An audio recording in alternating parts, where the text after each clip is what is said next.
It's the Worldwide Sports Radio Network.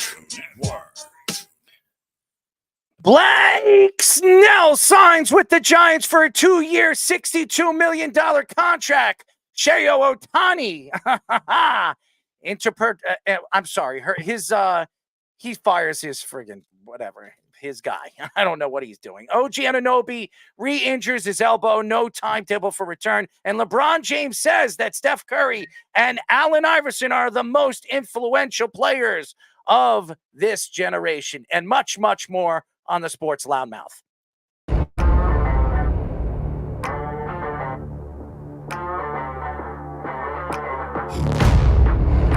Doc Rivers is going to have Damian Lillard run very fast out of town.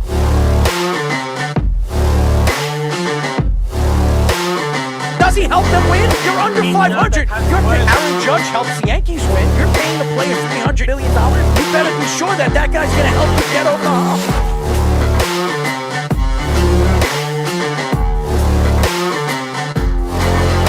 For some reason, this guy is completely lost on calling plays. Maybe he's a therapist.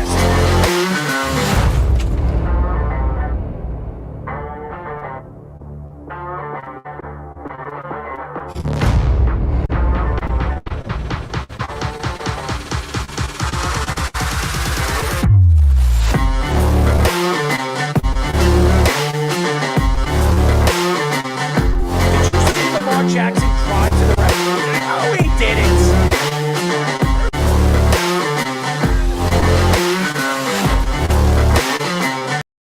We are back, ladies and gentlemen, for a new show of the Sports Loudmouth. My name is Errol Marks, my co-host, Speedy Petey. Remember, you can go to our website at www.worldwidesportsradio.com. Check out all our shows throughout the week, including the Loudmouth with me, Speedy Petey, and Yes, Sean Smith, who obviously has problems with his internet.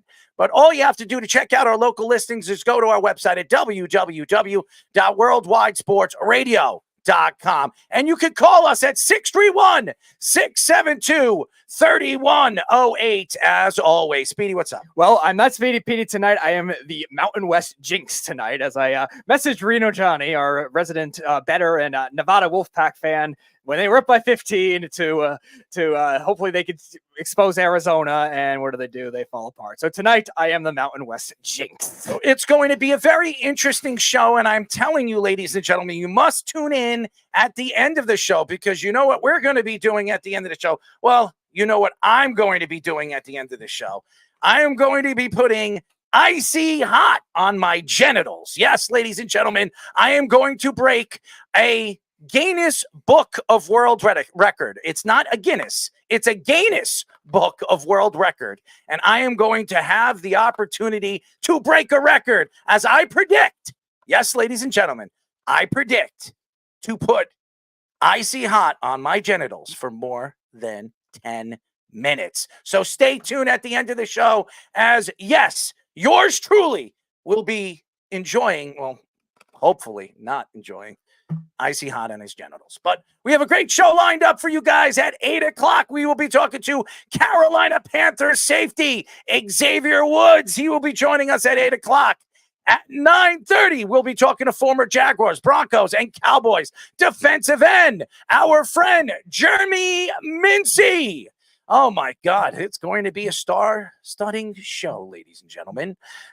Blake Snell signs with it wasn't the New York Giants. It's the San Francisco Giants for 2 years, $62 million. Shohei Ohtani, interpreter, fired because of a suspicious wire transfer of $4.5 million in his bank account. OG Anunoby re-injures his elbow. No timetable for return.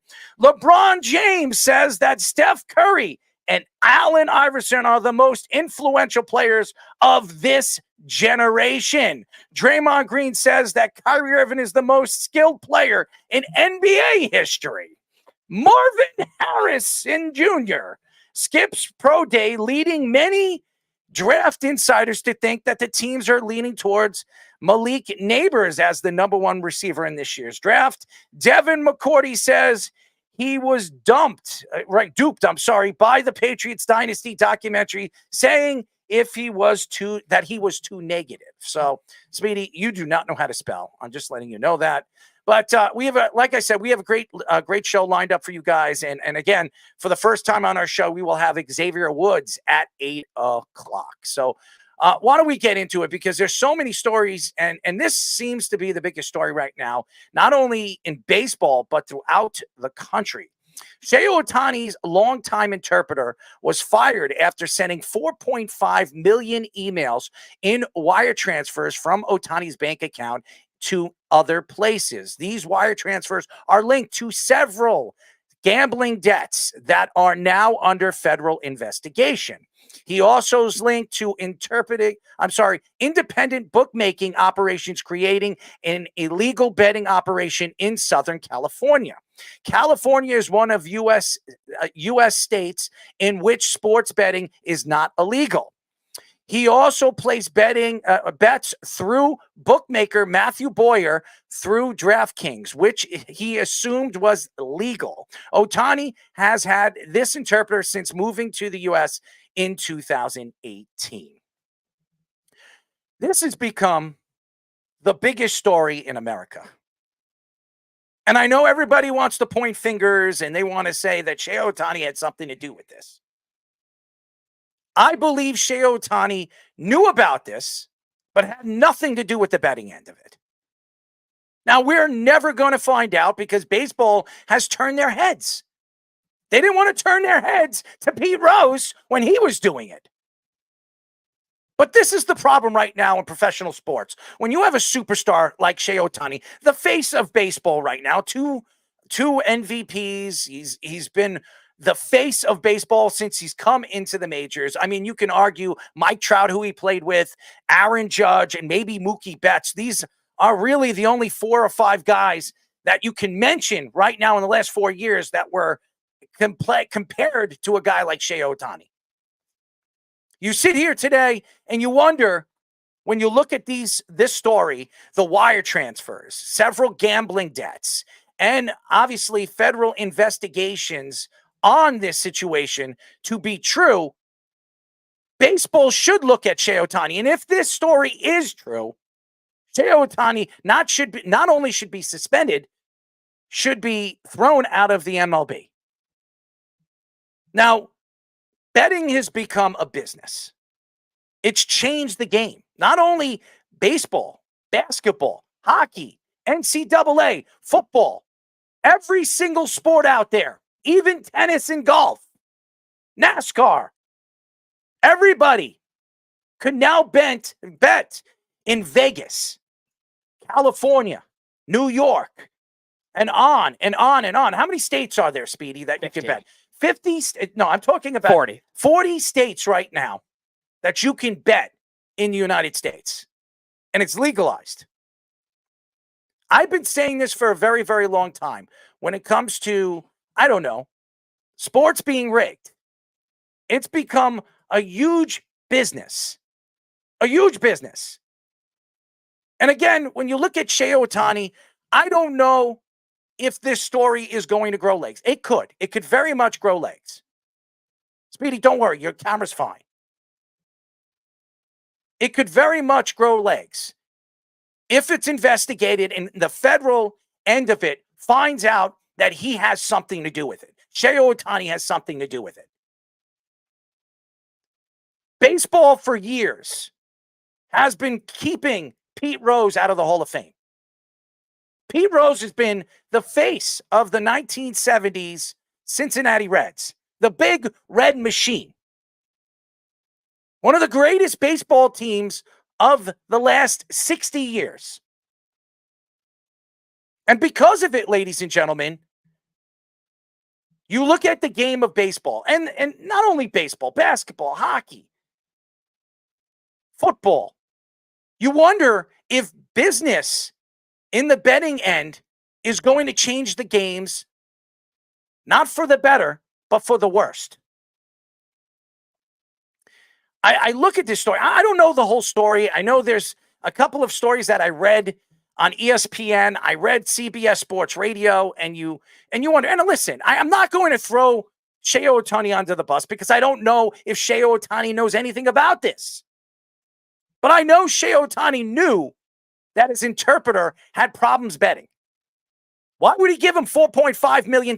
And don't tell me that Shohei Ohtani didn't know that $4.5 million was taken out of his account. That's a lot of money.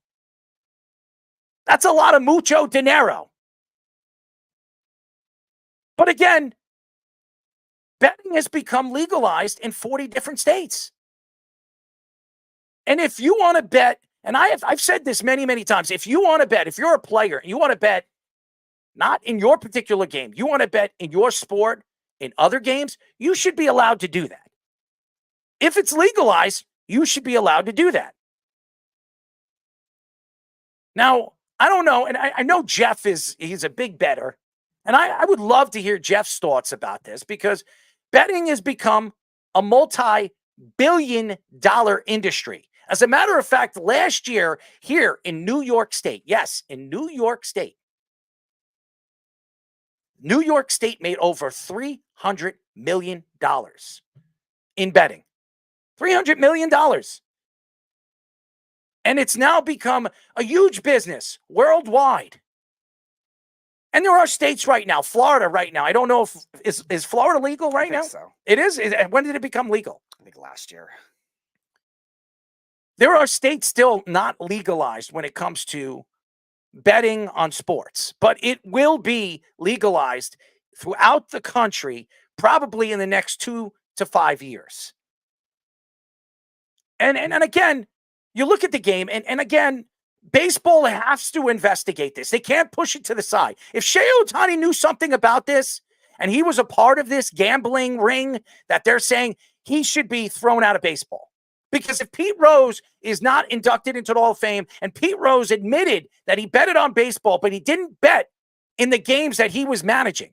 He never bet on the games that he was managing. He came out and said that if Pete Rose is going to be thrown to the wolves over the last, I would say, 20 years, 30 years, the way he has, and that we've heard Rob Manfred sit down with him after Bud Selig stepped down and try to talk to Pete Rose. And by the way, Pete Rose, still to this day, was not inducted into the Cincinnati Reds Hall of Fame because of this. Yeah, and that's the discussion everyone's going to have based on that because it's the most extreme example we've seen in betting so far. Now, obviously, there were extreme ones in the NFL this season where Calvin Ridley got suspended for the whole year with Jacksonville, and then he came back this year, and then there's other players that were suspended for almost the whole year as well. But this is the most extreme case when you're dealing with a legend in baseball like Pete Rose, and a legend that's becoming in Shohei Ohtani if he is connected to this. Now, him signing with the Dodgers at a state that California is not legal in sports betting. Chaz jokes about it all the time.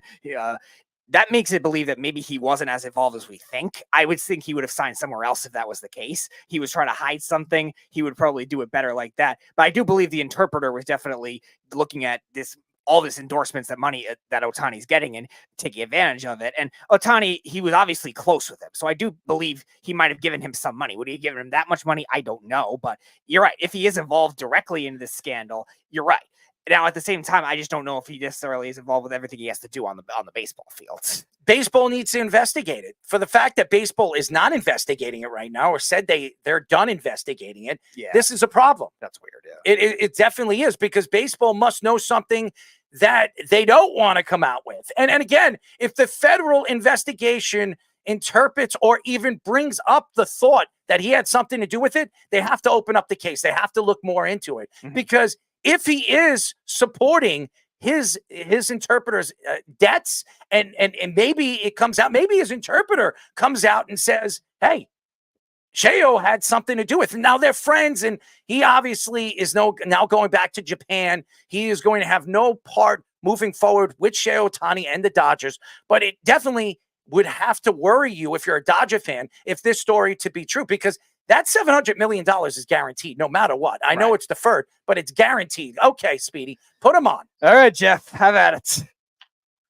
You wanted to know what I thought? Here's what I think.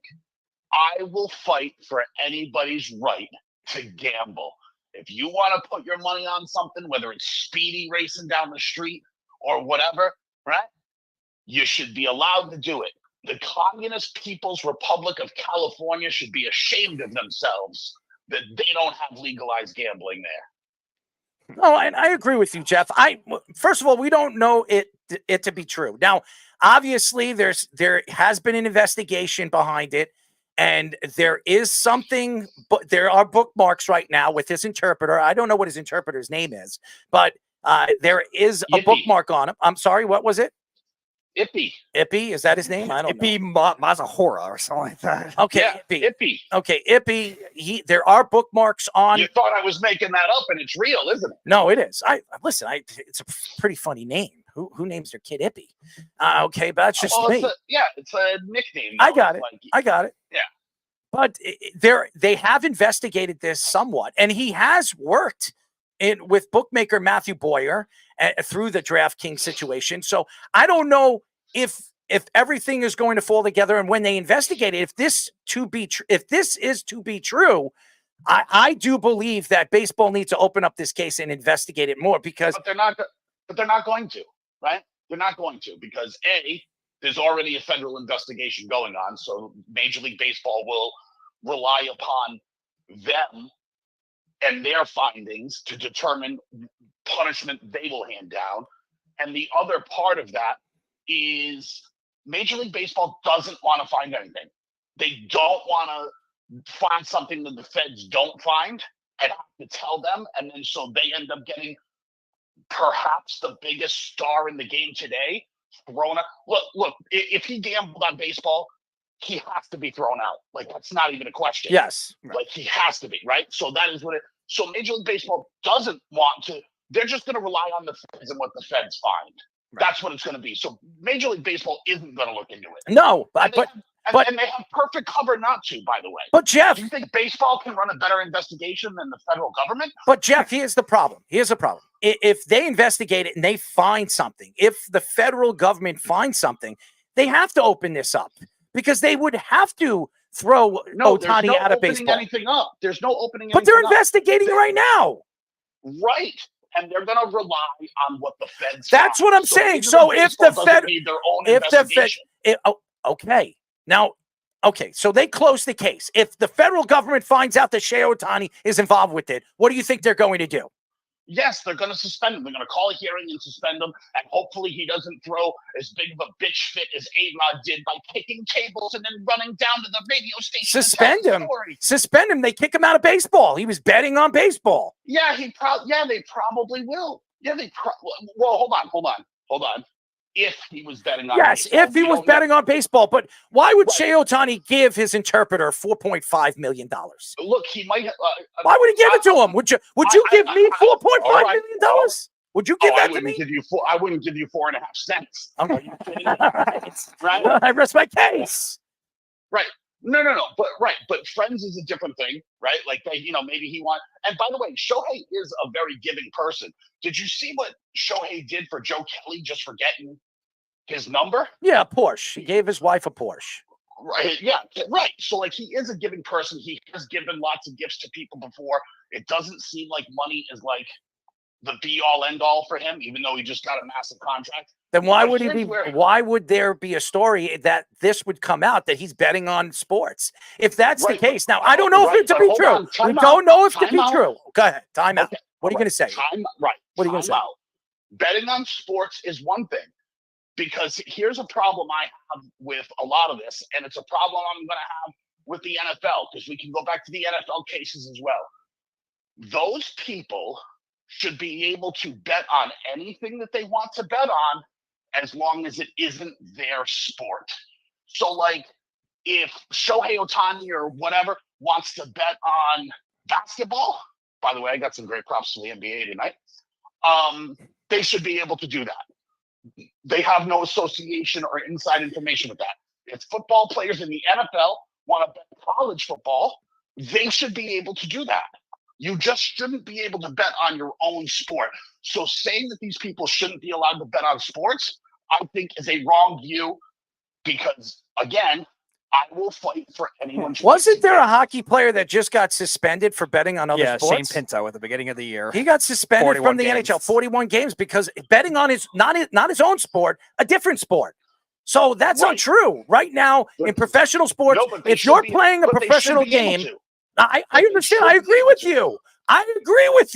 But they don't. It's not legalized right now in professional sports. As we all know, what happened to Calvin Ridley.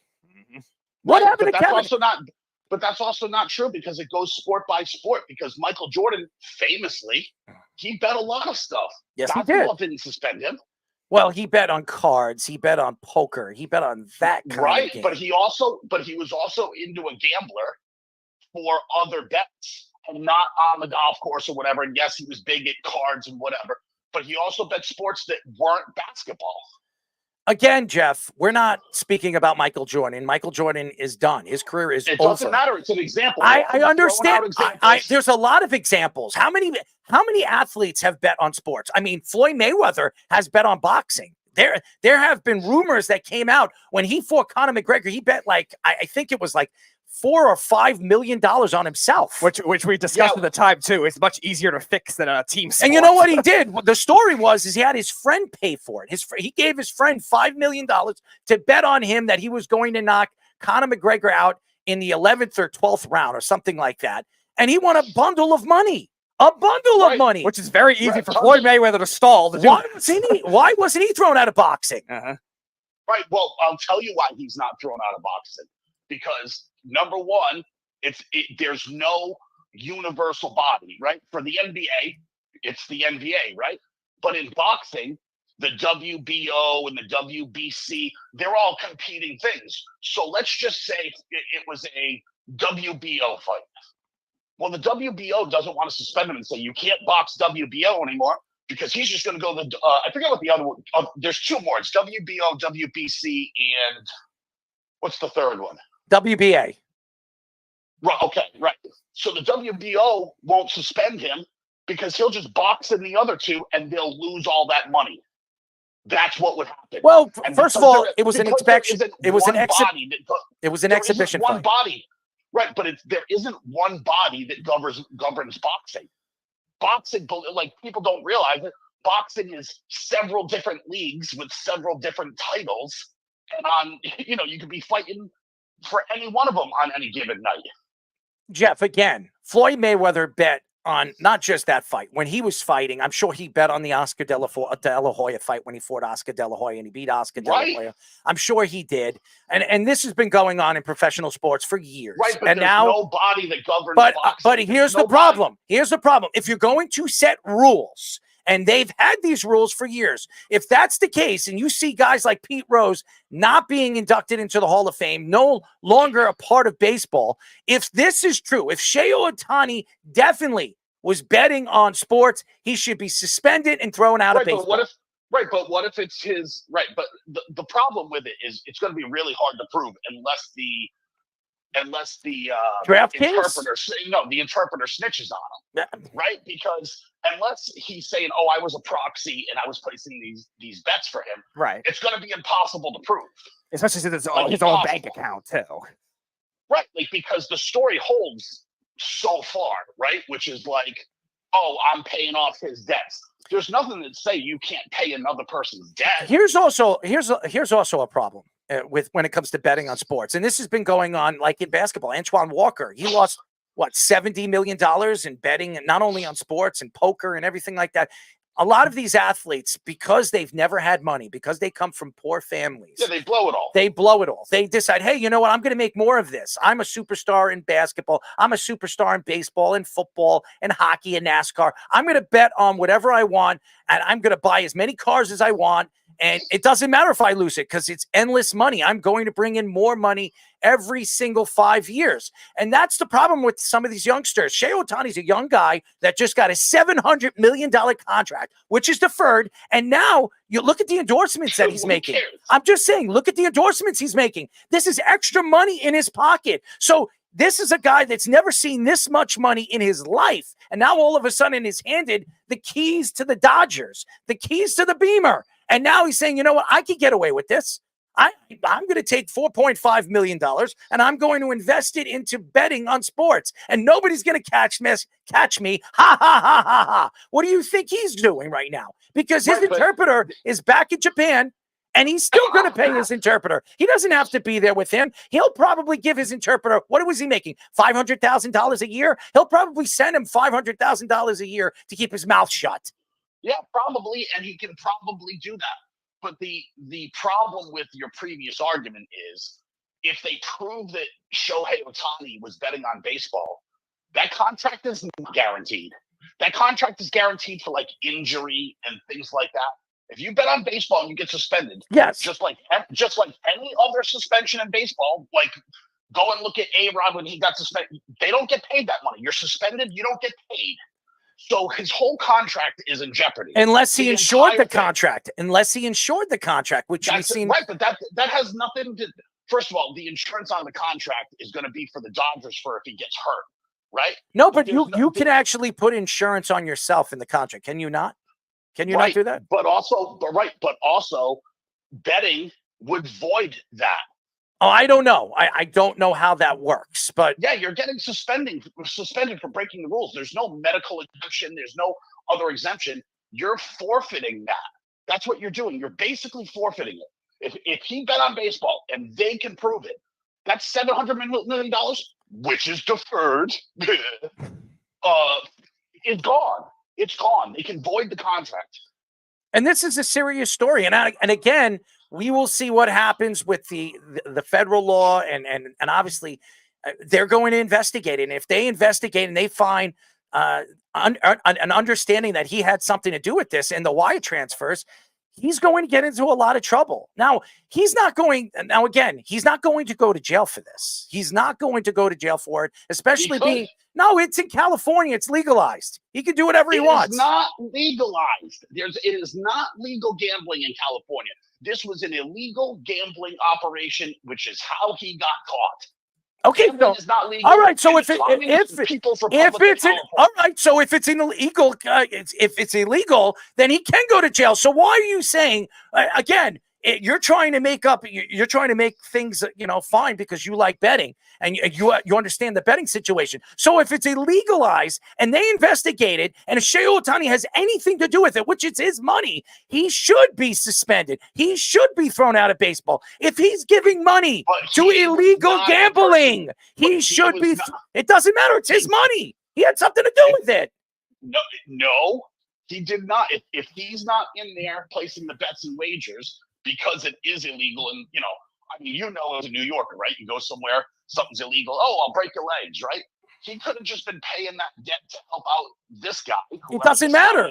He has to ask where this debt is coming from.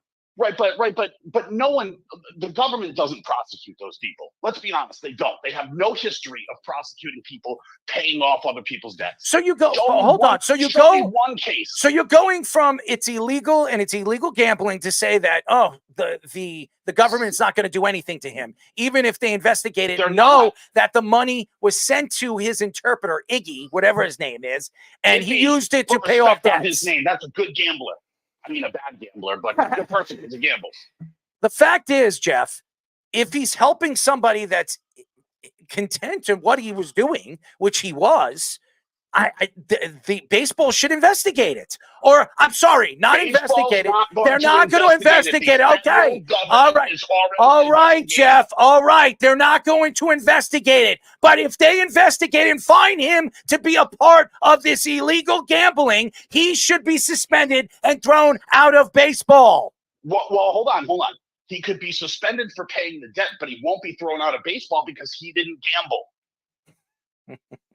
So you're telling me that Shohei Ohtani gave his interpreter, Iggy, who he pays $500,000 to. Respect on his gambler's name. I don't care what his name is, okay?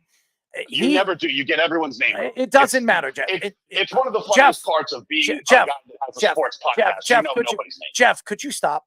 Could you shut up and just listen? Because you switch it around, you turn it around, you flip it around all the effing time. You do this all the time. Yes, you do. Yes, you do. Because you find a way. You find. You find. Speedy, Speedy, I'm going to tell you to hang up the phone with him because he's really pissing me off. Come on. You're really pissing me off. Big girls don't cry. Yeah, I'll give you big girls don't cry. I'll give you fists don't cry. Now, listen, you're the one who's telling me that it was illegal gambling. Did you not say that? It was illegal gambling. Now, if it's illegal gambling and he is giving money to his interpreter for illegal gambling, even if he has nothing to do with it, he's a part of it, and he should be suspended and thrown out of baseball. Right, hold on. That goes to mens rea. Do you know what mens rea? What is it, Jeff? What is it? The mind's eye, right?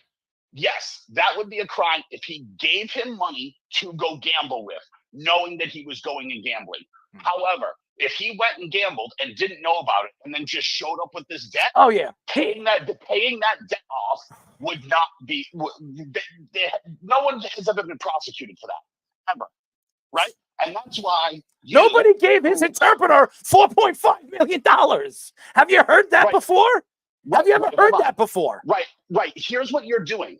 You're flying off the handle. Here's what I'm doing. You like to flip things, and I can't flip things too. Yes. I'm gonna say it for you again, slow. So maybe you'll comprehend. Hey, I'll tell you what you can comprehend, but I'm not going to say it on live radio.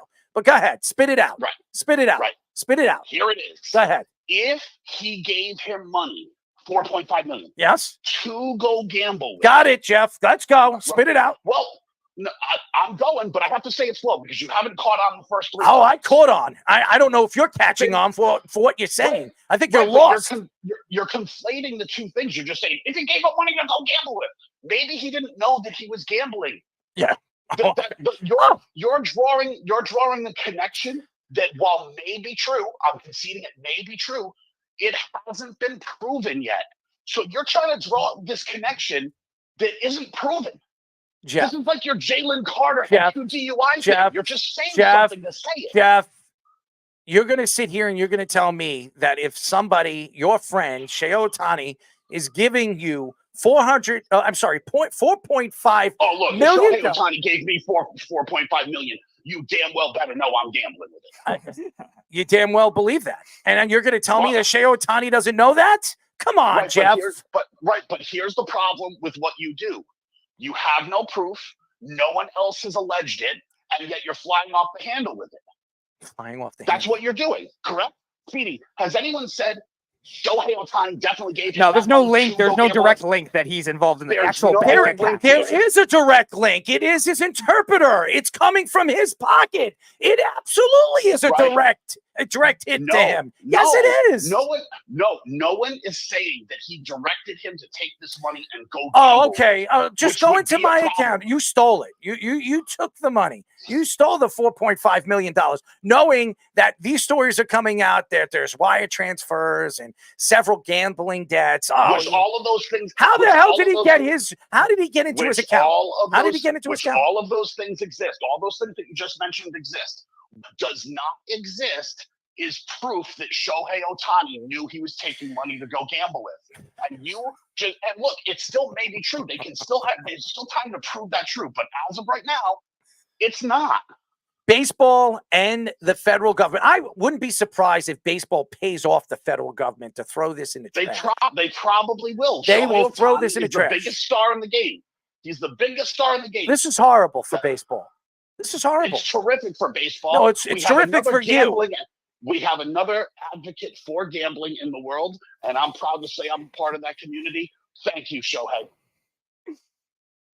Keith says he might not know they said the money was stolen. Yeah, right now the direct link is the money at the moment. The money was not stolen. Come on. And you're going to tell me that this guy, Iggy, whatever his name is, he was the one, he got into Shohei Ohtani's account, and Shohei Ohtani didn't know that $4.5 million was taken out over the past year or 2 years of gambling debts. Come on, guys. This is the most ridiculous statement. And the fact that he says that it was stolen from him is a joke. You cannot tell me that Shohei Ohtani does not know that $4.5 million wasn't taken out of his account. So here's the point. Here's the other thing of what you're saying. There was 2 money transfers of $500,000. Okay. 2. Okay. Yes. that you can claim he knew about. Yeah, because he So paid now, him. if Yes. you, so hold on. We're going to do this because I got to say it real slow for you so you can do the math. I know math isn't your strong suit, but we're going to try here. So $500,000 plus $500,000 is how much? $500,000 and $500,000 is $1 million. Okay. Now subtract one. Now subtract one from 4.5.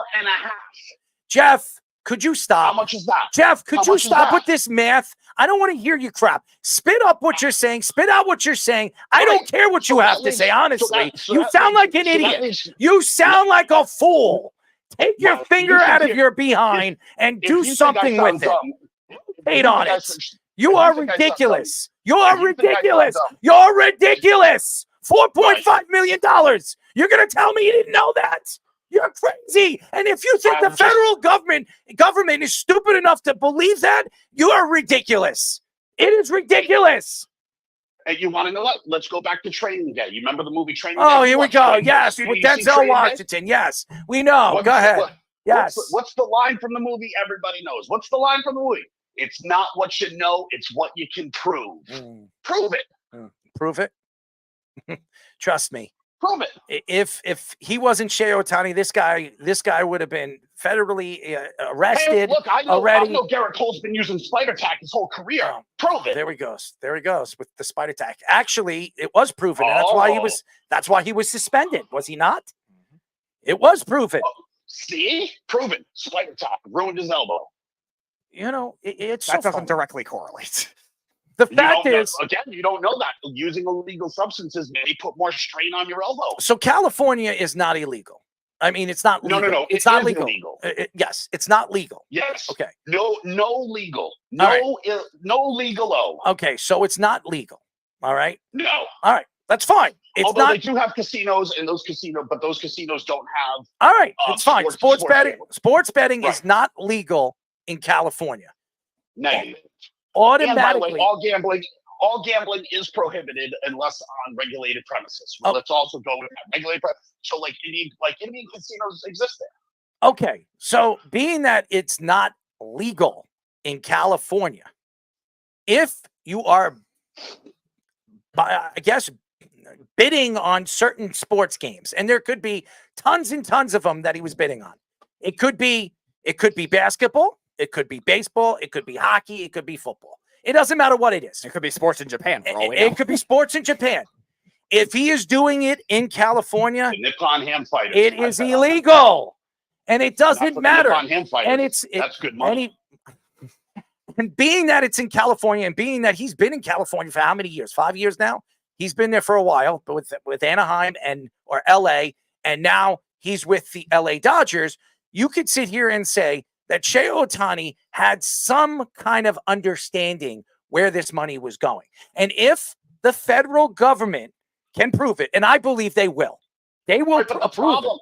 They will prove it. Maybe they will. But right now there's no proof. But again, you're ignoring the math.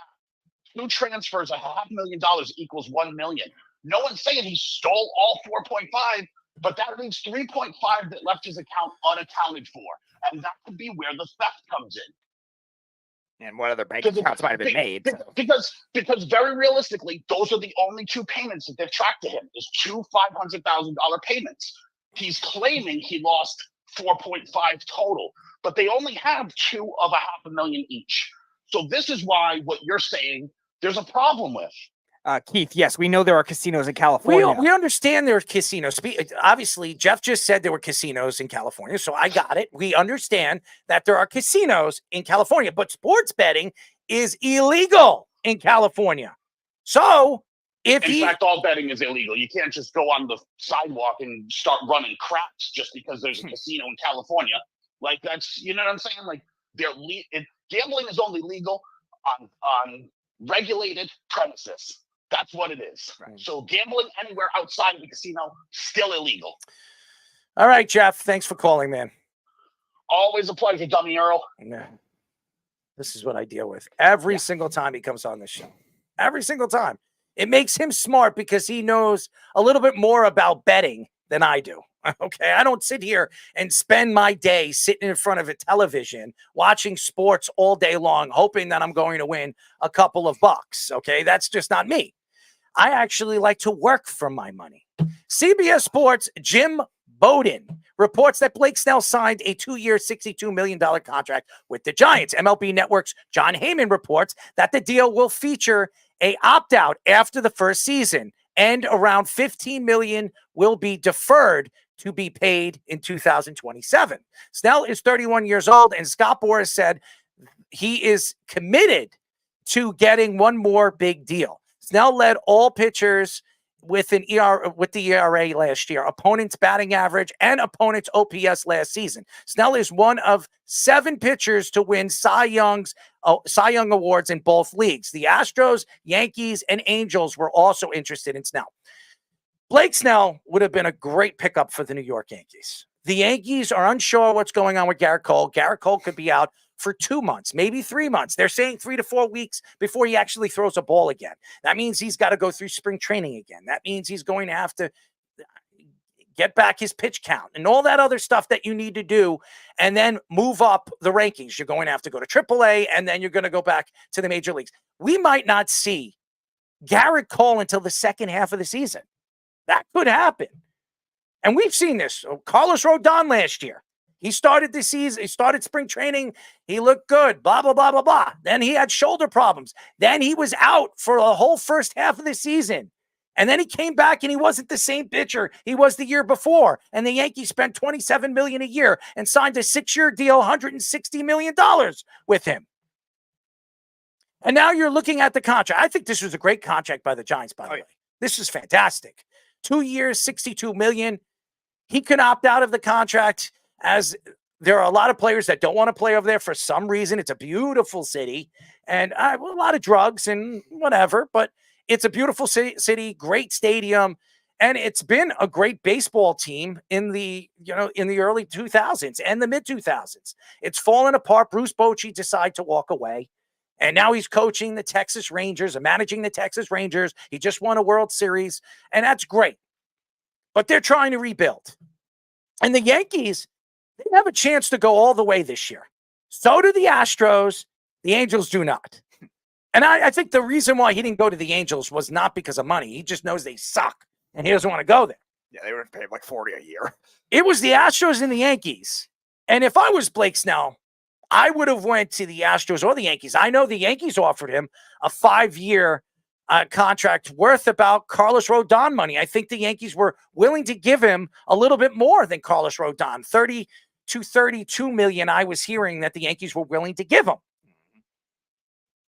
But he decided to take a $62 million contract for 2 years with the Giants. I don't know how this makes sense. Even if he has another Cy Young year with the Giants, nobody's going to pay. How old is he? 31 years old? 31. Nobody's going to pay a 32-year-old pitcher who can't stay healthy $190 or $200 million for a 5 to 6 year deal. Nobody's going to do that. The Yankees weren't willing to do that. The Astros weren't willing to do that. Even the damn Dodgers weren't willing to do that with him. Yeah, I am not surprised he ended up signing with the Giants because he is a West Coast guy. I think he's from Washington, so Northern California, kind of right there. But for him, it's definitely a risk because his consistency track record is looming as inconsistent where, yeah, he has a Cy Young year, and then he'll have 2 letdown years in a row. And he's also been injury prone in those years as well. So it's definitely a risk. And Fish brought up the graphic before about Scott Boras clients. A lot of them have been very stingy. Maybe he has more influence on this than even Snell did at this point, and he's trying to push for that kind of deals. And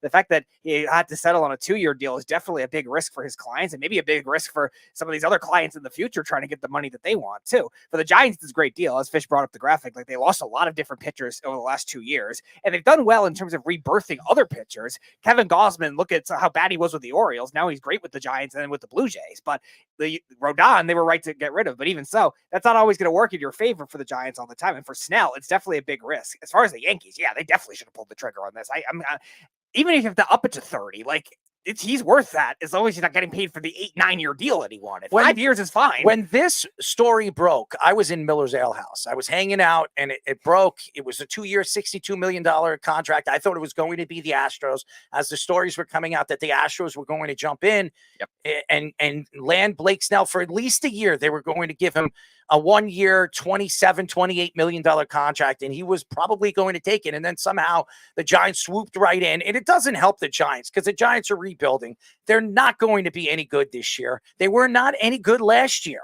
But I will say this, Scott Boras is the mastermind of finding ways to bring money to his guys, and these contracts all fall in his favor. Always, every single time, it falls in Scott Boras' favor. Here's the problem right now. If I was Blake Snell and I was going to take a 2-year contract with the Giants, I would have thought very, very carefully. Now, he can opt out of the contract, but I would have thought very, very carefully, because if he gets hurt this year, if he hurts himself significantly, tears something in his shoulder, tears something in his knee, and he didn't take that 6-year deal with the Yankees, or he didn't take that 5-year deal with the Angels, that could put him in harm's way. He might never get that big contract. He might never make the money that he thought he deserved after winning 2 Cy Youngs. And I'm going to tell you this. He is one of the most overrated Cy Young winners we have ever seen in Major League history. For him to sit here and say, well, I won 2 Cy Youngs. What have you won?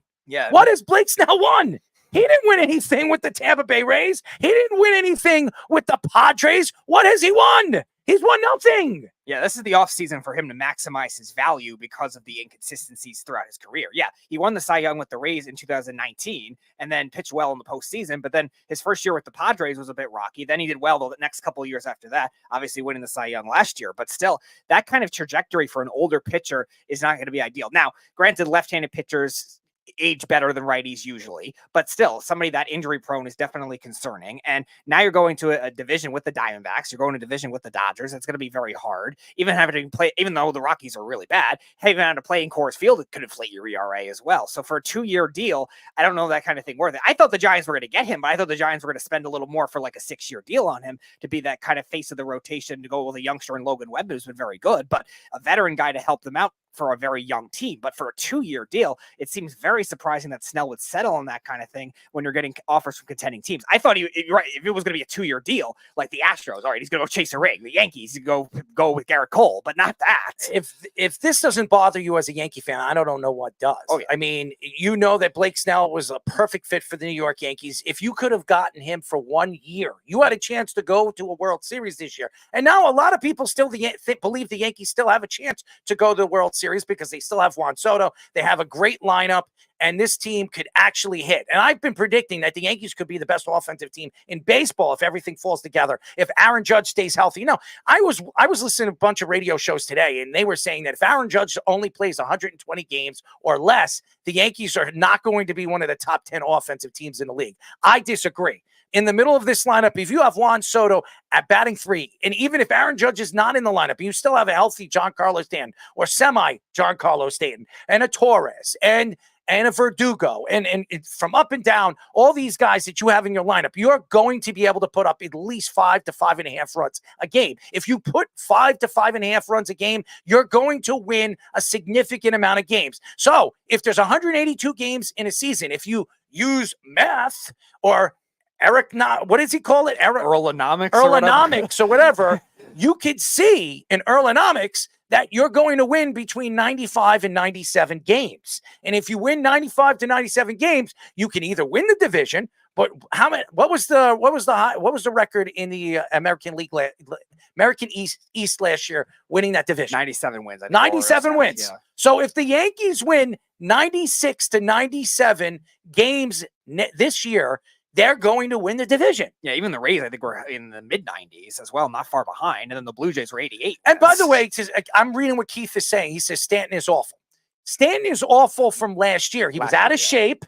He lost 20 pounds, 10 pounds of muscle. He looks really, really good in spring training. He actually had 2 home runs, I think, in spring training.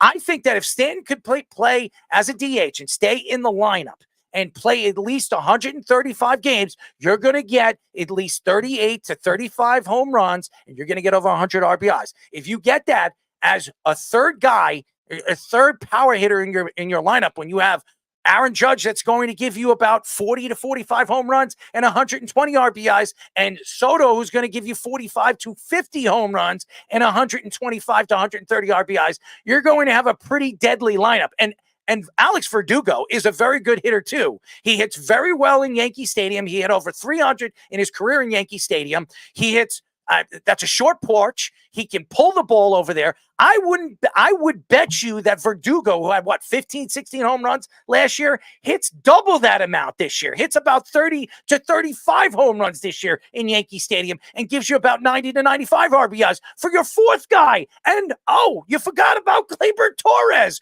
who hit over 30 home runs last year and gave you 70 to 80 RBIs. You're going to get that with him too, and he's going to be protected in a lineup. So, yeah, I absolutely believe the Yankees are going to hit 5.5, 6 runs and runs a game. And by the way, even if Aaron Judge isn't 100%. Yeah, and you also look at on-base percentage as being a factor for Stanton to get it going again, because his power numbers were still very strong last year, even amidst barely hitting over 200. That on-base percentage, drawing more walks is going to be the bigger key, because he's going to strike out a lot. I think any Yankee fan is going to accept that at this point, and especially in an analytics-driven league. I think you can accept that if you're going to put up power numbers that Stanton is very capable of if he's Pete Alonso. Right. You're going to get that kind of thing. Because, even Pete Alonso's on-base percentage in the first half of the season last year was very down for his standards. And his OPS as a whole was barely over not OPS. His on-base percentage was barely over 300 at certain points during the year. So Stanton, you're going to have to get that kind of thing to elevate the team OPS. We're going to talk about it in the second half of the season. Without Aaron Judge, the Yankees team OPS was third worst in baseball. And that's the kind of thing that if you're going to build your team based on these power hitters, you're going to have to build your team based on walks. But now this year, they don't have to do that kind of thing as much because they have a guy in Verdugo who's a better contact hitter. If LeMahieu becomes the hitter that he once was a couple of years ago when he was an MVP candidate, they could get that kind of thing. And even somebody like Volpe, too. Volpe's a guy with so much speed. If he starts to draw more walks, he doesn't strike out a lot. That's a good lineup. Okay, if you look at the 2 seasons that Giancarlo Stanton stayed healthy, and that was in 2021. He played in 139 games, and in 2018 he played in 158 games. He had over. First of all, the 2021 season, he had, I think, if I'm not mistaken, I'm looking at the RBIs. He had 97 RBIs and 35 home runs, and he hit 273. Okay, in 2018 when he played 158 games, he hit 38 home runs and 100 RBIs. If you could get 240 from Giancarlo Stanton and 35 home runs and close to 100 RBIs, that's a great season. That's a great season. Giancarlo Stanton has 3 more years left on his contract. And the Yankees are not going to lose that contract. They're going to have to deal with that contract for the next 2 years after this season. He is going to be under contract, and he's going to die as a New York Yankee when he retires. Gleyber Torres is not leading off, Keith. As a matter of fact, what I've been hearing, it's going to be Anthony Volpe that's going to be leading off possibly for the Yankees. Now, there's no sure thing on that, and Gleyber Torres is not a leadoff hitter. I would not lead off with Gleyber Torres. I'm going to lead off with my fastest guy. Is Gleyber Torres my fastest guy?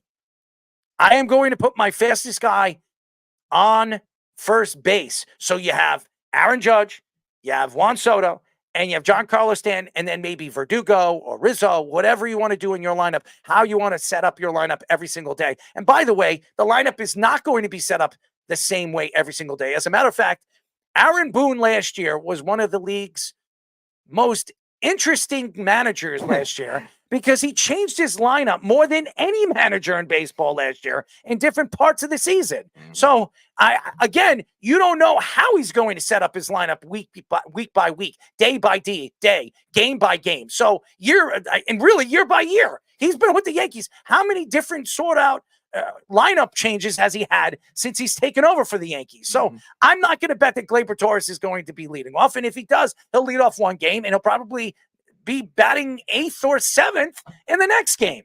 That's going to depend really entirely on base percentage for Anthony Volpe. Because if he can get that up, yeah, you want to have your fastest guy in a traditional lineup, and then you also have the on-base guy in an analytic lineup to go along with Aaron Judge and Giancarlo Stanton after the fact. And now you have Juan Soto, who has a very low chase rate, very low strikeout rate for a superstar hitter too, probably hitting third. And that's going to help the Yankees get more runs if they can get a runner in scoring position faster too. And Aaron Judge is pretty fast for his size too. So it's not like you're getting David Ortiz running. And I know I'm reading what Keith is saying. It's been reported that he is going to be leading off. And DJ LeMahieu is another guy that could lead off for the New York Yankees when he comes back.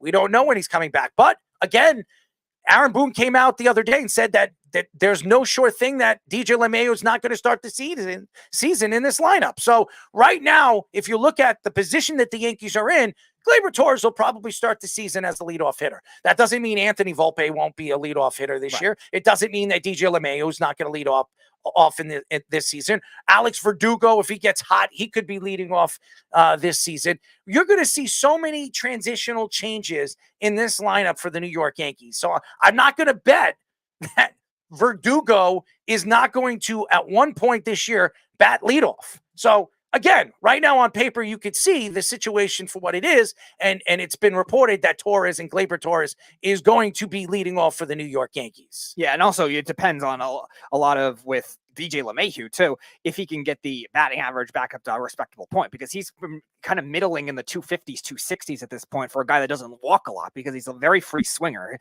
Colorado, when he won those batting titles, he didn't walk a lot. He had on base percentage of 360 something. He's not the same hitter. No, I know that. I'm not saying that it's going to get to that point, but I'm saying if it does, it gives you other options. And I agree with you. Like, there's no reason to have one strict lineup all the time. It's not like in hockey where you have line chemistry and you have to have these guys get used to each other. Yes, Anthony Volpe is a young player that maybe hitting number one might be a lot of pressure on him in comparison to hitting him number 6 or something like that. But even so, you can definitely ease him into that. And then in May or June, then he could be the full-time leadoff hitter if he develops into the prospect that he should.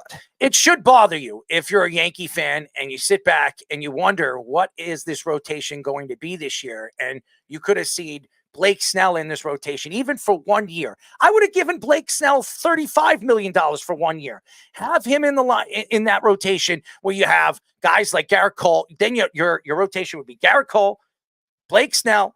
You can either have Marcus Stroman or Nestor Cortez or Rodon as your 5th starter. And then you have Schmidt. You would have a dynamic pitching staff for one season where there would be no doubt you'd be the favorite coming out of the American League. Even though a lot of people, a lot of experts came out and said today, even if Garrett Cole doesn't play half the season, the Yankees could still come out in the American League East and still could come out in the American League, even if they lose Garrett Cole for the season. Because Brian Cashman at the trade deadline is not going to sit tight if he loses Garrett Cole for the season. And the Yankees are going to be in it to win it, because Juan Soto is probably not going to be on this roster next year. So that's just my opinion right now. If you sit here and you wonder, if you're a Yankee fan right now, if the Yankees do not come out starting or hitting in the first 10 games of the season, because we've seen this before. 2 years ago, the Yankees couldn't hit a lick in the first 8 games. And then all of a sudden, Aaron Judge got hot. And that was the year when he broke the record. I remember it. The first 10 games, they couldn't buy a run. The Yankees couldn't buy a run. And then all of a sudden, after the 11th or 12th game, Aaron Judge got hot. He started slamming home runs. Before you know it, he had 13 home runs. And at the All-Star break, I think he had 35 or 37 home runs. And he was on his way to break Roger Maris's record. So, again, if I'm a Yankee fan, which I am, and I'm sitting here and opening day is what, 2 weeks away, a week away, I'm going to be worried if the Yankees are not going to be hitting the ball in the first 3 or 4 games, or maybe even in the first series. Because guess who the Yankees are playing in the first series? The Houston Astros. And the Houston Astros are a team that always dominates against the New York Yankees. So the Yankees could really start the season 0-3. They could start the season 0-4. And then we're going to be sitting here saying, why didn't we go after another ace? Why don't we land Blake Snell? Why wouldn't we spend the money? Why wouldn't we give him a 2-year, $62 million contract? Why wouldn't we give him a $270 million contract? I mean, I am just losing my mind with this, because if you're a Yankee fan, I would be pissed off about this. But again, it is not the end-all be-all. When we come back, ladies and gentlemen, we'll be talking to Carolina Panthers safety Xavier Woods. But before we have Xavier Woods on the show, we will have the Sports Minute with Tommy Scoops.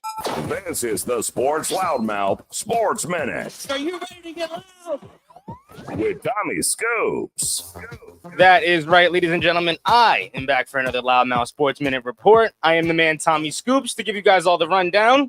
And currently, right now, in the NBA, they are currently suffering a bunch of plague injuries right now because right now the Kings just announced shooting guard Kevin Huerter is out for tonight's game against the Wizards as he has a dislocated shoulder and labral tear. Other news, the Atlanta Hawks also announced that their forward, Jalen Johnson, will also be out for tonight's game, this time against the Suns, with an ankle injury. In NFL news, the NFL announced that they will be planning to leave in the tush push after many think that it was going to be banned for next season. It will be returning for the 2024 season. Other news, the Texans announced that they will be signing cornerback CJ Henderson after a visit with the team earlier today on Thursday. Now it's going to be time for Scoops with Scores. I'm going to give you a quick rundown of the scores going on right now. And in men's college basketball, right now, Texas leads 31-17 over Colorado State. Oakland leads 31-25 over Kentucky, as Iowa State leads 22-14 over South Dakota State, with Gonzaga leading 20-12 over McNeese. Over in the NHL, Boston has a 1-0 lead over the Rangers. St. Louis, 2-0 over Ottawa. And currently right now, the Islanders and Detroit are currently at 0 apiece, as well as Florida and Nashville are currently at 0 apiece. Over in the NBA right now, Orlando has a 57-48 lead at the halftime over New Orleans, and Washington currently has a 54-44 lead over Sacramento. That is currently all the time that I have for you guys right now. I'm going to send it over back to the boys for their next guest, Xavier Woods. This is the Sports Loudmouth.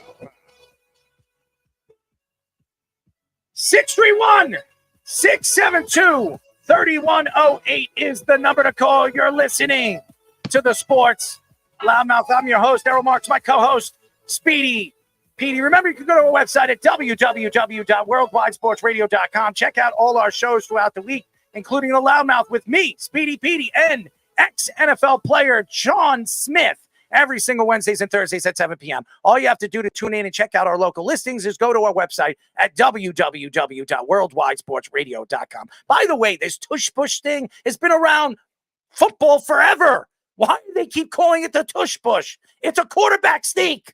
It's been going on forever. Why is Roger Goodell?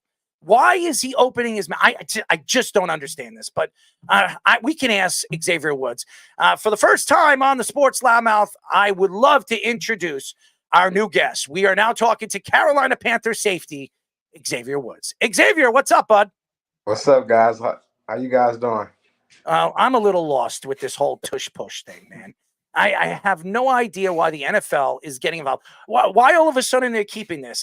Maybe because Jason Kelce's retiring. So you know what? We're just going to let it go on. It's going to continue happening now because Jason Kelce is retiring. It is the most ridiculous thing when Roger Goodell came out in the middle of a season last year saying that he wants to get rid of the tush-push. I mean, he came out and said that. I mean, that's an offensive thing that allows them to score points. So I wasn't banking on them getting rid of that. If it's something defensively that eliminates the offense from scoring points, I definitely think that they'll eliminate it. But if it scores points, they're going to keep it in the game. It does score points, but a lot of people were complaining about it, especially in the NFL, because it was working for Jason Kelce. It was working, and he was bragging about it on New Heights. He says nobody can stop us. As a matter of fact, I think there was a 98 or 99% completion percentage every time they used it. Historically good. It's ridiculous. And then Vita Vea ended it in the playoffs. Yeah, but again, it was historical, and that's why Roger Goodell came out and the NFL came out, said that they were going to look into it and maybe get rid of it. And that's the problem with the NFL. They always take away good things. They always do this. And again, I understand they're trying to protect the players. We've had a lot of ex-players on the show. We've also had players in the league telling us that CTE has been a big part of what is going on moving forward with some of the rule changes and obviously the turf changes, which has been a big problem. So my question to you is, What do you like? Do you like playing on turf and grass? And what is the difference? I don't know if you ever played at MetLife. Why does everybody say that MetLife has the worst field in the NFL? Well, I played Dallas my first 4 years, so I definitely played in MetLife a few times every year. Yeah, MetLife probably has the worst turf. I just don't know. It's slick and it's hard. So it's slick and hard. I prefer grass. I definitely prefer grass. I would say the Titans does have some of the best turf in the NFL. If it was, I mean, of course, I don't think owners are ever going to listen to the players and go back to grass. And so I think if you are to have turf, I definitely think the Titans has the best turf, and the owner should get that turf if they're going to get it and keep it. So you mentioned some of the defensive rules. One of the ones that was in controversy was the hip drop tackle that we've seen, like Errol was talking about before. We've seen them trying to hone down on CTE, head tackling, but not as much the lower ones with all the leg injuries. What are your thoughts to that? That's kind of like it's unfortunate, man. Just playing at full speed, you trying to get these big guys down, man. These guys sometimes weigh 30, 40 pounds heavier than you, and sometimes the best way to do it, if the guy's dragging you, drop your weight. At that point, hopefully he's gonna fall. That's like it's slowing us down so much. They already took away, the targeting, and now just taking that away, taking a hip drop away, which at times you might have to use it. I'm not gonna lie. I think I've used it before. I was fortunate enough to where the guy didn't get injured. But sometimes it does happen, and let's just be honest. Injuries is going to happen in a football game. Injuries 100% is going to happen in a football game. So you can't take away everything to protect the guys. Injuries are going to happen. So you trying to protect the guys, but at this point, we headed towards touch football. No doubt about it. As we're watching flag football in the Pro Bowl, so anything's possible. We'll be seeing flags on you guys in no time. Meanwhile, Tom Brady's complaining about it, yet he was probably whining for calls his whole career. Oh, yeah, and they've taken away so much, man. Even just for defense, the chop blocks or the cutting, you get the big Trent Williams coming out, and you see everyone sees the highlights of Trent coming around the corner, like a bulldozing a cornerback or a safety. Trent weighs 300 pounds. That cornerback safety weighs what, 180, 190, 200 pounds. And they took away our spade card, which was we could cut him. That slows him down. Now at this point, Trent don't have any fear that he could get cut. So he's just running full speed at you. And it's either stay on the track or get out the track. It's either look like I'm kind of scared, I'm making a business decision, or get ran over. So it's kind of, they're making defense hard. No doubt about it. We are talking to Carolina Panthers safety Xavier Woods. Xavier, you look at the league, and over the last couple of years, the NFL has tried to transition the game into an offensive game and really take it away from the defenses. But last year, it was completely different, and offense was down from the year before. And even some of the star wide receivers, star quarterbacks were not the same quarterbacks or wide receivers as they were last year. Defense were better. What was the difference last year than it was the year before? I would say, as much as they do try to take away, some of our, they try to limit us somewhat. Defense is always going to be the catalyst of winning ball games, and it takes a great quarterback. You have the Mahomes that get the ball at the last few seconds that can go down and win the ball game, but to keep them in that game, it takes a defense. But defense is now kind of like the scheme now to stop offense. Explosive offense is more of a two-shell look, two high safety look, which slows the defense down. slows the offense down. Doesn't allow the big plays. If you're sound enough, it makes an offense have to take multiple plays, 10 plays, 15-play drive down the field, which kind of is hard for offense. So a good defense is going to adjust to the rules and to the offenses, because offenses come with different schemes every year. You see the Dolphins came with a nice little scheme this year, but guys going to figure it out. Coach is going to figure it out. There's nothing that you may have something that a guy has never seen, but over time, guys going to figure it out and learn how to stop it, which, guys have. But defense is always going to be a catalyst for winning games, winning championships. Yeah, so the safety position since you were drafted in 2017 has really changed a lot. You're not seeing as many Earl Thomas types as much. You're seeing like Honey Badger types, hybrid guys that can play everywhere, rotate around. So how has it changed for you, even switching different teams and different coordinators in your career? Early on in my career, I was more of I played single high safety. So I was, I think our DC was Christopher Shaw, who came from Seattle. And so we ran that Seattle cover 3, which was single high safety with out of the post. Nowadays, you have more so, like I said, the 2 high shell looks where sometimes a lot of times the safeties have to cover. Safety have to cover slot guys, has to cover not just tight ends, but some of their best. So you have to be able to play man to play some slot coverage and run with those. See just a safety that can on in the middle. Defenses don't just prefer a guy that play in the middle because that limits them. They prefer a safety that can kind of do it all. We are talking to Carolina Panthers safety Xavier Woods. Now, Xavier, last season was crazy for the Carolina Panthers, and Bryce Young was drafted. He was the number. Yeah, Bryce Young. I said Bryce Hall because I'm a Jet fan, but that's not saying much. But I got to laugh at it because I am a Jet fan. But Bryce Young was drafted last year. Yes, tough isn't the word. Being tough is being a Jet fan, because being a Jet fan, you've watched 50 some odd years of bad football. And I wasn't even alive for 50 years. I've only been alive for 40. So every single year I've watched terrible football after terrible football after terrible football. And it doesn't matter who my quarterback is. We get one of the greatest quarterbacks of all time on our team. And in 4 plays, he's out for the season. So let's not talk about the Jets. I want to throw on. Let's get into the Carolina Panthers right now. Bryce Young was drafted, and obviously your Carolina Panthers moved up to get him. And there was a lot of questions with the CJ Stroud thing. And CJ Stroud became one of the best young quarterbacks we've seen in a very long time, since Andrew Luck, when you look at his numbers. And Bryce Young is looked at now is tailing right behind CJ Stroud. He's tailing behind all the other quarterbacks that he was drafted before. Now, you look at his development, and you lose a coach, you lose Frank Wright in the middle of the season, and now you have a new coach, a new offense, a new defense. What are your thoughts on the reason why it didn't work out with Frank Wright last year? I would say the big thing was we were just not good, not a good team, not a good offense. And I can't speak specifically for them because I wasn't in the meetings, but it was just how Bryce was doing and how he was getting just sacked, and it just didn't look good. And so I think everyone's seen that.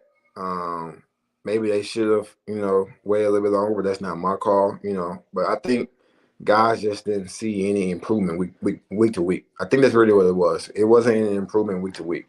And so whether that be just on the coaches or just the players, because players have to take accountability as well. And, we couldn't protect, and it was hard. It was hard for Bryce back there, and so it wasn't any improvement week to week. So I think that's why Tepper made that call.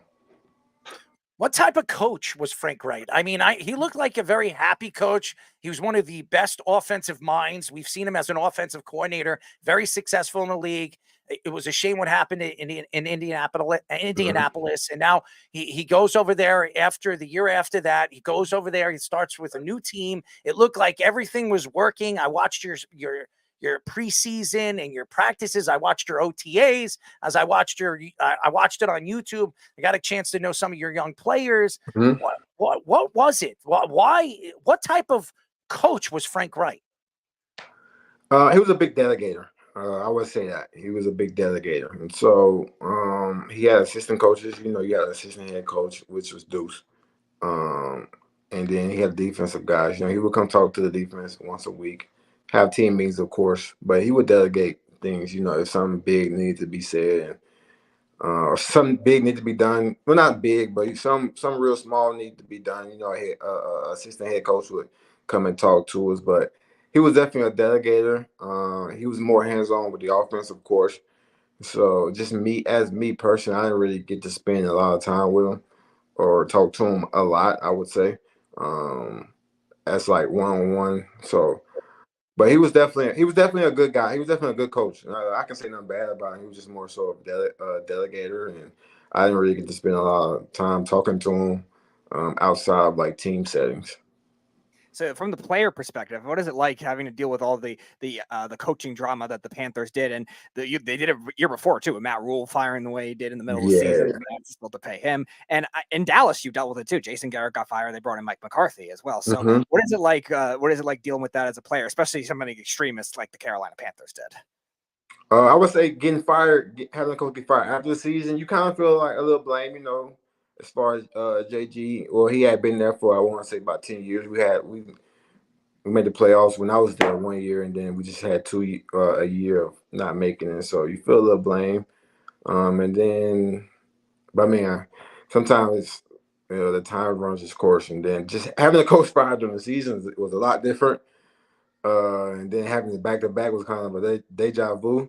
So the first year it was kind of weird, but we was excited when Woods became the intern, and you could kind of tell how the guys played and whatnot. And then the second year, it was kind of deja vu, man. So at that point in time, I was just like, it is what it is. I didn't see it before, so hopefully we could win some ball games from this point on. But that didn't happen, so it was kind of let's just. Don't worry, Xavier. I'm a Jet fan. I know all about it. I know all about it. From coach to coach, GM to GM. Yeah. But we always have the same owners, so it always winds up with Woody Johnson. Can't fire herself. No, unfortunately, she could.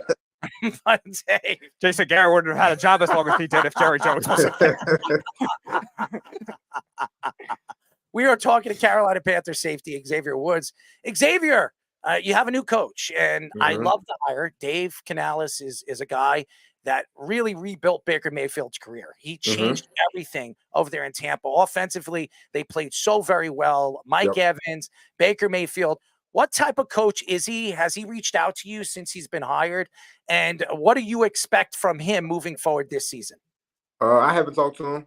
I haven't talked to him yet. I think we're supposed to go in the next 2 or 3 weeks. I think 3 weeks go in.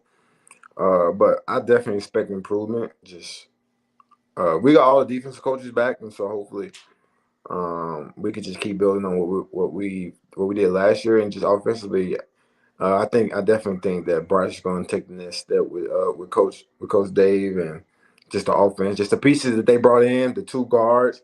Man, I think Bryce is happy about that. I haven't spoken to him, but I definitely think he's happy about that.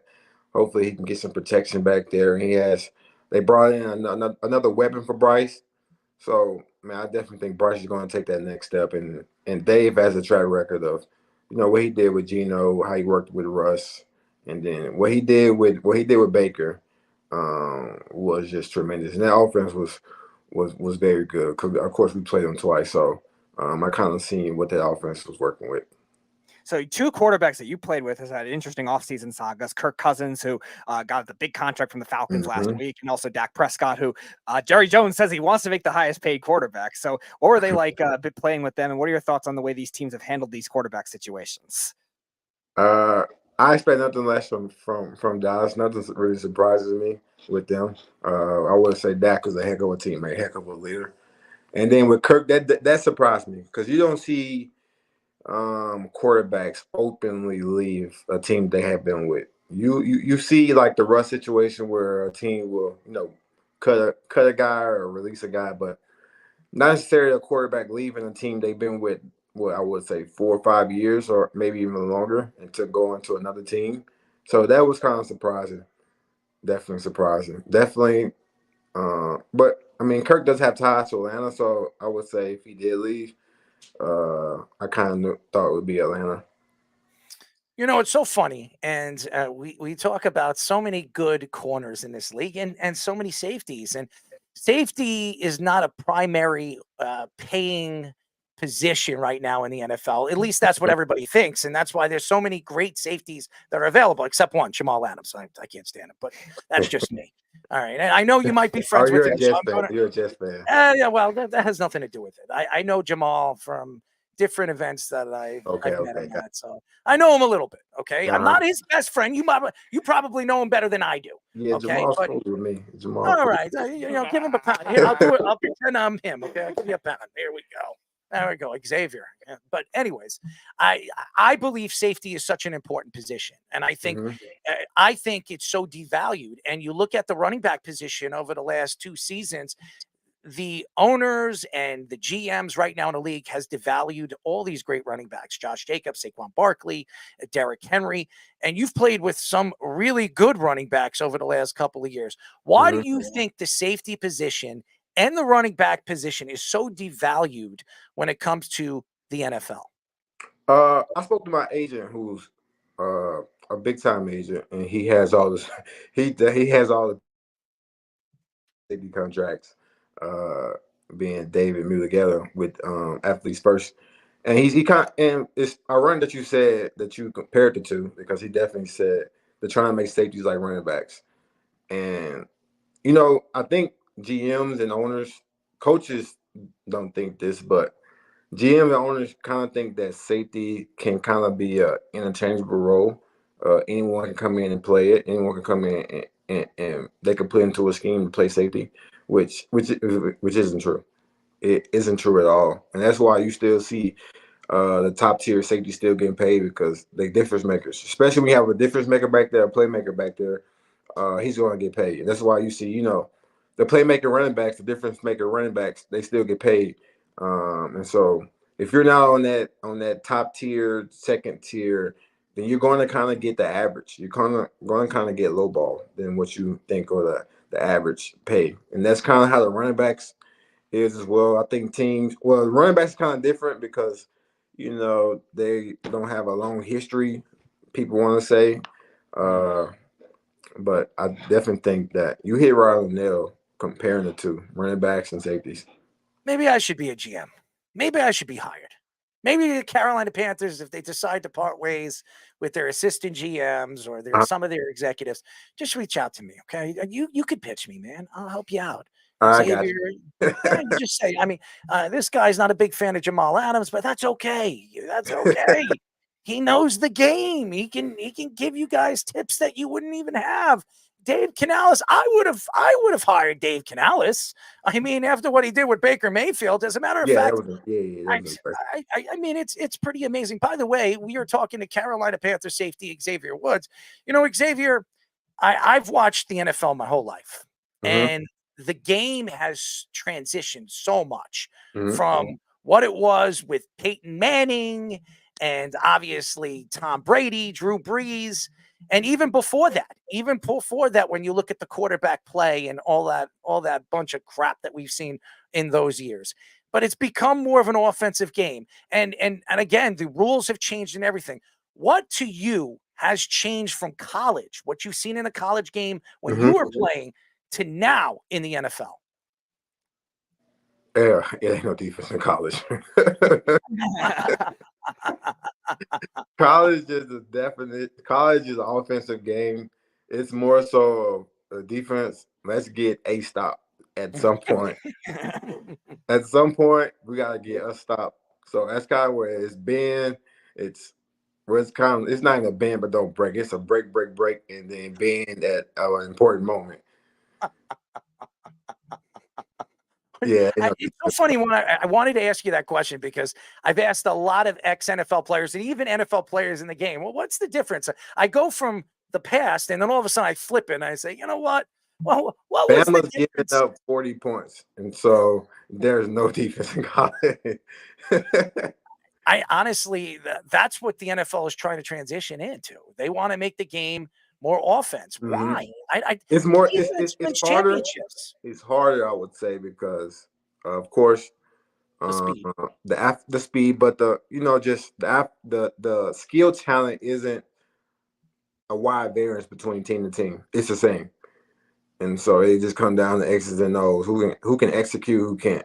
So that's kind of a big deal. It's kind of like a big factor in college. Sometimes the skill talent is crazy from team to team. Some teams have 4 stars, and another team has 2 and 1 stars, which there's no knock on them. But at some point, that time's going to override a little bit. So we actually had two of your teammates on the show. One current teammate of yours with the Carolina Panthers, Chris Wormley, who was us on our show a couple weeks ago, and then Tyrone Crawford, who was your teammate in Dallas for a while. Yep. What were those two guys like? Big Warren was working back from an injury this year, so we were just excited just to get him back for a few games toward the end of the season. But we did some rehab together because I strained my hammy, so we did some rehab stuff together. Was cool, and Tyrone, he was a character. He's a character, but he was laid back. He was just chill, and so man, I think he had a heck of a career with Dallas, and he was just a heck of a player too as well, and a heck of a friend. Well, we had him laughing the whole time. He couldn't believe. He says this is the craziest show I've ever been on.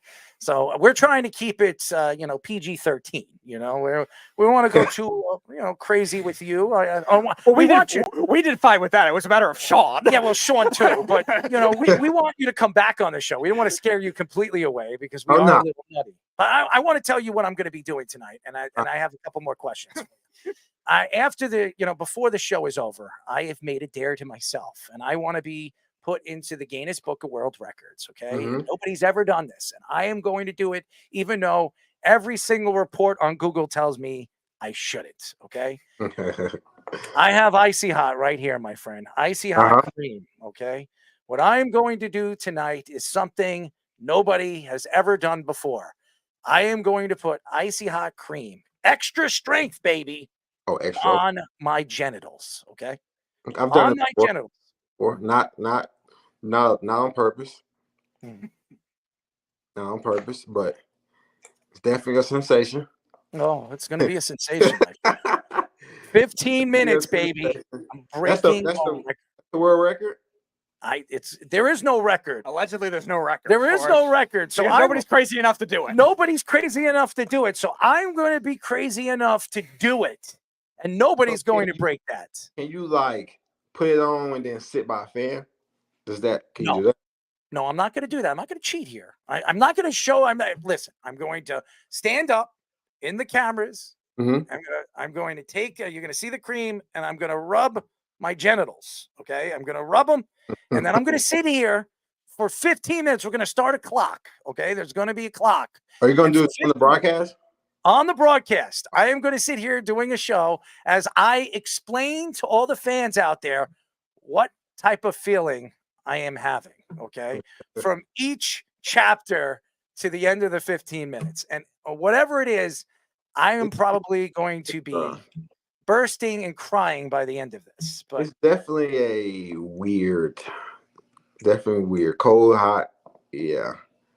Like I said, I don't do it on purpose. It's more so, kind of rub your thighs and your hammies, and you put your tights on, and the tights, yeah. So it's kind of a weird sensation. I've never thought to do it, for the Guinness record. So Guinness Book of World, where I call it the Guinness, not the Guinness. I call it the Guinness because I'm gonna gain traction, baby. I'm gonna gain traction. Icy Hot, baby. On my genitals, kiss my ass. Anyways, we're talking Carolina. No, Speedy is not going to do it. God, no. Speedy don't have the balls. I've got the balls. I got one nut bigger than the other, so I'm going to put on the biggest nut. Okay, that's what I'm going to do. So if I lose anything out of it, at least I have half a nut to work with. But I mean, though, so you're in the office. We're in a studio. It's kind of like. So once you put it on, it's kind of like you kind of stuck. No, I'm gonna be. There's stuck. no shower. Oh my God! Don't mention this to me, please. So, I'm going to be in no pain. I mean, you might break it no matter what. Hey, listen. It is going to be an interesting feeling. But by the way, I have a question for you because this is a really good question. Who is the dirtiest player you've ever played against? Can I take a guess? You guess, yes. You might surprise me. The dirtiest player you've ever played against. So it has to be an offensive player. So, and you're a safety. So you got running backs, and I'm looking at some running backs. There could be some dirty running backs, but I'm not going to predict that. I think there are a lot of wide receivers that have big mouths, okay? I'm going to say Jamar Chase. What do you think? I've only played Jamar once, and that was when he was first game of his rookie year. So, oh no. So it's not Jamar Chase. Not Jamar. I mean, haven't really played anybody like dirty. I think offensive linemen are dirty that come and try to run. I like when the running back is down the field or receiver down the field, and he's kind of wrapped up, and then the lineman comes and try to push the pile. I think that's kind of. I think they should take that out the game, but it's probably not happening because they can score points with that. So you can call out any of the Eagles' offensive linemen. We don't mind. Every does it, and they're coached to do it, and that's what's crazy to me because it could literally like hurt a guy. So a guy's back to you and you're running, bulldozing him in the back. That's kind of crazy, but just so you know, Xavier Woods, I just want to let you know that we have another ex-NFL player that actually joins us every single Wednesday to host the show, and that's Sean Smith, defensive tackle. And you want to talk about dirty? This man tries to play me dirty on this show, and I just give it to him. I don't know what he did when he played in the NFL, but this man tries to go at me. We go, mano a mano, and I just give it to him. Right, Speedy? Do I not give it to him? Oh, you do. I give it to him because personality always wins in arguments. And by the way, he's 300. He's 336 pounds. I'm about 230. I'm not no puny, middleman over here. But this man has told me, I'm just letting you know this. He hasn't been in the NFL for over 10 years. And this man told me he could beat me in a 40 in a race. Okay. He's 336 pounds. He's a year older than me, and I'm in pretty good shape. I don't know, man. He also told me he benches 500 pounds. Do you believe this? Oh, yeah. Yes. You do? Yeah. Oh, Sean, you got a fan over here. You got a fan. All right, I'll hit the ground. If he's still in shape, he got that old man strength. Yeah, he's in the gym. Because at this point, he probably just bodybuilding. So, yeah. He's not bodybuilding. He's. Just going in there. I'm gonna do shoulders on Monday. I'm gonna do chest on Tuesday and legs on Wednesday. That's what I call bodybuilding. So that's probably what he's doing. The only thing he's bodybuilding is Dunkin' Donuts. Okay. Take shot. That's a specialty. He's got big donuts. That helps towards his bench. Well, I have a bet with Anthony Wright, and I have a bet with him and Sean Smith that I could actually bench. The other day, I was at 29:30, 225, 29:30 times. They don't believe me, and I said, listen, I'm pretty strong. I do over 3,000 push-ups every single week. I do this every single week, like clockwork. You know where I learned this from? By the way, Herschel Walker, who did this. He never worked out in the gym, but he did calisthenics. So I kind of read some of the things that he was doing. So I do the same thing he does, and I work out at the gym. So they don't believe me. So I said, listen, I will fly over to Charlotte, and I will prove it to you guys. But if I win, what are you going to give me? And they told me first, Anthony Wright, this is a guy that's made millions of dollars. He told me he'd give me 500. And I said, $500? I could do that at any cost. Give me some more. He says, 2,000. I said, how about 10 grand? He says, no way. I said, okay, give me that Super Bowl ring. I'll make that deal with you. And he says, not a chance in hell. So you do believe I can lift 225 pounds 30 times? He says, I guess, whatever. I say, oh, you don't want to give me $10,000. You want to give me a ring. What are you going to give me? So, you know what? I'm disturbed. I'm disturbed from you, well, not you. All these ex-NFL players that just don't trust me. 29 times? 29 times. I want to do that. I want to do that too. Oh, so, yeah. You got some money on it? You got some money on it? What do you got? What do you got? Come on, raise some money for the NFL. Money on it? I just want to see, because if you could do that, yeah, that's. What, are you going to get me hired? What are you going to do? I could be your trainer, man. Because you can be a trainer. You could lift 225 29 times. Yeah. Oh, All right. He can be in attendance. You said you're doing it in North Carolina anyway. He's right. You're doing near the team facility. All right. All right. So you're going to hire me. You can hire me to work with the Carolina Panthers. There you go. You can say, Yep. I'm going to get you a job. If I could do 29 times, Straight. 225. Straight. Without rack. Straight. Okay. Without racking, baby. Right off the chest, baby. Right off the chest. Okay. Full reps or half? We're doing full or halves. Okay. Full reps. Full You know. reps. What do you think? Listen, I don't have big Hey, arms. man, I've like seen some bodybuilders, you know, they be half, they be baby. Listen, first of all, I don't do any creatine. I don't do any whey. I don't do any protein. I don't do steroids. I don't do it. By the way, Sean tries to do this. He tries to play this steroid thing. Oh, Jersey Shore. Yeah, okay. I'm nothing like those guys. I am a natural guy that just likes to work out, and I know how to condition myself. And if I could do 3,000 push-ups a week, and that's 230 pounds, 232 pounds, that I could put up 3,000 times a week, and I could go onto the bench and I can do 225, 29 to 30. I did 30 times the other day, so I could do it.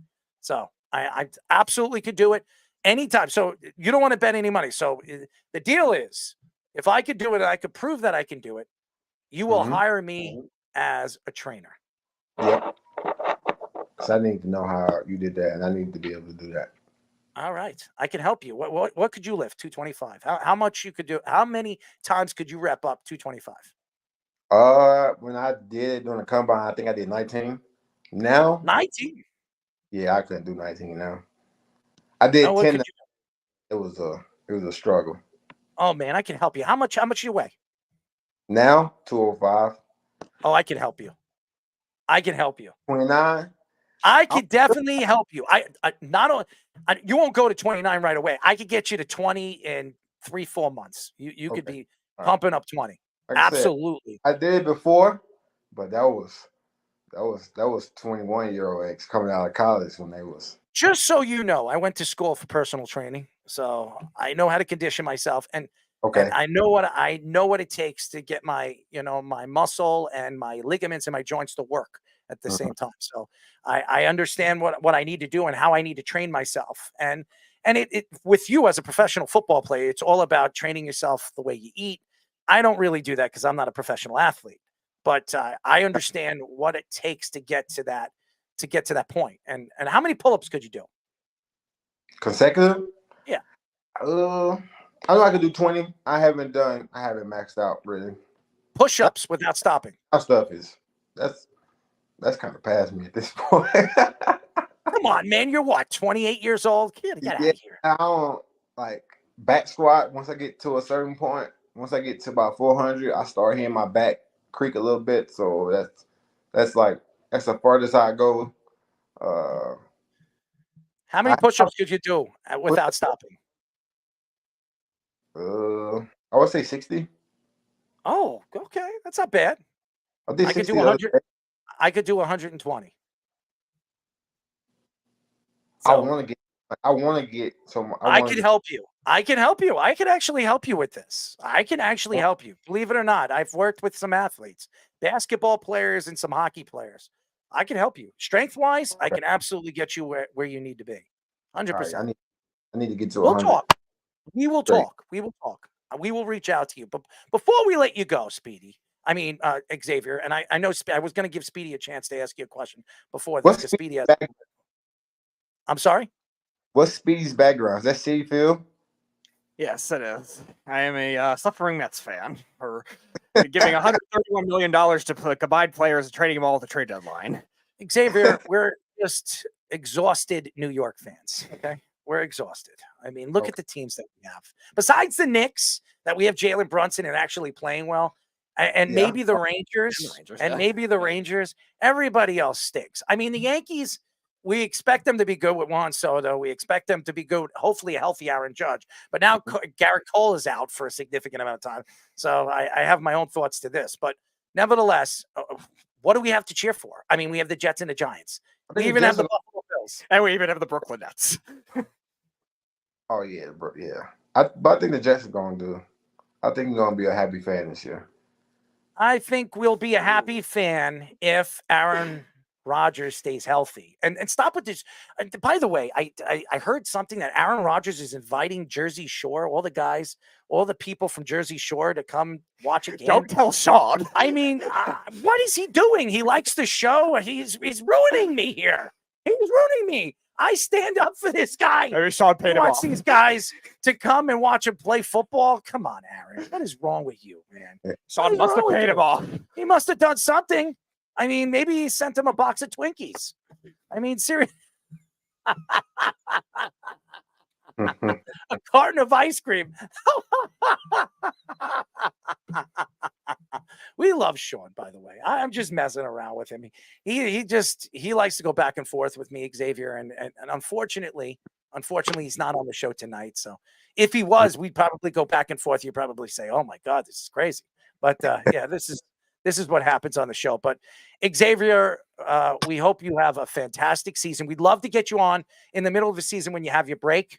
And see how you're doing and see how the team is doing. Let's be in touch. I can help you, man. I can honestly help your strength and conditioning 100%. Yeah, we're gonna get to those 100 push-ups. So I need to know how we can get to that consecutive. Yeah. Very, very easy. And I'm going to tell you how. I'll tell you how I do it. So we will talk 100%. Speedy will reach out to Speedy, give Speedy your number. If Speedy doesn't have your number, and we'll talk. All right, perfect. And I definitely during the season. Hopefully, we win all games then. Well, tell Bryce Hall. I keep saying Bryce. Bryce. Maybe Bryce Hall will sign with the Carolina Panthers. Maybe now, he's not signed, but Bryce. I don't think so. You know what it is Bryce. They're all. We have all these Bryces and Breeces on our team. Oh, yeah. Yeah, but tell Bryce Young. Okay, I'm going to give him some tips here. All right. If somebody is blitzing on you, just drop to the ground. Do not run outside of the pocket. If you run outside of the pocket, they're going to kill you. You weigh 160 pounds soaking wet. Drop to the floor and play another day. I mean, don't run 10 yards backwards. You'll oh have my God! Don't mention that guy's name.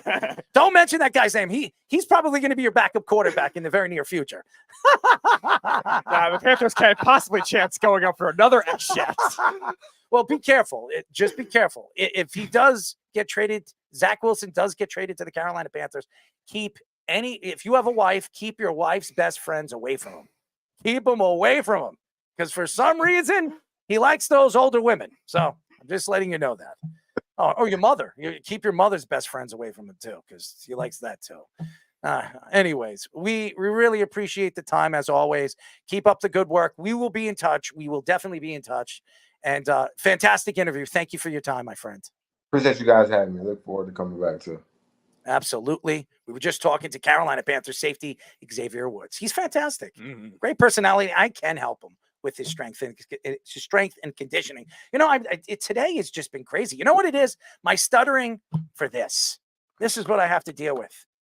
In about an hour from now, Errol Marks will be fiddling with his polka dots, or whatever you want to call them, his genital, as he will be hot and ready to roll with some icy hot, baby. It's going to be fun.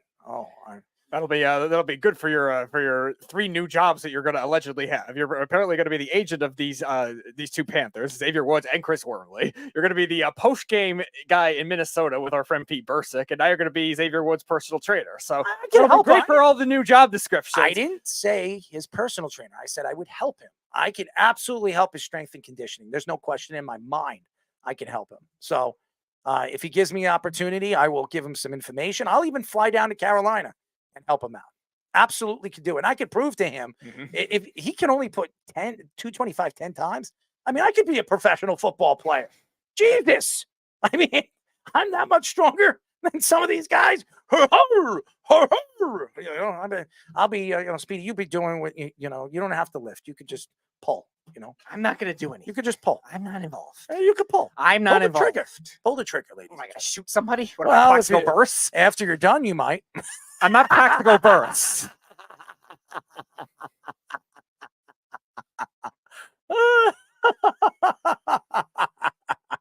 Several NFL draft insiders report that many teams view Malik Nabers as the number one wide receiver prospect in the draft ahead of Marvin Harrison Jr.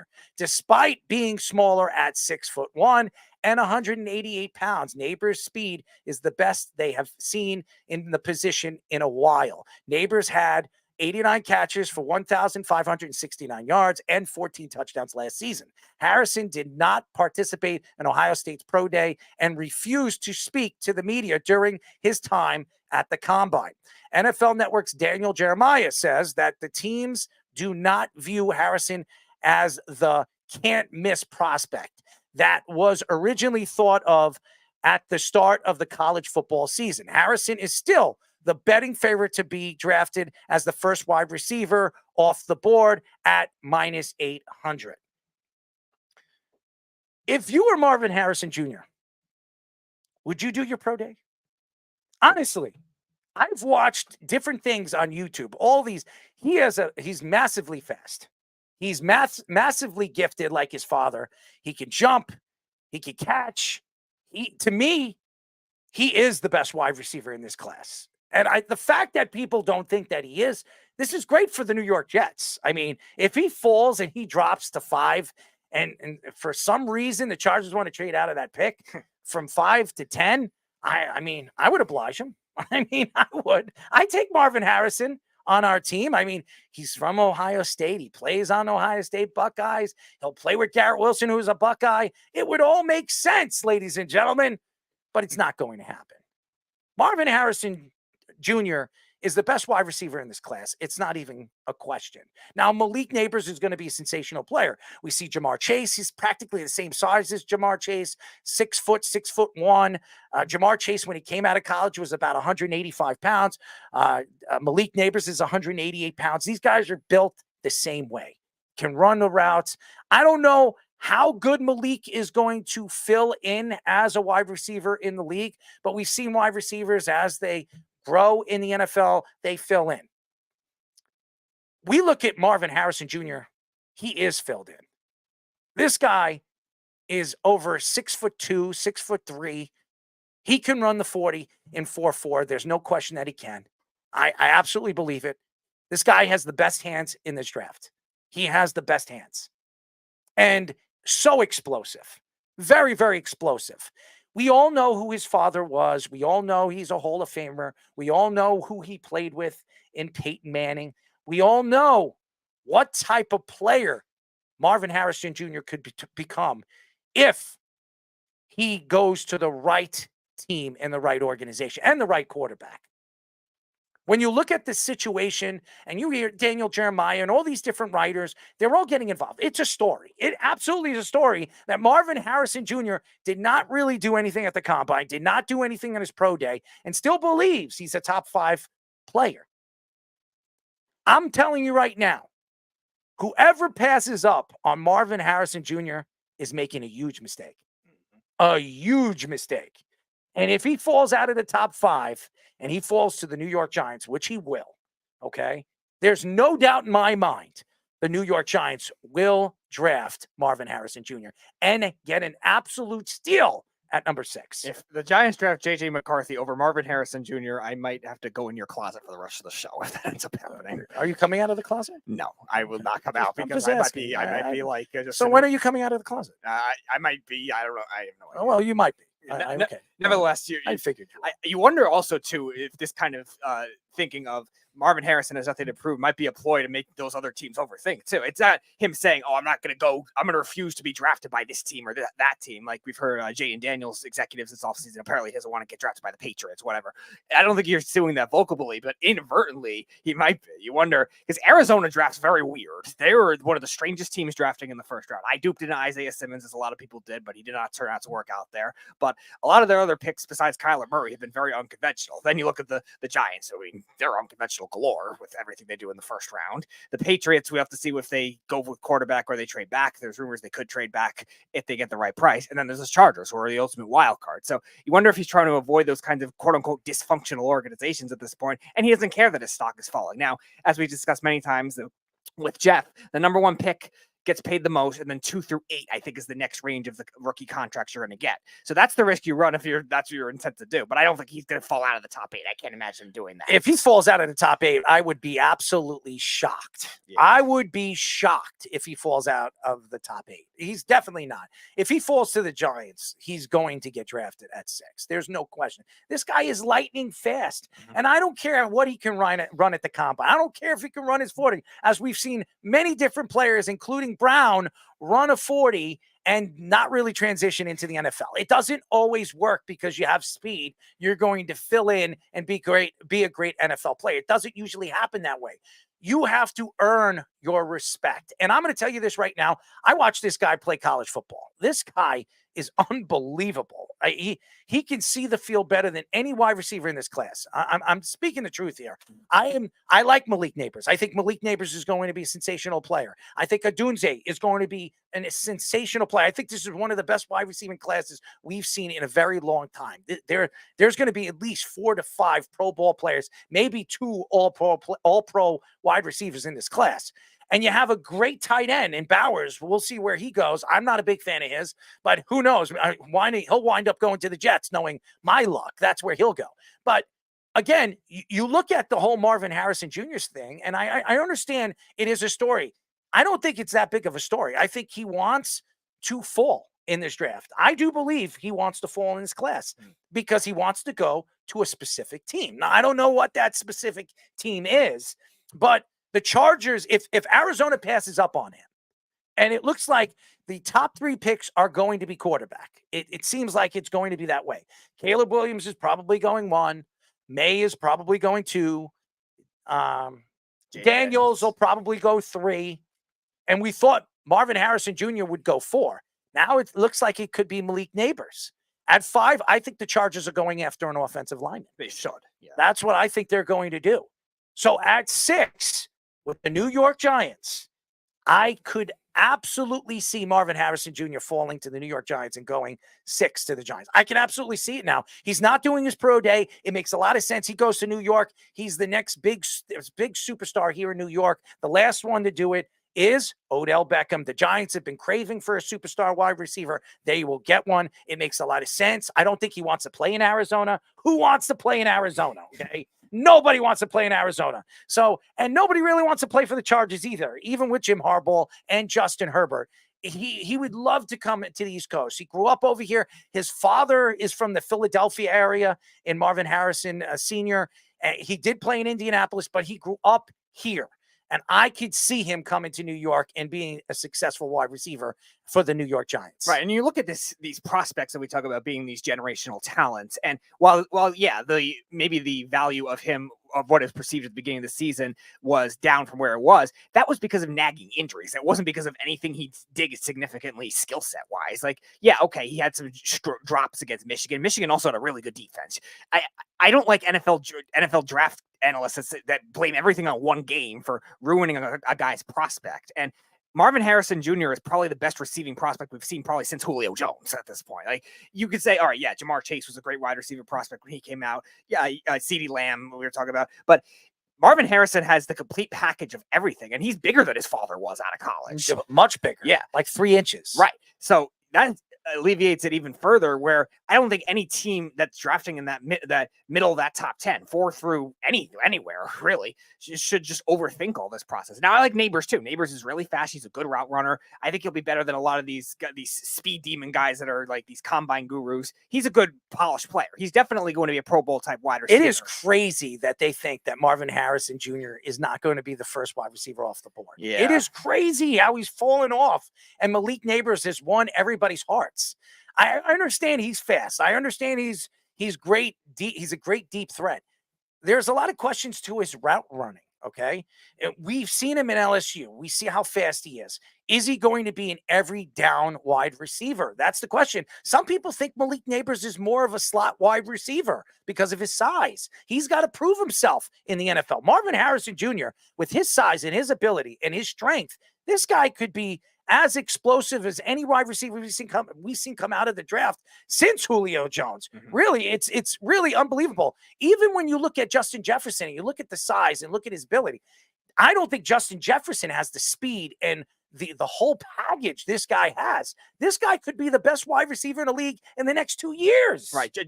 Justin Jefferson was not thought of in terms of the athletic grades pre-draft as the can't miss wide receiver prospect. We think of that as Julio Jones. I think Mike Evans was kind of thought of that way out of his draft.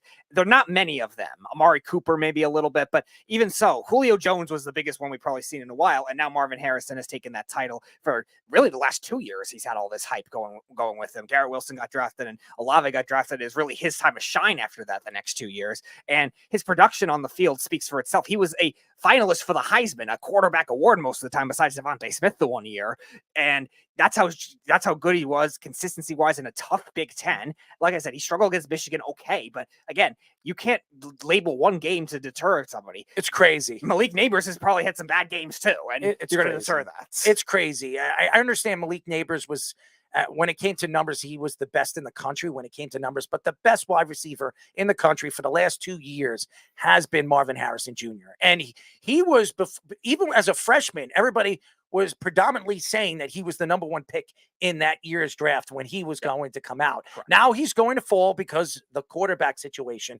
But he could be the best player in this year's class. And he probably is the best player in this class. But, of course, people are going to pass up on him because writers are saying it and analysts are saying it. I wonder what Mel Kiper believes he's going to fall to now. The Arizona Cardinals weird draft pattern says it. He's going to fall to number 12 or 13. It's ridiculous. This guy is one of the best wide receivers I've seen in a very, very long time. It doesn't make sense. And I'm going to tell you right now, the Giants are licking their lips because if Arizona passes up on him, there is no way the Chargers are drafting a wide receiver at number 5. They need offensive line help, or they're going to go after Bowers because Bowers is the tight end that everybody keeps saying is a must hit. So I do not see Marvin Harrison Jr. going to the Chargers. I think the Giants win.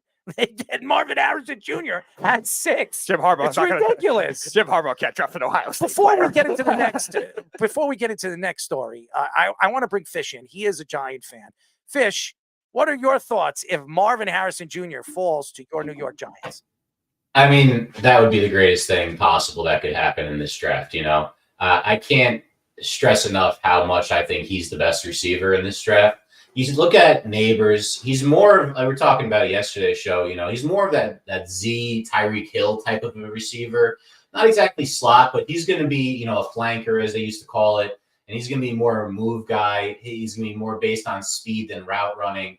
But, obviously he's great in the college level. And he makes some catches that are good catch radius. I mean, he's a great player. But are we just, dumb? Do we not remember, this guy's college career, Marvin Harrison Jr.? Do we not remember his Hall of Fame father? And he has better physical tools than him. And he's got a pedigree being taught, learned from a guy who played with Peyton Manning, maybe the smartest quarterback of all time.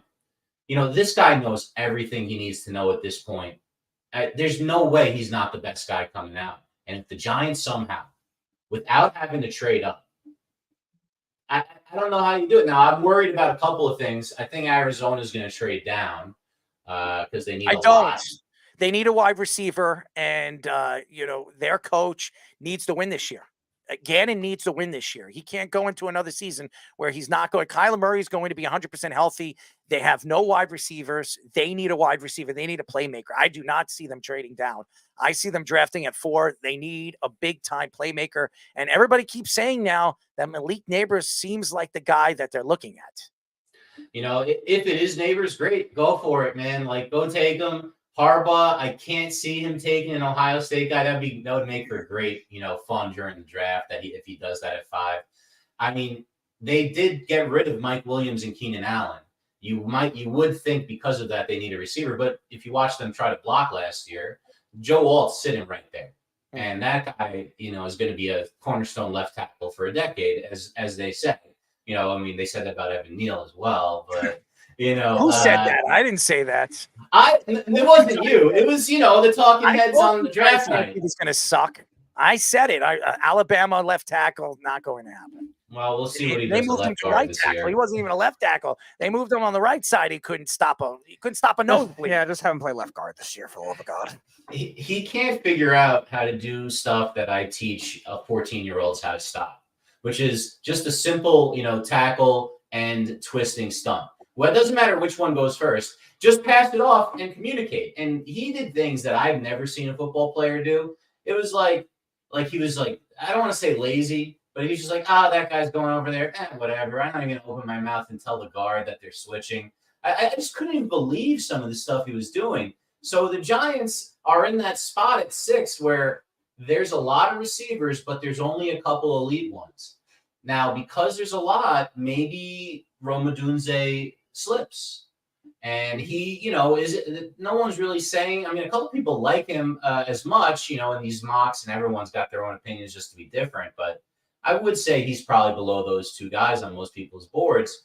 If the Giants can trade back, say with the Vikings, who are being rumored to move up and have a second first-round pick, I would do that and take my chances at trying to get either Odunze at 11 if he falls that far, which not likely, but I believe Bowers might be there at that point. And then you just go for one of those second-round receivers like a Keon Coleman they're saying is going to be in the second round from Florida State, or guys of that nature. Keon Coleman is going to be a first-round draft pick. I'm hearing he might go third. He's not Third? falling. No, I never heard that. Keon Coleman is going to be a first-round draft pick. There's no doubt about it. He'll be a top 20 pick. If he falls out of the top 20, I would be very surprised. Surprised. Apparently his numbers weren't great when he was running or something. He's a little slower, but he's a big, he obviously had a great career too. But he might be one of those Devontae Adams second-round type guys is what I'm hearing, even late second. But, those guys are great too. And if there's that many receivers in the draft, wouldn't you want to try to get, a guy of that range, maybe you hit it on the second round, and you haven't had a good tight end. Waller's going to go do some rap career, and instead of trying to catch passes, which he didn't do very well this year, to be fair. Maybe he should go to that rap career and open up like $7 million in cap space for the Giants to go get a safety. But, there's a lot of things they can do at 6. The one thing I don't want them to do is take J.J. McCarthy. No. Now, I can't see them taking the 4th quarterback at 6 when they did the Daniel Jones at 6 years ago, and it was an epic fail. That's just a story. They're not drafting a quarterback at 6. They're not doing that. I'm sorry. As long as it's not that, I'm going to be okay. They're just selling that right now. I'm telling you right now, Marvin Harrison Jr. does not want to go to Arizona. He doesn't want to go to Arizona. And that's why he didn't do his pro day. His father probably said, don't do your pro day. Don't do your pro day. You fall a little bit and you go to a team or you go to a city you really want to go to where you could become an all-time superstar. And he knows the Giants are sitting there at 6. He knows it. If a team doesn't trade up at 5 with the Chargers, which I'm telling you, the Chargers are going to get calls. If Marvin Harrison Jr.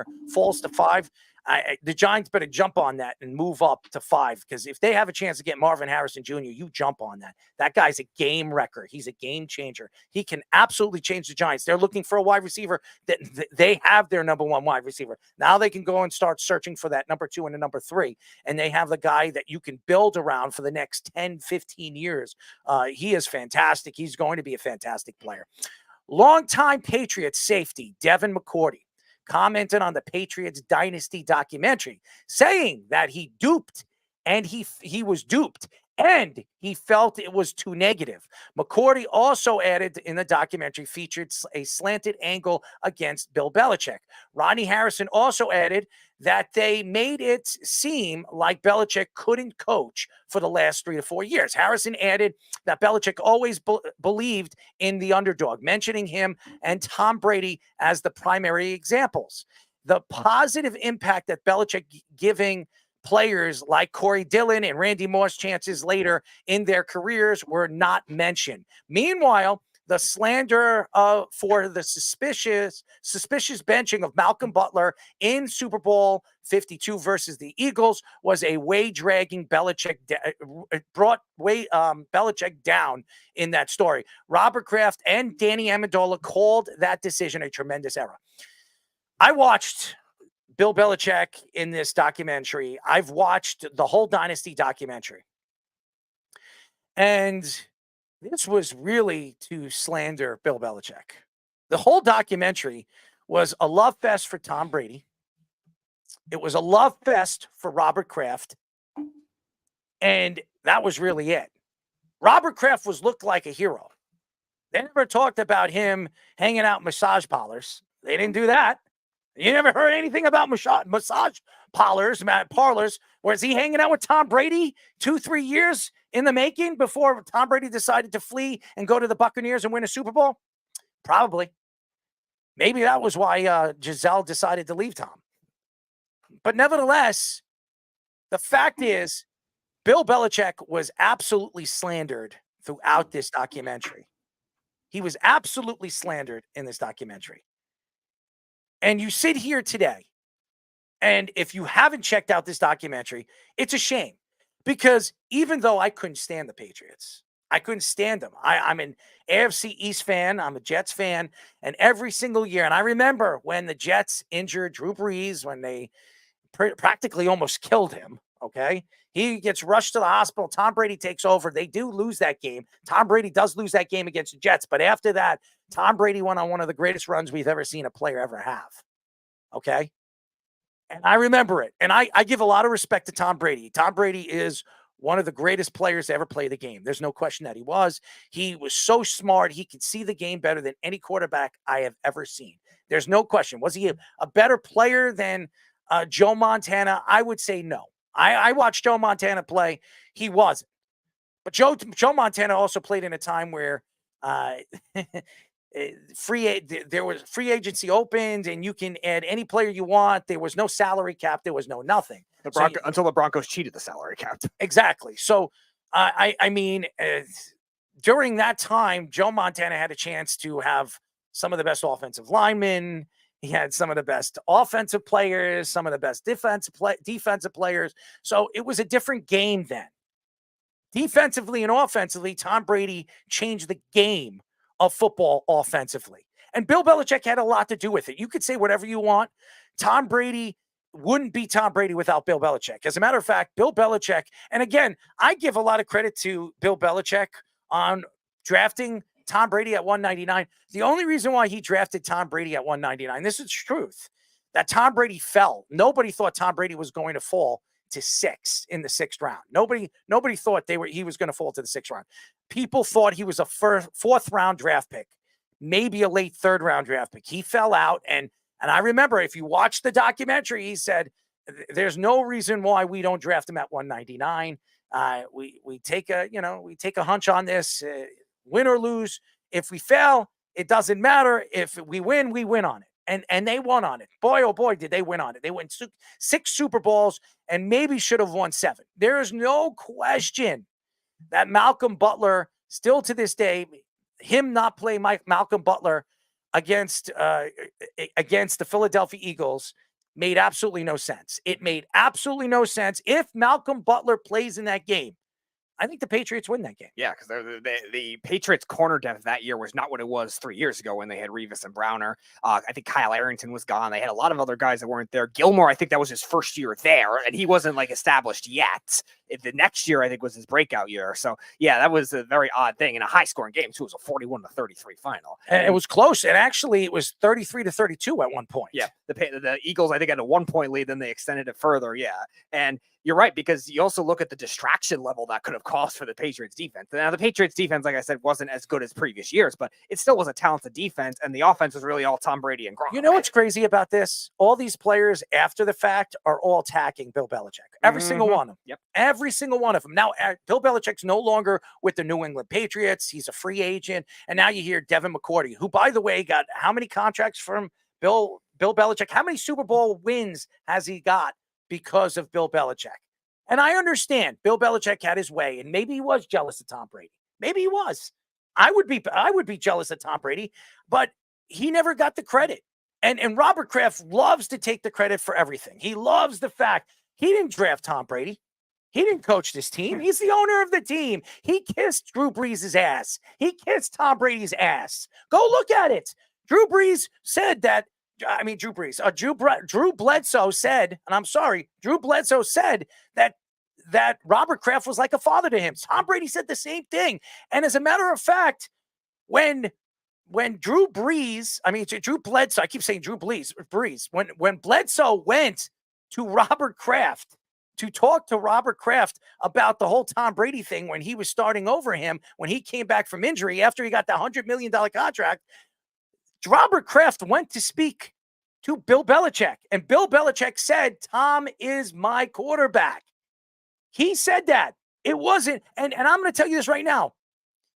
If Tom Brady wasn't pushed by Bill Belichick to, yes, Robert Kraft, Tom Brady would have never been Tom Brady. Yeah, and you also look at the track record for both of them. Bill Belichick even doing it with the defense. Bill Belichick even doing it with being like a GM, essentially, money managing the way he did. Like a lot of teams that don't have running GMs have had issues in the past. And the Cowboys have built players well with Jerry Jones, but Jerry Jones likes to do flashy things. The Bengals had that issue for a while. Good development team, but Mike Brown was cheap and they didn't have a real GM. Belichick had the great balance of everything too. That is not to be taken lightly. Yeah, you want to put more controversy in this documentary because it's very unique. We never seen in NFL history. Fine, but you can still add the success to go along with it too. All these undrafted players, all these random gems, Julian Edelman, Wes Welker, all these other random guys that like he was mentioning, like McCourty was mentioning, bringing these veteran guys towards the end of the career. We were talking about a couple of weeks ago with Josh Gordon. Josh Gordon, the Patriots were one of the teams that took a chance on him after he was suspended all those years, and he wasn't a big part of the team, but ended up winning a Super Bowl. Why did they win their last Super Bowl against the Rams? It was because of Bill Belichick's game planning. Correct. It wasn't Tom Brady. It wasn't their offense. It was Bill Belichick watching film and realizing that the Rams could not play against zone defense and physical corners. And that's what happened. And that's why they won that game. It wasn't because of Tom Brady. Tom Brady had a terrible game. That offense was horrible. The only touchdown in that game was by Gronk, okay? It was a short pass in the end zone, all right? That's the facts. The fact is, they only won that game because of Bill Belichick. And by the way, Robert Kraft mentioned that. He mentioned it was Bill Belichick's game planning in that game on why they won that game. But everybody forgets, when they want to blame somebody, the year before that, they wanted to blame that Philadelphia Eagles game. And maybe there was something going on in the locker room. Maybe him and Malcolm Butler were not seeing eye to eye. Maybe they weren't. I don't know. And there's so many theories on what it was. Maybe Malcolm Butler was sleeping with Bill Belichick's daughter. I don't know. They were saying anthem protests. They were saying drugs. There were many different theories. We don't actually know for sure. We don't know the story behind it, but what we do know is Bill Belichick decided not to play Malcolm Butler. Did it cost them a championship? Probably did. And I know it butthurted Tom Brady because Tom Brady was thinking, hey, I would have had my 6th and my 7th, and I was going to the Tampa Bay Buccaneers ready to win my 8th. And that's the thing. He loses a championship. Instead of only losing 2 Super Bowls against the Giants, he loses a 3rd against the Eagles, against another NFC East team. So I understand the whole Bill Belichick, Tom Brady thing, and I know all the players were taking Tom Brady's side in this documentary. Oh, sure. All of them. Amendola, every single one of them. Every single one of you name it. Amendola, Edelman, Gronk, Rodney Harrison, McCourty, and Teddy Bruschi. Every single one of those guys were taking Tom Brady's side. And listen, Tom Brady is a likable guy. He was a team player. Bill Belichick, the reason why they won all those years was because of his army-type coaching. I mean, that boot camp type of coaching. It worked. It worked. Listen to Gronkowski in the documentary. And by the way, it was a fantastic documentary. The year that they lost against Philadelphia, he said that year just didn't, nothing was working out. Like, we got to the Super Bowl, but there was something missing. There was something missing on this team. And every single one of them were saying it was Tom Brady and Bill Belichick. There was something going on between these guys. And maybe so. Maybe it was. You go out and you play. You're making millions and millions of dollars. Stop being prima donnas. Robert Kraft was sitting there saying, well, I knew there was something going on in the locker room, and, I just couldn't say anything. I talked to Tom. I talked to the team. Listen, you made it seem like you were so perfect. You're going to tell me you had nothing to do with Spygate? You're going to tell me you had nothing to do with Deflategate if it was really that, it really existed. I don't know if it was or it wasn't. It seemed like it was. And maybe the NFL was going after Tom Brady. They probably were because they messed up on Spygate. They absolutely did. But the fact is right now, you look at this documentary, it is not good for Bill Belichick. And if I was Bill Belichick and if I approved being in that documentary like he was, I would have been sick to my stomach after seeing all those players. Slater was talking crap. Every single one of them were talking crap about Bill Belichick. This is the same guy that drafted you. This was the same guy that trusted you guys to help him win those Super Bowls. Yes, he can't go on the field and make the plays. Yes, he wasn't the quarterback. But what he was doing, he was calling the plays. He was out there watching film. He was out there trying to find the weaknesses of teams' offenses. That's what Bill Belichick was doing. And the fact that Robert Kraft was sitting there all pretty with the 6 trophies in his house makes me sick to my stomach because even his son was speaking in the documentary, complimenting his father. And it was because of his father and his leadership that helped them win a Super Bowl. What kind of leadership did you give the Patriots? You own a team. You pay the players. That's all you do. You decided to leave the team and the team's hand of drafting to Bill Belichick. Who drafted those players? Who was the one that led that team? And you didn't want to give him credit. And then, then you decided when Tom Brady decided to go with Giselle to his house and say that he wanted to part ways and go to the Buccaneers, you allowed him to do that. You decided that it made sense for Tom Brady to go to the Buccaneers. And then after the Buccaneers win the Super Bowl, he said that could have been our Super Bowl. If I was one of the greatest owners of all time, this is what he said in the documentary, to keep these two superstar player and coach on the same team for 20 years. I was the one that kept them together. Everything from Robert Kraft was me. People forget what it takes to win championships. It takes good coaching. It takes a great GM and a great quarterback and a great defense. And who was running the team for 20 years, baby? It was Bill effing Belichick. And I'm tired of it. I'm going to stick up for Bill. I didn't like the guy. I couldn't stand the guy. But listen here. This guy found a way to win. It didn't matter if he had to cheat. If it wasn't in the rule book, it wasn't cheating. And he found a way to do it. And by the way, I'll give Bill Belichick a lot of credit. The whole Spygate thing, which was going on, and he did hire the film guy. He did hire the camera guy that was doing that. Bill Belichick did not know what was going on the sidelines during Spygate when the Rams were practicing. He did not know that was not good. Because if you watch the documentary, there are facts to it. He did not know. He knew that they were recording. But again, his team, his coaching staff said every single NFL team is doing it. The fact that he was caught. And by the way, the Rams tried to pin that on him. And I didn't know this. They were trying to pin that whole thing on the Super Bowl. The reason why they won the Super Bowl because of Spygate, that was not true. Spygate was not going on during the Rams practices. It was not going on during the Super Bowl. That was fake. That's a fake, false story. And the Patriots were going to sue the newspaper while that story came out. And what did they do?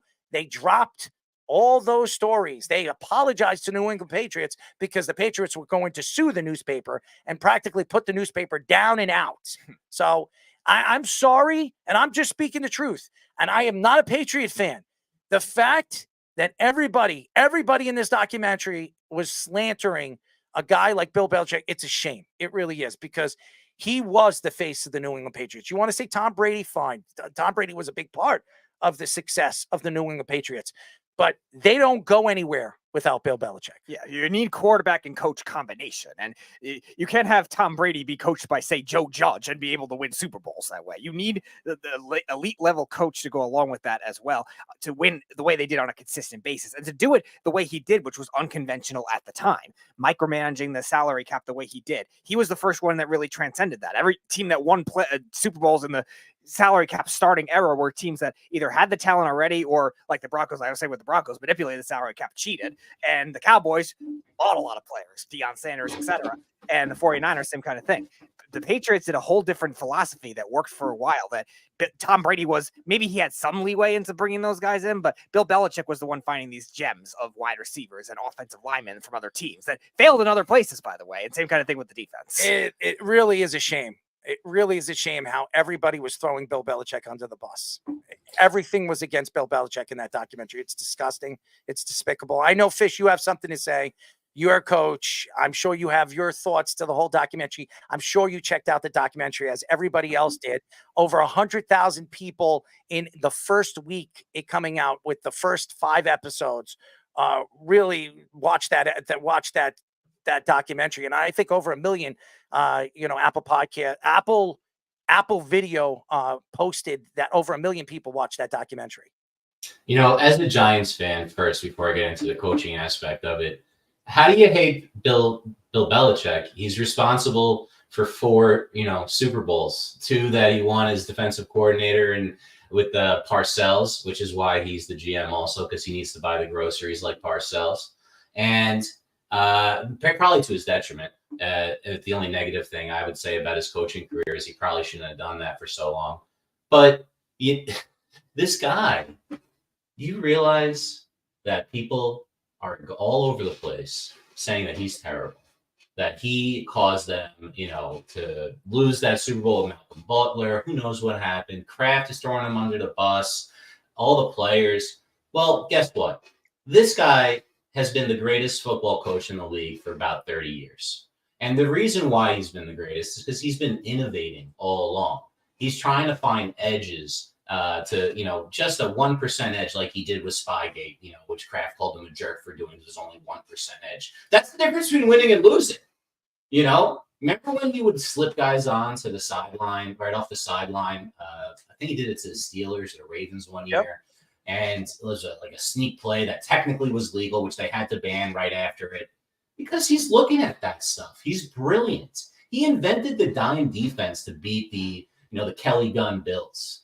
He said, let's give the ball. Let Thurman Thomas run for 100 yards. We'll just play a bunch of D-backs. And they put that defensive game plan in the Hall of Fame, just like the game plans that he was able to orchestrate in the most recent Super Bowl that he won. He's been doing it forever. He's that good. He's really should be credited a lot with the modern 3-4 defense as well. It was all 4-3 in the 90s after Jimmy Johnson's innovation. And then, with Vince Wilfork, he kind of decided, well, we can kind of switch this up and have a 2-gapping nose tackle because this guy's a monster. And we can cover more gaps and have, more guys covering in the, in underneath coverage with the linebackers. He created this. And he's like the innovator of most of the coaching. Shanahan, you could say modern day does innovation, in that whole school with McDaniel, all those guys that do it offensively. But I think the key with Belichick is he was the greatest defensive coach, and he wasn't bad at offense either. He may be the most well-rounded defensive head coach there ever was. Because, look, Speedy, I know you may be dreaming of the halcyon days of Joe Judge taking knees on 3rd down in the 3rd quarter, as an offensive playbook. But you got to understand that the Giants owe so much to Bill Belichick, and the Patriots owe more. And this documentary, they're just ripping him. Now, I've heard some of the players say, and this is the interesting thing about the documentary, is that they talked for a long time. What's his name? The safety, Harrison. Mm-hmm. He said Rodney Harrison, they didn't use almost everything that he said, and they only went negative with the things that he said. And McCourty said that too, that he said a bunch of positive things, but they only used the negative. So where does that come from? And I think you got to look at Bob Kraft.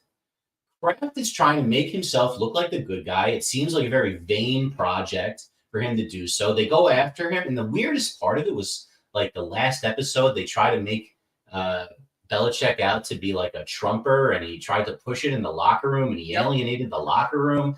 Like, did they really have to? Listen, that's just kind of wild. I don't even want to get into any of the politics of it. But what are you doing?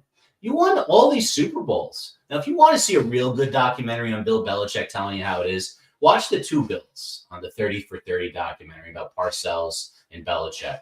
That is a fantastic documentary, and it shows you just how great they were. And, sometimes you need a prickly, like kind of a douchey guy to be your head coach. That's who he is. I was brought up by a lot of coaches that pushed a lot of buttons that were yes, sir, no, sir, don't talk back, all these things. And you learn from them. And it's not like that with kids these days, and the younger athletes, they don't respond to that, which is why you see a lot of these older coaches not being able to get along with these younger kids, especially Nick Saban now that they're getting paid, But it's really a testament to Belichick that he was able to keep it together as long as he did, win as many Super Bowls with different generations of players. Look, it's impossible to keep your fastball into your 70s, I think, is really what the message of all this is. It didn't work for Coughlin when he got to his 70s anymore. He used to be the greatest game manager of the clock and the end of half, end of game things. In the last couple of years, he was the worst in the league at it. Guys fall off. They lose their fastball. And Belichick, it looks like he did. But I don't throw that guy under the bus. I do not think he lost anything. The fact is he couldn't find another quarterback. That was all what was going on with the Patriots. Over the last couple of years, they have had some of the best defenses in the league. It was not because he lost something. He just couldn't find the quarterback that can play and run his offense. That was the problem with the whole Tom Brady thing. Tom Brady was a big part of the success, but he was the one that built Tom Brady. He was the one that trusted in Tom Brady. As we all know, Robert Kraft at one point went to Bill Belichick and said, play Bledsoe. And he said, Tom is my quarterback. So again, I want to get into the next story. I will say this, that whole situation with the Bill Belichick, it's a shame. It's a shame what they did, making Bill Belichick out to be the bad guy. It didn't make any sense. Bill Belichick has a lot to do with the success of the New England Patriots all those years.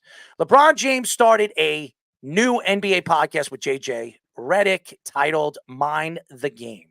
LeBron mentioned that the game has changed since Steph Curry entered the league. He added, you can't pull starters in the fourth quarter anymore, and also compared Steph Curry to Patrick Mahomes. He also mentioned Allen Iverson as being an influential for his ball handling skills and going into the paint very often despite being undersized. He said AI defied the odds and claims he has the best handles he has ever seen in the NBA, even over former teammate Kyrie Irving. First of all, Steph Curry is not Patrick Mahomes. Okay? Steph Curry changed the game because he brought the three-point shot to the NBA. And the NBA's always had it. Reggie Miller, Ray Allen, we all know, Pistol Pete. There were a lot of great three-point shooters in the league and specialists that did it. Hornacek. We could go up and down some of the great three-point shooters of the 90s era, the 80s era, the 2000 early era, and even now, the three-point shooters now. And I understand Steph Curry is very well respected around the league because of what he has done for the league, bringing so many young fans to come and watch and come and believe that they could be an NBA superstar. All they have to do is learn how to shoot the three. That's great, but it's ruined the game. Say whatever you want. LeBron can say whatever he wants about Steph Curry. And I think Steph Curry is a fantastic player, a Hall of Famer. He is the greatest three-point shooter we've ever seen. He has ruined the game. The game is not better because of Steph Curry. It's worse. And that's the problem. We remember in the 90s, it was all about the big man, the power forward. Now it's transitioned into the guard play. It's positioned into the three-point shot. And again, you look at the game now as a whole and the way the NBA is trying to sell it. And I understand there's 260, 250 countries that enjoy the game of basketball and so many great foreign players right now. The Joker is one of the best players, if not the best player in the NBA. And now you have Luka Doncic, who's probably going to win the MVP this year. It's changed the game, but it's not because of Steph Curry. It's not because of LeBron James. It's because of Michael Jordan. It is because of what Jordan brought to the game in the 80s and the 90s that's really transitioned this game. Now, Michael Jordan is no longer in the game. He was an owner. Now he's just like, his sneaker is still the biggest selling sneaker in professional sports. Steph Curry, he's defined the game because Now everybody wants to be a Steph Curry fan. It's no longer a team fan. It's a player fan. And Steph Curry really has defined that. Everybody wants to wear a Steph Curry jersey. Everybody wants to be a Golden State Warrior fan. Why? Because of Steph Curry. Everybody wants to be a LeBron James fan. So everybody's now, well, they were Cavalier fans. Now he leaves the Cavaliers. They burnt his jerseys. He goes to Miami. He wins a couple of championships there. He leaves Miami. They burn his jersey. Then he goes back to the Cavaliers. He wins a championship, and they love him forever. This is the way professional sports is. It's about money. It's about business. And that's what sells. Fantasy sports has changed the game. And everybody gets, and LeBron James wants to say that Steph Curry's changed the game. He is another Patrick Mahomes. Patrick Mahomes is by himself right now in the NFL. Patrick Mahomes is the face of the NFL. And the reason why he's the face of the NFL is because the quarterback is the most important position in professional sports. That's the facts. I'm going to tell you right now, if Steph Curry was a quarterback in the NFL and he was as good as Patrick Mahomes, yes, then he would be compared to Patrick Mahomes. You can't compare a basketball player to an NFL player. Now, Steph Curry could not win a championship by himself. Could he? He had Klay Thompson, he had Draymond Green, then he had Kevin Durant. He wasn't even the best player on the team when he won 2 championships with Kevin Durant. Kevin Durant was. Patrick Mahomes is the best player on his team. It's not even a question. You can't even argue that. Could Patrick Mahomes win without top-end players? Well, he proved it last year. Steph Curry never did that. And LeBron James is going to sit there and try to compare Steph Curry to Patrick Mahomes. What are you, on drugs? Now, the whole Allen Iverson thing. Allen Iverson is one of the greatest players I have ever seen. A 6-foot point guard. He really was a 2-guard, but he played point with the 76ers, really redefined the position. He really did. And if you ask Michael Jordan who had the best ball handling skills, it was AI. Nobody made Michael Jordan fall on his ass as much as Allen Iverson. Now, LeBron James really never got a chance to see Allen Iverson in the top of his game. He really never did, because when he came into the league, when LeBron James came into the league, which I think was 2004, 2005, AI was at the tail end of his career. AI only played, I think, another 4 years. I think he was on Denver, or it was at the tail end of his 76er career when LeBron James was drafted. Now, I do believe Allen Iverson is the greatest ball handler I've ever seen. I have never seen a player with such terrible talent around him. Besides LeBron James, that 1 year that took his team, his Cavaliers team, to the finals against the Spurs, which, by the way, they got swept. I have never seen a guy do it not once, but twice with a team that was not worthy enough to go to the finals. Allen Iverson, could you name half those players on that team? Dikembe Mutombo was at the tail end of his career. Yeah, 40. Eric Coleman. Eric Snow. Derek Coleman. Derek Coleman, Eric Snow. You could go up and down that roster. None of those guys were Hall of Famers. None of those guys were any good. I think Derek Coleman 1 year was an all-star with the Nets. He wasn't an all-star with the 76ers. That team was horrendous. Allen Iverson was a 6-foot point guard / guard, two guard that dominated the game at his position. And yes, Kobe Bryant, as much as everybody compared, and Allen Iverson came out and said that Michael Jordan is the greatest player he's ever seen, but Kobe Bryant was the second greatest player of all time. When you have LeBron James, who thinks he's the greatest, give all the credit to AI after AI came out and threw him under the bus and said that the second greatest player of all time is not LeBron James, it's Kobe Bryant. That makes me laugh. What is he trying to kiss AI's ass? Because how many times did anybody see the note that he wrote to Kobe, Allen Iverson? You could check it out. It was a 13-minute note to Kobe Bryant when he passed away. Kobe Bryant, AI said, was the second greatest player of all time. I don't believe that, but Allen Iverson believes that. And he played against both guys. He played Michael Jordan in 1998, 97, when he was drafted, when Michael Jordan still was at the top of his game, and he played Kobe Bryant when he was at the top of his game. And he also played LeBron James at the top of his game. So if there's any player that could say he played the greatest players of the last 20 years at the top of their game in this era, it would be AI. And every single one of them, Michael Jordan said he's one of the greatest ball handlers and players he's ever seen. Kobe Bryant said it. Now LeBron James has said it. Why is anybody putting AI in the top 10 greatest players of all time? Before we get our guest on, Keith has a comment. Pistol Pete took 15 career three-pointers in the NBA and hit 10 of them. Nobody in the NBA wins a championship by themselves. You're absolutely right. But guess what? Patrick Mahomes, and I'm going to say football is the ultimate team game. There's no question. You can't win without defense. You can't win without great special teams. You can't win without coaching, good coaching. But let's be honest. This year, did anybody think Kansas City was going to win the Super Bowl? Come on. I don't care what anybody says. Nobody thought that Kansas City was going to win the Super Bowl this year. I definitely didn't. I didn't even think they were going to make the playoffs. And how many wide receivers did they start this year? How many guys did they drop and bring back? Scantlin, they dropped him. They brought him back because he dropped the ball. How many clowns do they have in their locker room?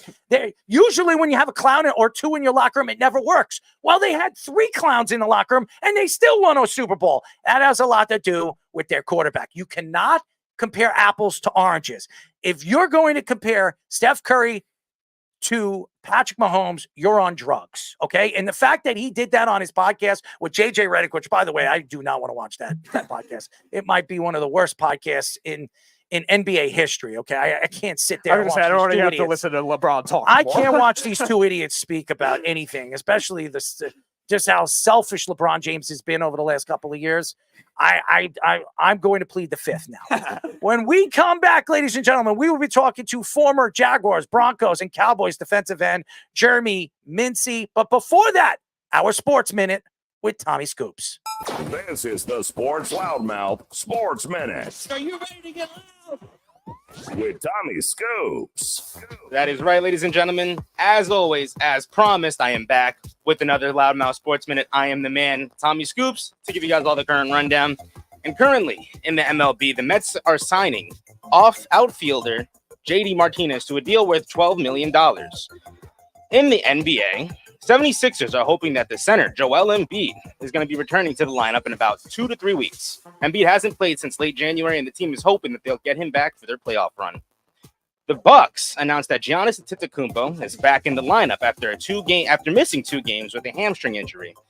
Giannis is back, however, Chris Middleton is going to be out as he is recovering from an ankle injury. In NFL news, the Raiders are going to be re-signing free agent defensive back Isaiah Palomau. Now it's time for Scoops and Scores. So I'm going to give you a quick rundown of the scores that are currently going on in men's college basketball. Right now, Iowa State is leading 82-63 over South Dakota State, and Gonzaga is leading 83-53 over McNeese, with Tennessee and St. Peter's starting. Tennessee is leading 10-5 over St. Peter's. In the NBA right now, Milwaukee has a 71-67 lead over Brooklyn. The Denver Nuggets have a 36-35 lead over New York, and Houston has an 84-75 lead over Chicago. Dallas currently has a 54-42 lead at halftime against Utah. And in the NHL, right now, going into overtime, Philadelphia and Carolina are both tied at 2 apiece, with Nashville currently having a 2-0 lead over Florida, and Buffalo having a 1-0 lead over Edmonton. That is currently all the time that I have for you guys right now. I'm going to send it back to the boys for their next guest on the Sports Loudmouth. This is the Sports Loudmouth.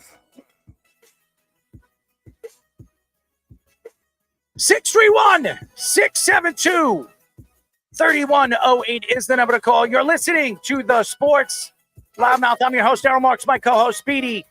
Petey, remember, you can listen to our show every single Wednesdays and Thursdays. All you have to do is go to www.worldwidesportsradio.com. You can check us out with me, Speedy Petey, and ex-NFL player Sean Smith every single Wednesdays and Thursdays at 7 p.m. All you have to do to tune in and check out our local listings is go to our website at www.worldwidesportsradio.com. Thank you to Carolina Panthers safety Xavier Woods for joining us, and we've had this guy on our show quite a few times. We love him. He's doing big things right now in his studio. He's working on a movie. He's working on a cartoon. I mean, this guy's doing everything, ladies and gentlemen. And he's going to ask me and Speedy to be a voice of his cartoon movie. Yes, ladies and gentlemen, you know who he is. We are now talking to former Jaguars, Broncos, and Cowboys defensive end, Jeremy Mincey. Jeremy, what's up, buddy? Hello, everyone. How y'all doing today, man? You're looking good, man. You look like you lost some weight since last time. Yeah, I lost about 20. I'm trying to get down about 30 more. Why? What are you trying to do? Are you trying to impress your woman? Is that what you're trying to do? Well, you gain a few inches, But now, first of all, how old are you?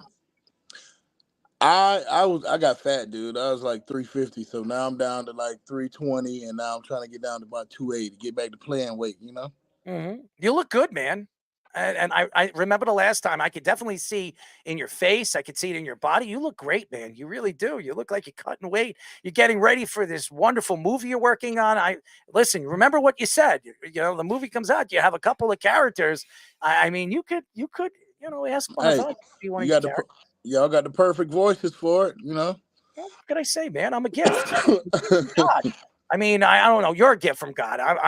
I'll say I'm a centimeter, but in a few minutes, actually in the next 15 to 20 minutes, I'm going to have a lot of gifts because I'm going to be putting icy hot on my genitals, as you can see right here. As I made it there, ladies and gentlemen. I am going to break a Guinness Book of World Records. I am going to put these on my nutsack. And I am going to try to last 15 minutes. I don't know if I can, but I'm going to try. So, ladies and gentlemen, get ready. It's must see as I am going to try to breathe in and breathe out and wax on, wax off. But there's a lot of things you're doing right now. You're doing things right now in the music industry. You're doing things right now in the movie industry. What has stood out to you since you've retired from the NFL? I mean, honestly, I've been so focused on my kids' AAU that I've completed, I got to finish up one more documentary on the boxing, hidden gems out of Houston, and then I can completely lock into my kids with. They all playing AAU basketball, and they're doing a great job. They actually, we just currently got picked up by Lou Williams' basketball team, my older two daughters. So that's exciting, and they just won their first two tournaments. So I'm excited to see how, summer's going to be. Did you get the wing endorsements of the place he likes? Yeah. Lou's a FanDuel guy. So, it's exciting. This is going to be an exciting year. Yeah, so we were talking actually about the Patriots documentary a couple segments ago, and there's been a lot of these sports documentaries that have come out recently. And I know you work in the film and you've worked with documentaries. And what do you think is the overall ripple effect that a lot of these stories have? I mean, I love it. I love people telling the inside stories and telling the whole story instead of what everybody perceives. So, like I say, the Patriots got an amazing history behind them, and some of the things that go on behind, the things like Bill, like you would think Bill's a stiff, but Bill's is like a very awesome dude, man. He's funny. He got a great personality. And, other than him making practice seem like the military, other than that, man, he's a cool dude, and people wouldn't know how cool dude Bill was unless they actually spent some time with him. We are talking to former Jaguars, Broncos, and Cowboys defensive end Jeremy Mincey. Jeremy, I watched the documentary and I thought that the NFL, I'm not even the NFL, the Patriots really took shots. Robert Kraft really took shots at Bill Belichick. A lot of the players really didn't respect him. And after the last 2 years that Bill Belichick and Tom Brady actually worked together and won a Super Bowl, everybody said that Bill Belichick lost the team, that the players didn't want to play for him. Do you believe that? It was when he didn't play the one kid. Who was it? What was his name? Malcolm Butler. Yeah, that's disheartening, and you can lose your team with things like that. Bill showed you he was an a-hole by when what was the kid? What was his name? The kid that got cut literally 2 days before the Super Bowl. Oh, that was a good question. He played with me with the Jaguars. He was a wide receiver. His name started with a T. I'm looking it up right now. Dang, what was his name? But he got cut 2 days before the Super Bowl. I thought that was I thought that was horrible. So I don't know. Maybe Bill and Rob had Taekwon Underwood. Taekwon Underwood. I was so happy for him because I watched this kid, work so hard, and then when he left Jacksonville, he ended up on the roster with the Pats, and so I was like, oh man, Underwood is about to get a Super Bowl, and we get ready to tune in and see him on the cut list. That's crazy, man. Definitely not ideal circumstances. I forgot he was there. I remember him in Jacksonville when you were there as like the beginning of his career, kind of a faster wide receiver. And the Patriots do love those guys that can also be special teamers too. And that really fit Belichick's mold. Yeah, it's unbelievable. It really is. And you know what's so crazy about the New England Patriots? And I give Bill Belichick a lot of credit. How many different players did he have year in and year out? Right. How many transitional players did he have at wide receiver, at running back, at the offensive line? And it all worked. All he needed was Tom Brady. I understand you need the quarterback, but it has a lot to do with the scheme. Who ran those schemes? Who picked those schemes? It was Bill Belichick. And I'm sorry. I'll give a shout out to Robert Kraft. I'm sure he's a nice dude. I know, Jeremy, you probably know Robert Kraft. But to me, there was this whole documentary was all about Robert Kraft. It was Robert Kraft and the love fest for Tom Brady. It had nothing to do with Bill Belichick. I think that's wrong, man. I mean, Bill helped them write the history of that whole organization. Like, don't get me wrong. Tom Brady is great, and it wouldn't have been done without Tom Brady. But y'all gotta remember, like, Bill was taking these teams deep in the playoffs before Tom even got introduced to the game. Like, and Bill's been around for a while, man. I don't know how they fell out at the end of the day, but nobody could take any credit from Bill at all. Like, nobody, honestly. So you, speaking of ownership, we were talking about the Broncos a lot of this offseason too, with the Broncos, Russell Wilson situation, the way they handled that injury clause in his contract. And we've had many NFL guests that have mentioned that these teams love to nitpick on that kind of thing. As a former player yourself, what is your thoughts on the way they handled Russell Wilson and not paying him that money? It's a bunch of baloney, man. We all know, man. It's a bunch of baloney, man. These teams got a lot of weird ways to kind of eradicate you, kind of like my last year with the Cowboys, when all of a sudden I had a media guy instigate against me and Greg Hardy, and they don't even know how cool we were, and that kind of ended our relationship. Like, I was cool with Greg Hardy. I had his back. I did a lot of things for him to protect him behind the scenes. And he allowed the media to ruin our relationship. So, I mean, I know how it worked. You know, it's so interesting when you look at the NFL, and we were just speaking about Patrick Mahomes, and everybody wants to compare Patrick Mahomes to some of the great quarterbacks already. And his career hasn't even really started. I mean, he's 28 years old. He probably has another good 8 to 9 years. He's already won 3 Super Bowls. When you look at a guy like Patrick Mahomes, could you compare Patrick Mahomes to any player that you played against? I mean, the closest thing is, to me, he's like a mixture of Aaron Rodgers and Brady. I mean, his accuracy, like how the clock could slow down in his mind. Like, I mean, honestly, I can't really compare him to anybody. Like, I mean, I haven't seen that type of guy ever. That's crazy. That's crazy. And I've been around a lot of quarterbacks, but you know who though, now that I think about it, he's like a Tony Romo, except for he's more of a finisher. Yeah, well, we know Tony Romo doesn't know how to finish plays, but he knows how to finish his words. He was gushing over Josh Allen and Patrick Mahomes during a broadcast like he's a teenage girl. But he also gushed about Zach Wilson. He's also gushed about Sam Darnold. Remember when these guys? These guys during the live broadcast. I'm just saying. I remember when Sam Darnold was drafted. I remember Tony Romo coming out and saying, "Oh, this kid's going to be one of the best quarterbacks in the league." He said the same thing about Zach Wilson, and look what both of these guys turned out to be: busts. So thank you, Tony. Yeah, maybe Tony Romo. Thank you. Yeah, so you get a chance to watch a terrible quarterback play for the last, I don't know, 30 years. So thank you. So yeah, you were talking about Patrick Mahomes with the Chiefs, and a lot of NFL fans are not liking the fact that the Chiefs are getting all the calls. They believe the NFL is scripted and stuff like that. A lot of these referee bias. What are your thoughts to all that happened throughout the year? I mean,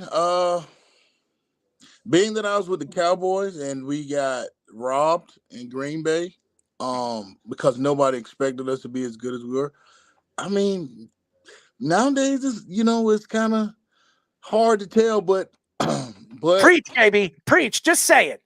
I mean, it's hard. It's hard to tell, like sometimes, like because I do feel like sometimes, like America in Las Vegas can pick the team that wins. Like I don't know how they do it, how they pull it off, but I think some kind of sorcery be going on sometimes too. I absolutely agree with you. By the way, for 7 years, I've been on this show, and I've been doing radio for almost going on 12 years. I've been saying this over and over and over again. Speedy, you've been with me for now 6 years. I have been saying that not only football, all sports are rigged. I've been saying it. Everybody looked at me. I've been attacked all over social media. You don't know what you're talking about. You should be ashamed of yourself. Swallow your mic. You suck. And I said, I suck. Now everybody's coming out with it. Now you have players coming out and saying that the NFL is rigged. I am not blind, okay? That Super Bowl the Patriots won when they came back against Atlanta, that wasn't a coinky-dink, okay? Absolutely. That was not a coinky-dink. That defense was shutting down that Patriots offensive line, shutting down that Patriots offense. And all of a sudden, it fell apart in the fourth quarter, and they have a miraculous comeback. I am sorry, boys and girls. That was rigged. And I don't care. Listen, you have referees. All of a sudden, by the way, Kyle Shanahan might be the worst second-half coach I've ever seen. I mean, seriously. How do you have in every single those 3 Super Bowls, you were an offensive coordinator and you were a coach twice.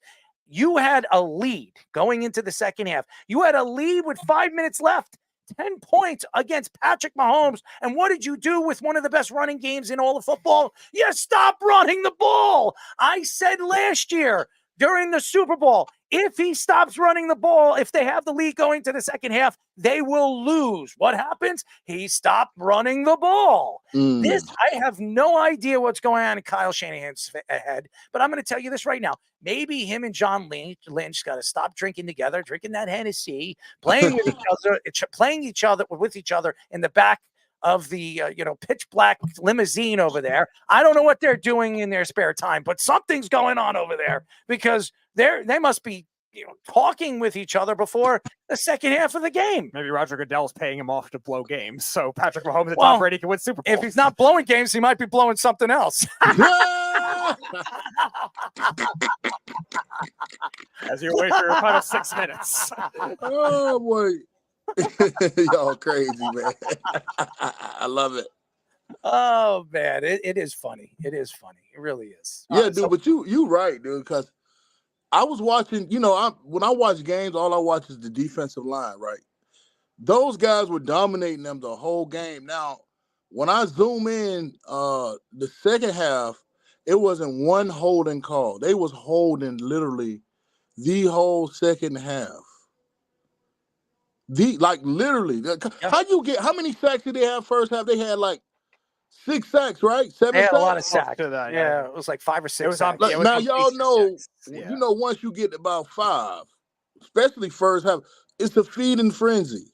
Mm-hmm. Guys are loose. Guys are that's when you're in your zone to rush. Because where they lack at. And so how did that completely get erased? I don't know.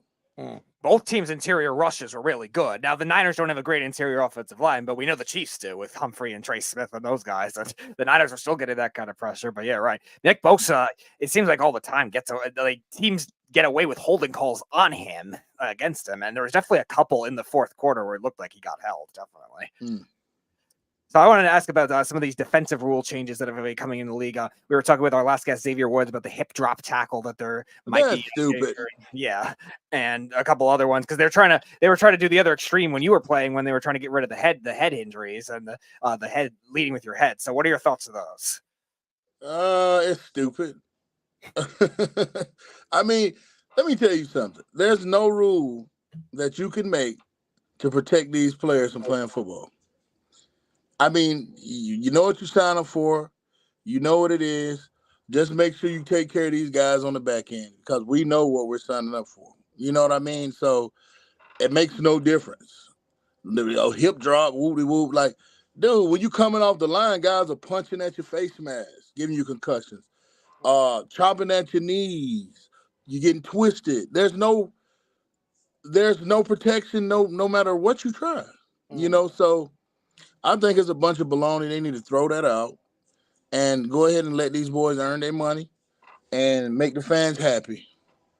I absolutely believe it's all about making the fans so very happy. It's all about money. It's a business, ladies and gentlemen, a business. I like it, baby. I like it a lot. We are talking to former Jaguars, Broncos, and Cowboys defensive end, Jeremy Mincey. You know, Jeremy, the defensive line and defensive tackle has been such an important aspect of a defense now. It's really changed the game. And one of those guys that have changed the game is Aaron Donald, who just retired. Tell us a little bit about what you know about Aaron Donald and tell us why you believe he's one of the greatest defensive tackles to ever play the game. I think he has phenomenal instincts, low center of gravity, and long arms. Like he's like the perfectly built defensive lineman, but I'll never put him over Reggie White or Lawrence Taylor because of the motors. These guys were dictating games alone, you know, so that's the fact that they got over Aaron Donald. Like, now, don't get me wrong, Aaron Donald he closed out really well, does a great job with consistent pressure, strong hands and all that, but I mean, when it comes to LT and and Reggie White, you know, that's another level, especially actually knowing some of the players that Reggie White embarrassed, like the Larry Allens, knowing how great he was, watching him, being in practice with him. Even year 13, he was taking guys with one hand and just throwing them, and watching Reggie White rip and flipping him, you know, every which way. That lets me know how great Reggie White really was. So how does he compare? I know it's defensive tackle versus defensive end, but some of the pass rushers that got inducted into the Hall of Fame as well. Julius Peppers, Dwight Freeney. You played with DeMarcus Ware in Denver, I believe, and he got inducted last year. A lot of those guys. Where do you think he compares to some of those defensive linemen all time? Oh, he definitely up there. I mean, he's right. I mean, he's ahead of D. Ware. He's ahead of I can't say Freeney, man.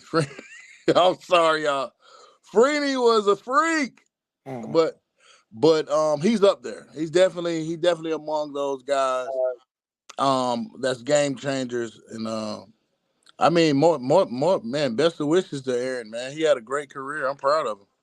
No, there's no question he had a great career. When you try to compare him, some of the greats, I would agree with you. I think Lawrence Taylor, Reggie White. Lawrence Taylor came out many times and said Reggie White is the greatest of all time. And I would say Reggie White, if he ever spoke about Lawrence Taylor, he'd say the same about Lawrence Taylor. They're both very special players. And Lawrence had a thing, during the half. He loved that 8-ball. He loved that 8-ball, man. He could sniff a line better and faster than anybody we've ever seen. That's for damn sure. But was one of the greatest defensive players we've ever seen. When you look at the league and the transition of the league, it's become more of an offensive league, even from when you played. Do you see a change now after this year where it's become more defense than it was offense the year before? No, I think the games they're gonna always kind of lean it towards the offense. I mean, offense sell tickets, defense win championships, offense sells tickets. I think they got a little bit too soft on these quarterbacks, though. Dude, some of these flags are very questionable, and they're dictating the outcome of these games, and it's really messing things up. I mean, my opinion, We love your opinion. Okay. You agree with us. You agree with us. It's rigged. You agree with us. Everything that we said. And listen, Speedy needs that reassurance. Okay. You need to give him and reassure all these things, because after the show, Speedy is going to be hiding in a closet. Okay. No, I said I was going to be hiding in a closet. If the Giants have Marvin Harrison Jr. and JJ McCarthy. And when are you coming out of the closet? I don't know. But I was joking about it before because we were talking about Marvin Harrison skipping his pro day. And if the Giants if somehow he falls in the draft because the Cardinals and Chargers are weird organizations and he's there at 6 and so is JJ McCarthy and the Giants still draft JJ McCarthy, I am going to enter the closet in the studio and stay there for the rest of the show. And when are you going to come out of the closet? I don't know. Okay. But you will eventually come out of the closet. Yeah, right? I will end up either getting bored or you'll be looking for something fall else. asleep. But you would be looking for something else. I'll right? fall asleep and wake up. But like, wait a what second. am I doing here? If you come out of the closet, you're looking for something else, right? Yeah, my sanity probably. If the Giants do that, I mean, I'm not going to be like your friend and who is or not your friend, Matty Caps and Vinny Rubo's friend that sold his Knicks fandom and be a Lakers fan. But they can hide in the closet with you. No, I don't need company in the closets. If I'm going to cope over a Giants draft mistake, I will. I'll do it on my own terms, not on anyone else's. I'm sure you will. All right, so moving off the Giants to a team that's much better. I mean, much better talent-wise. The Jacksonville Jaguars that you played for. Trevor Lawrence obviously being the franchise quarterback there, and they've made some interesting offseason moves. There's rumors that might trade for Brandon Ayuk, but had that collapse at the end of the year. What are your thoughts of the way that they're being run right now and the free agency moves this offseason? I think it's time for Jacksonville to be even more aggressive. You know, the problem with Jacksonville is they always passed up on guys that they know are good. Like, let's stop trying to experiment. Let's stop trying to be geniuses and just pick with common sense. Like, go and grab the best guy, get him out there, and get it running. You know? We do know. I think they need to hire me as the head coach. Doug Peterson, you're out. Errol Marks, you're in. And I will run this team. Speedy will be my shot caller. He'll be my defensive coordinator. We'll have Fish. He'll be my assistant coach on the sideline, and then you will be my assistant head coach, and we will run this team all the way to the Super Bowl. What do you think, Jeremy Mincey? I think we can do it, brother. I think we can do it. Yeah. Let's do it. Let's collide. Let's reach out. I don't know if I could coach I don't know if I would want to coach a team with Trent Baalke as the GM, though. I mean, if he trades for Ayuk, that's good, but still. I don't think any of them would take me seriously. I really don't. I mean, I'm a little mixture of crazy and Bill Belichick at once, you know? I'd be cracking jokes and then I'll be like, I'll be serious. Get down there. Get down and give me 50. I'm just sorry. I'm trying to give that pump. That feeling of love, my friend. Jeremy, before we let you go, tell us a little bit about your movie right now, what you're working on, and all the different side work you've been doing since you've retired from the NFL. Well, my movie 13th and Pine is out, guys. Currently, it's been streaming. It was number 1 on Tubi for a couple of weeks. And it's on Hulu, and it's on Amazon. So go and check it out. And next up, we got a mini docu-series about the AAU grind for these basketballers, because y'all know these NIL deals are around. So we just got to get in that field to play and market it. And I kind of got the kids starting from the ground up. You know, they all started 2 years ago. Now they're all-stars, you know. So the basis of it is just staying consistent, stay in the works, and anything can happen. Maybe you should send it to Nick Saban so he could learn more about NIL. I'm getting up out of here. All he wants to do is comment on the Senate when the government, I'm sure, has better things to do than worry about that. Right. Well, I'm happy everything's going well for you. What is your movie called? 13th and Pine. I'm going to check it out, my friend. You got Lamar Odom, Mark John Jeffries, and a whole bunch of other familiar faces in there. Go check it out. It's a shame you didn't ask me. I'm very upset at you. I'm very upset at you. I got another one coming. All right. So you have to reach out to me, man. I would love to be a voice of one of your characters. I'm a little crazy, but you'll definitely fall down and laugh by the time you're over or you're done with that movie, whatever it is, a cartoon character. Could you imagine me a cartoon character? Yeah, I was just actually going to bring that up, Jeremy. Years ago, we had a guy that was a comic book writer, Bo Smith. He wrote for the TV show Winona Earp, and he was the main writer for that, and he also wrote comic books. And we had him on the show, and he gave Errol the nickname the Purple Urple. So if you ever have a superhero themed or something like that, like fantasy fiction type thing, with you need a villain, you could have Errol cast him as the Purple Urple. I'm gonna write a character called the Angry Man. All right, and I'll be the angry man. I like it. You got the voice, man. I'm telling you. Thank you. I'm loving it. Anytime you need some angry common sense, you can come and see me, my friend. Hey. And by the way, I was listening to you earlier. I love your take on the basketball world. Like, you were spot on. MJ is the GOAT. Period, point blank, no debate. Thank you, man. Well, there's been people taking shots at our YouTube posts, and they can kiss my rear end, okay? Actually, I'm going to say it very, very nicely, or I'm not. Kiss my damn ass. How's that? I could care less what they think. None of those little pipsqueaks ever got a chance to watch MJ play. And I've seen clips. Clips don't tell you the facts, ladies and gentlemen. MJ is the greatest athlete to ever play professional sports. Ever. Not even close. Not even close. I haven't seen it, like, playing 10 years in the league, just playing basketball, going along, like, seeing all this stuff, still haven't seen it. No. What happened with this no left hand thing? I was like, dude, he scored more. Well, you can ask LeBron James for that. I mean, because he seems to know everything about the NBA, as he believes Steph Curry is the next Patrick Mahomes. It's ridiculous. And you cannot compare a professional basketball player to a football player. There's no comparisons. And by the way, I know Steph won one championship without Kevin Durant. He wasn't even the best player on his team when he won those 2 titles. Kevin Durant was. So please, Patrick Mahomes, the 3 championships that he won, who was the best player on that team? Patrick Mahomes. Stop comparing. There is no comparison. And AI is one of the greatest ball handlers I've ever seen. There's no question. Bottom Absolutely. Bottom he line. deserves a lot of credit. He really does for what he's done and what he's changed for the game of basketball. And yes, that was the one thing LeBron said on that damn podcast that I would agree with him. Not many, but that's one. That's for sure. Anyways, Jeremy, let's be in touch, man. When you want to discover yourself on a story, you can definitely write a story about me, my friend. I got you, man. I definitely got you. We love you, man. We'll be talking to you soon, my friend. Much love, fellas. Appreciate y'all having me every time. Good luck to your daughters, too, by the way. Thank you, man. Thank you.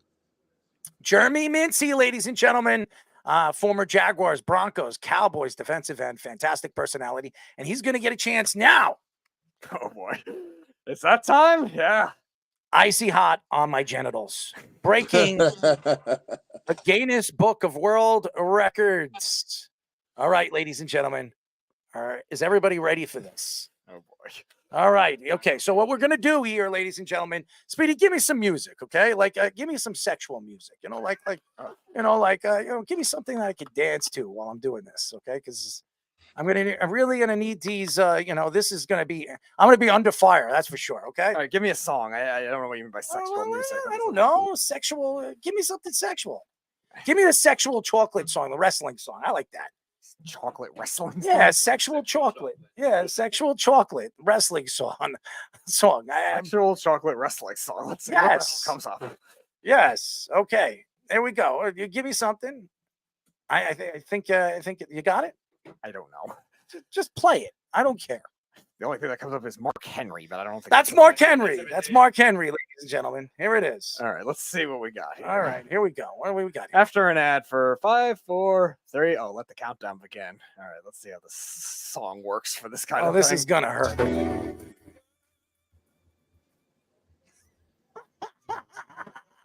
All right, guys. Yeah, right on. There it is. I know. I'm going to show you guys. My legs are up. Here, bring it down over here. Here we go. All right. Oh, God, this is going to hurt. Oh, boy. This is going to hurt. All right, guys. Oh, it smells like shit. Oh. All right. Look at this, Jeremy. Y'all crazy, man. Oh, you finna burn, brother.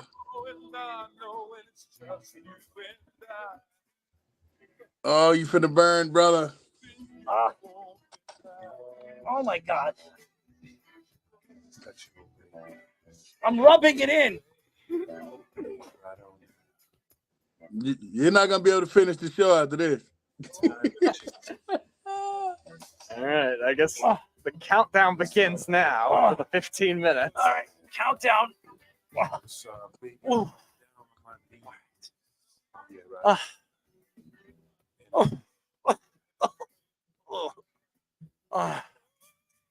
It's not numb yet, ladies and gentlemen. It's not numb. I'm going to try to go through one of these. Oh, God. Oh, my God. All right, here we go. I'm breathing. Okay, here we go. Woj reports that OG Anunoby will miss an extended period of time after re-injuring his right elbow. OG was shut down on February 8th following the procedure to remove a loose particle from his shooting elbow. MRI came back negative for a significant injury, but the timeline is still unclear if he'll return before the playoffs. Since the trade, the Knicks are 15-2 with OG Anunoby in the lineup and 9-10 without him. Anunoby has a plus 97 rating since joining the Knicks and has held opponents to 35% shooting. Oh, my God. Oh. Ooh. All right. I'm getting it. Hold on. All right. Let's get into it, ladies and gentlemen. OG Anunoby right now. Oh, my God. This is Speedy, you go first. All right. Well, this is definitely second re-injury for OG Anunoby. And again, this goes back to what we were saying with other injuries about Tom Thibodeau, the way that in February especially, that 29th most combined minutes of those top three players in the top 10 of most minutes played is definitely concerning. Now you have a second injury. You had a shoulder, now an elbow, and now a second re-injury of the elbow after just 3 games is not ideal. And we were talking about the player value of Jalen Brunson versus OG Anunoby versus all these other guys last week. And OG Anunoby, definitely a big difference. You talk about those numbers, plus 297 when he's on the court. We talk about plus minus for hockey a lot all the time. We don't think of it as much for the NBA, but that is a pretty big split the way it is. So that is definitely something that Tom Thibodeau is going to have to be more on the cautious side, especially since the Knicks are weathering the storm well. They're not far behind the 2 seed. They're not going to catch the Celtics, but they're not far behind the 2 seed. And even if they're like 3 or 4, I don't think they have to worry about that as much as having OG Anunoby 100%. Oh, I'm going to tell you this. This does not feel good, ladies and gentlemen. Oh, all right. Hold on. The quest to make it happen. Keith says sexual healing. Oh, God. Ask Keith. I'm out of the closet now, too, if you were wondering. I'm only going in the closet if the Giants draft J.J. McCarthy, if Marvin Harrison is still on the board. Do not buy Icy Hot. I don't care what you guys do. Do not buy this in stores. This is dangerous. Do not put this on your genitals, by the way. This is dangerous. Oh, boy. Not promising right now. I think we're around a 3-minute mark. I think Scoops is the exact timer now. Oh, my God. I think we're around a 3-minute mark. Oh, my God. 4 minutes? We're at 4 minutes now. Oh, right. 4 minutes? Oh, my God. So actually, it's better than what I was thinking. I said 3 minutes, 18 seconds. Oh. So Fish, you might be the closest one to it right now. Fish said 5 minutes. Ooh. Fish said 5 minutes. Why don't we bring Nathan in? Oh, go ahead. Do it. Nathan, I don't know if you heard what Errol has to go through right now, but oh my God. This is insane right now. But he made this dare yesterday. All because he had to make fun of certain things. It started with a 40-yard dash time. We were making fun of Sean, and then it led to all this. And now he has this dare that he's trying to break this Guinness World. Well, not break the record. The record doesn't exist apparently. Come on, Errol. Yes, place it on his genitals for 15 minutes. According to Scoops, we're at about 5 minutes the way it is right now. What's the Guinness World Record? Do you know? We don't know. There's no confirmed record for that right now that we know of. This whole concept, we have no recollection of what it is right now, if it even exists. Ooh, I don't think it's gonna last. And he's not optimistic he's going to last, but he definitely lasted much more than we did. And I think we're probably at the 5-minute mark now. All right, so he broke all our guesses of what it would be. Even you, Fish, you had 5 minutes, and I had 3 minutes, 18 seconds. I got 10 minutes. Well, yeah, we were guessing this yesterday. Nathan says you could go to 10 minutes. Let's see. You're going to be able to make it to 10 minutes. You guys ready for Saturday? I don't know. Errol might have to get through this first before we can think about Saturday at the moment. Fish has some very impressive graphics. Guinness World Records. The nuts are frozen. Yes. Shaq, Major League. And of course, I'm in there somehow. And you had a Speedy's face of the gist. Jeff naturally comments, putting icy hot on your ball bag feels exactly the same as when we watch Earl. Yeah, well, okay. Great interviews with Xavier Woods and Jeremy Mincey. Yes. Where we at? Oh my God. The Nathan goal of making it to 10 minutes. Will it happen? 6 minutes right now. Will it happen? I don't think it's happening. Oh my God. All right. Well, we'll be trying to figure this out. We were just talking about OG Anunoby, Nathan. What are your thoughts of the Knicks injuries and how they should manage that kind of thing? I mean, they shouldn't have brought OG back until he's fully healthy. And now he's gonna be out for an extended period of time. So I think it was a mistake by bringing him back early. And plus, you need him for the playoffs because he brings a lot to the team in defense and offensive wise, and helps makes his teammates better and spreads the floor, which is big. That's what the Knicks need in a playoff matchup. So I hope they realize now they need to save him for the playoffs, and hopefully we can get him healthy. And the rest of the players like Mitchell Robinson and Julius Randle, they need them healthy. So right now is they shut him down until the playoffs. Do not bring him back until he's fully healthy. They need him 100% healthy in order to go far in the playoffs, because when you match up against teams like Milwaukee, Boston, or any other team that's above them, they have the length and size, and you need that with OG, and OG can easily match up with Giannis. So they need to have him fully healthy, in my opinion. Yeah, and you mentioned Mitchell Robinson. I saw something that Mitchell Robinson could come back in even 2 weeks too, which is definitely a good sign the way they're handling that. Jalen Brunson injury so far has not been able to hinder the Knicks as badly. I was worried that they were rushing him back, but they I guess dodged a bullet there for now. But Jalen Brunson still got hurt in the playoffs last year, so definitely not ideal. As Nathan is taking great humor into this struggle of pain that we have going on over here. How many minutes are we in? Yeah, around 8, apparently. Oh, wow. Almost my prediction. Wow. Nathan can see if he can push to 10. That's the new personal goal for you coming on with us. And Nathan, I know you were mentioning some of our guests too. Xavier Woods, you remember him with the Cowboys? Yeah. He's a hard-nosed safety, and he's still in the league, right? He's still in the league. He's with the Carolina Panthers the last 2 seasons. He was at Minnesota for 1 year. The last year, Zimmer was there.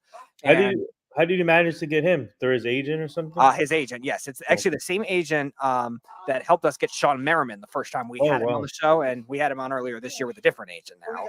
But Xavier? Yeah, Xavier has the same agent, and she was the first. 10 minutes, that's it. That was 10 minutes, that's it. You got the 10 minutes? No, he's going to call it at 10 minutes. He's calling it at 10 minutes. He's going to push for you, Nathan.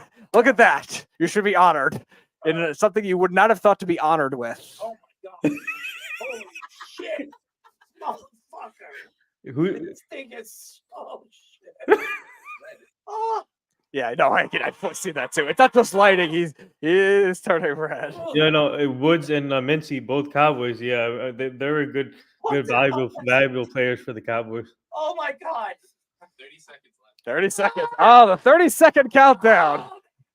You know what is killing me? As we hear Errol try to push through for the last 20 seconds. Yes. Keith with some comments about the NCAA tournament. The NCAA tournament started today. There's a lot of there's a couple upsets today already. Yeah, Keith was mentioning that Kentucky losing to Oakland just now, 14-3 upset, which I was definitely surprised at. I was thinking maybe Morehead State, Illinois was going to be that upset, but that was not the case. BYU got upset. BYU got upset as Errol has made the 10 minutes. Let's go. There you go, Nathan. You pushed him. You pushed him a little extra to make the 10 minutes. Very impressive. Yes, Keith, also BYU got upset. They were in my Sweet 16. And as I mentioned at the beginning of the show, my apologies for jinxing Reno Johnny's Nevada Wolfpack as they blew a 17-point lead in the second half against Dayton. See, the one thing, and I am the Mountain West jinx now because of that. the one thing with these playoff or tournaments, you don't know what's going to happen, and that's the best part about it. Like now, if you look at these brackets, only 1% now is perfect, I think. If I'm not Yeah, wrong. that makes sense. You have to have the 14-3 upset to begin with. I had the 15-2. We were joking about that yesterday. We were doing Let's Parlay. I had the 15-2 of the Long Beach State on Arizona. That didn't happen. Any wacky upsets you got for any of tomorrow's games or any ones you got written so far, Nathan? I didn't make any brackets this year. I didn't have time, but because we had by the way, I don't know if you guys saw, we had an event with Stephen A. Smith yesterday at Rowan University. More relevant when Errol comes out of the shower or the bathroom. He's trying to get back into form here. He made his 10 minutes for you, but yeah, okay, that is very cool. And Stephen A. Smith, Errol was just meeting up with him at his event last week, so I'm sure he'll have some responses to that when he is ready to go at this point. Upset. I think UConn has a chance to repeat, but anything could happen. So, but I got to see. Yeah. So yeah, I don't know if you know this stat, Nathan. The last repeat champion obviously was Florida when they won back to back, but there hasn't been a defending champion that has been out of the round of 32 since Duke in 2015 to 2016. Now, I don't think UConn's losing in the round of 32 to FAU or Northwestern, who are both good teams, but I don't think they're losing that game. But I would be very worried about Auburn if they have to play Auburn. They're the top 10 in both offensive and defensive efficiency this year. Speaking of, Sam Peters is getting crushed right now by Tennessee. They're not the same Peacocks of 2 years ago. 46-17 right now in half number one. That is not ideal. Not ideal. It's interesting because like you think, okay, which 15, which 16 are you going to go with? Like they can't do it again. It's too obvious. That's why I went with Long Beach State. I figured, all right, they're going to try something else different. And it turns out to be a 14-3 upset this time. Kentucky. This is the worst defensive team Kentucky's had, but I'm surprised that you would think Calipari would try to stress it a lot more. But I just don't know. Here, I got two upsets that could happen for you tomorrow. Ready? All right, I got UAB over San Diego State, and then also Colgate over Baylor. I think Colgate is good enough to compete against Baylor, in my opinion. Colgate's coach was actually on our show years ago during COVID, Matt Langle. Oh, wow. And yeah, they've been a consistently good program. I worry about their team this year a little more because it's actually the worst offensive team that they've had. They've always been an offensive juggernaut for years, but they're not as good this year. So I hope you're right, Nathan, because I'll definitely be rooting for that. Like I said, we always root for the coaches that have done well on our show, and past players that have been on our show. We always root for them unless they're in the case of being with the rival teams. It looks like he's Errol somewhat back. How you feeling, Errol? Oh God, feeling some pain. But he made your 10 minutes. I just jumped in the shower. Okay. I just jumped in the shower. Look at this stuff. Look at this. Look. God. Hey, I predicted 10 minutes. You went 10 minutes. There you go. You may push for the 10 minutes just for you, Nathan. Literally. Oh my God. But watch out for Western Kentucky against Marquette. I think my brother has that one. That's an interesting one too. Yeah. Because I think Western Kentucky is another competitive team that's been talented over the years. So Marquette has to be ready for anything there in that game. Keith comments, he needs to put icy hot on his balls more often. I don't think that's going to happen, Keith. The amount of pain he's in right now, I did not believe that is going to happen again, unless maybe somebody else pays up on his bets. Jeff, who was supposed to eat dog crap over the summer when he doesn't fall through with anything he does. That little punk. I don't know. We did a event with Stephen A. Smith yesterday. Yeah. At Rowan University. How did that work? It was good. A lot of people. Did he put icy hot on his balls? Jesus. You want Jeff or? Or no? Go ahead, put him on. If he says anything stupid, Don't bring Jeff on. No. All right, Jeff. No. All right. First of all, you're saying I don't follow through. I was the one that wanted to do it, There he goes. and Errol started putting it off. Is that true or not? Yes, it's a yes or no. Is that I true? started putting it off. You still could have Is done it. that I true? didn't force you to do it. I didn't force you to Right. do it. And I was going to because I live up to my bets. And you kept dragging me out because you just wanted to keep talking about it rather than having me pay up on it. Isn't that what happened? Goodbye, Jeff. All right. Goodbye.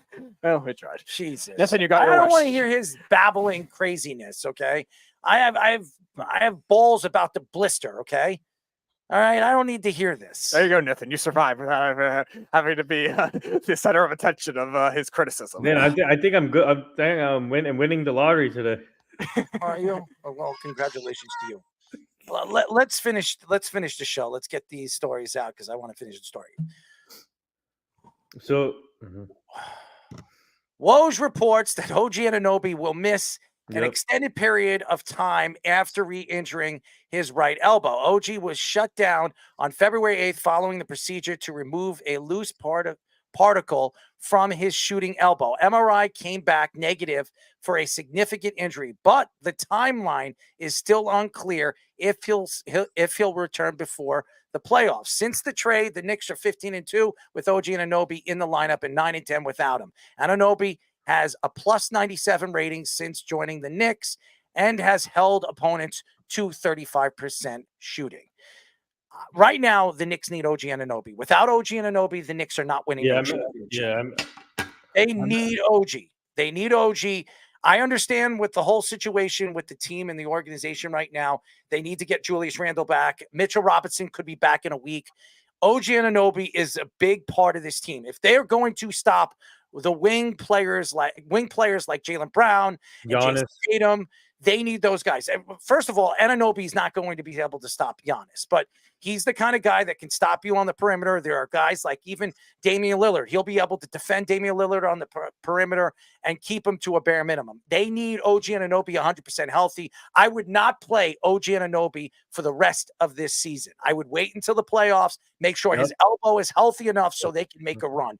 There is no reason for OG Anunoby for the next 14 games to be in this lineup. If they want to win, if they plan to win and be competitive and be a competing championship team going into the playoffs, they need OG Anunoby. Yeah, we were mentioning, Nathan and I were mentioning how close they've still even played to the 2, 3, and 4 seeds in the Eastern Conference. It's kind of been a swing. Like the Knicks are only 2 games back of 2. They're right now interchanging with 4 and 5 with Orlando, who got hot, and they're kind of weathering the storm with Cleveland, and they've beaten Cleveland head to head. So it's kind of one of those things where I don't think the regular season series should matter. You're not going to get the 1 at this point. The Celtics are running away with it now, but they're right weathering the storm with the Bucks, and they're right. The identity for the playoffs, we've discussed it with the Knicks, is better than the Bucks if everyone is healthy. And Mitchell Robinson's been hurt. Obviously, Jalen Brunson's been hurt. Randall, and they have to get all these guys healthy. And Tom Thibodeau still has to be able to make those types of tough decisions with somebody like OG Anunoby, who is not used to playing in this system with Thibodeau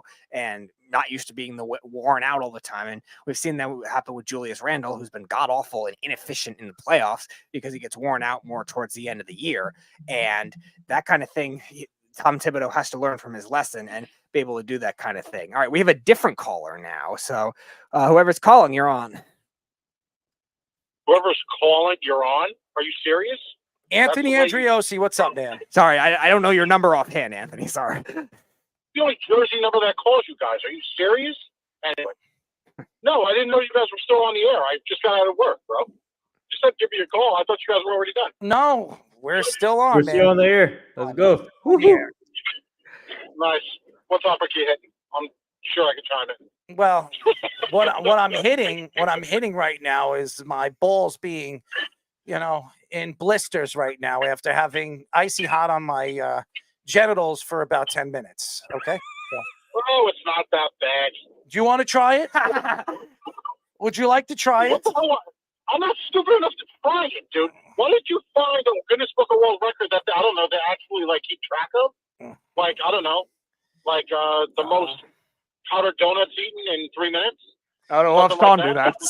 Well, we're talking about OG Anunoby, and to finish up what I was saying about OG is OG is one of those guys. He is not only He's one of those guys that doesn't put icy hot on his freaking. okay. Can I finish? Can I finish up what I have to say? Sorry, with this? go ahead. OG Anunoby is one of the better defensive players in the league at his position. He was to me. Could you mute him for a second so I can finish up with this? So there's no squeaking and squeezing or whatever the hell it is over there. OG Anunoby is one of the best perimeter defensive players in the league.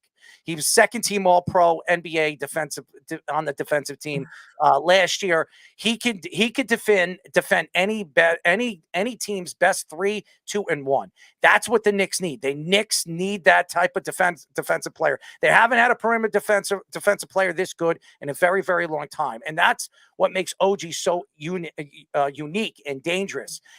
Offensively, they don't really need OG Anunoby. They're getting enough from Jalen Brunson. If Julius Randle decides to come back with his torn rotator cuff, he's the type of guy that can give you 15 to 16 points. You're getting DiVincenzo. You're getting points from DiVincenzo. He's averaging about 15, 16 points a game. You're getting the offense that you need from your team. McBride coming off the bench is giving you quality points and quality threes.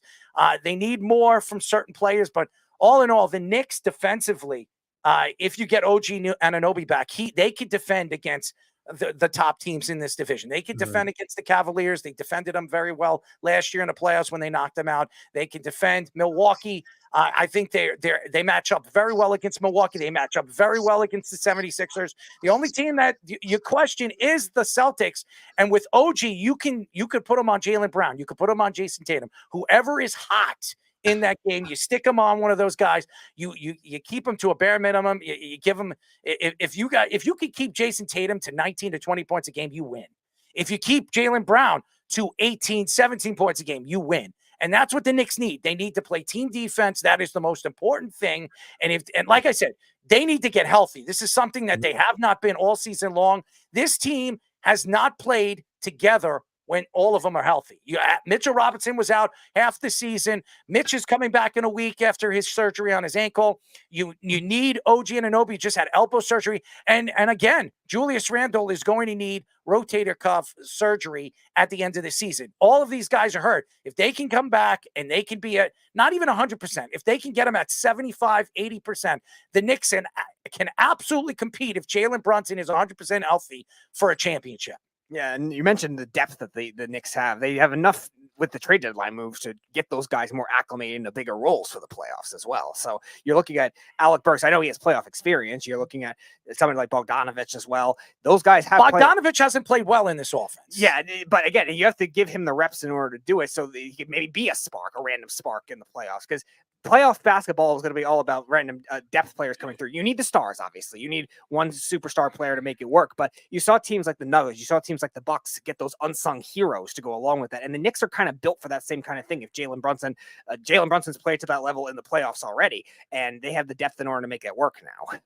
And also, Alex Burks needs to step up also a little bit more. Alex Burks is a secondary player. You're not going to see Alex Burks on this team during the playoffs. He is going to be a bench player. You're not going to see him a lot. I think they have their rotation. If Randall comes back and you have Robinson coming off the bench, which he will be coming off the bench, and OG comes back, that means DiVincenzo's coming off the bench. You're not going to see Alex Burks. You're not going to see him. He'll be the guy at the tail end of the bench. So you're not going to see Alex Burks. So it's Bogdanovich that needs to show up. He needs to show up. He needs to start shooting the way he was shooting in Detroit. He is an important piece. If the Knicks are going to win a championship, they're going to have to play great defense and shoot a lot of threes, because against Miami last year, Miami dominated at the three-point line. They need to shoot the three very, very well. They were the worst three-point shooting team last year in the NBA, and now they're in the middle of the pack. And they have DiVincenzo, who has more threes than any Knick since John Starks. That says a lot about what this team is doing and offensively and what they're putting up. They're a completely different team with the players that they have in the lineup. And OG Anunoby, you could see why he plays a big difference in this Knick offense and defense, as the Knicks are 15-2 with him in the lineup and only 9-10 without him. That says a lot. They're under 500 when he's not in the lineup, and they're way over 500 when he is in the lineup. That says a lot about who he is as a player. Here's our goal for Saturday. We should convince Charles Oakley to come out of retirement to help the Knicks win the Oh, championship. thank you. I mean, I love Charles. I love Charles. Irving's but getting James Dolan out fast for me. How about you talk to Charles to get Michael Jordan out of retirement? Yeah. He's one of Michael Jordan's best friends. Let's do that. I mean, that would make sense. I mean, seriously, you get Michael Jordan off the bench. If he gives you like 15, 16 points, which he probably could, you win a championship. And he can actually defend probably still. So if we can get him to convince, we can get Dennis Rodman to put him on. Put Anthony on. No, Anthony's been on for the last minute or so. Anthony's been on. Anthony's been listening. All right. Well, there you go. Anthony's been listening. I think. No, honestly, one of the biggest things that you guys have said when it comes to the playoffs, depth is a major thing that I think a lot of people overlooked, especially because when you look at a team like the Celtics, starting five, absolutely dynamic, awesome, very talented. You know what I mean? They're to beat. But when you look at it from the other standpoint, what's on their bench? Really, what is on their bench? Yeah. So, I mean, people can say what they want. I'm not saying that the Knicks are going to come in and clean house or anything like that. I'm not trying to be, biased because I'm a Knicks fan or anything like that. But when you look at the depth that the Knicks have, and like Bogdanovich, where before being over there in Detroit, he was used to being the main guy. Now he's coming off the bench. He's not getting enough. He doesn't have as many minutes as when he was over there getting 36 minutes a game or whatnot, 38 minutes a game, which, I'm not trying to make excuses for the guy, but he's got to find that niche again. Just switching teams and everything. He's been put in a better situation than he was over in Detroit. So if that doesn't open up his eyes, I don't know what the hell does, especially because now he's on a contender where Detroit, I mean, let's call it what it was. It was a fire over there. Exactly. So, he really has to get his head out of his ass and do what he was doing before, because he was definitely, he was a leader over there. Mm-hmm. He's got to show that same leadership. Just because he's coming off the bench doesn't mean he can't be a leader over here as well. Yeah, the Knicks are young. At least be efficient as a shooter too. Yeah. Exactly. You know what I mean? And it's, you're going to get Randall back. You're going to get Mitchell, Robinson back and everything.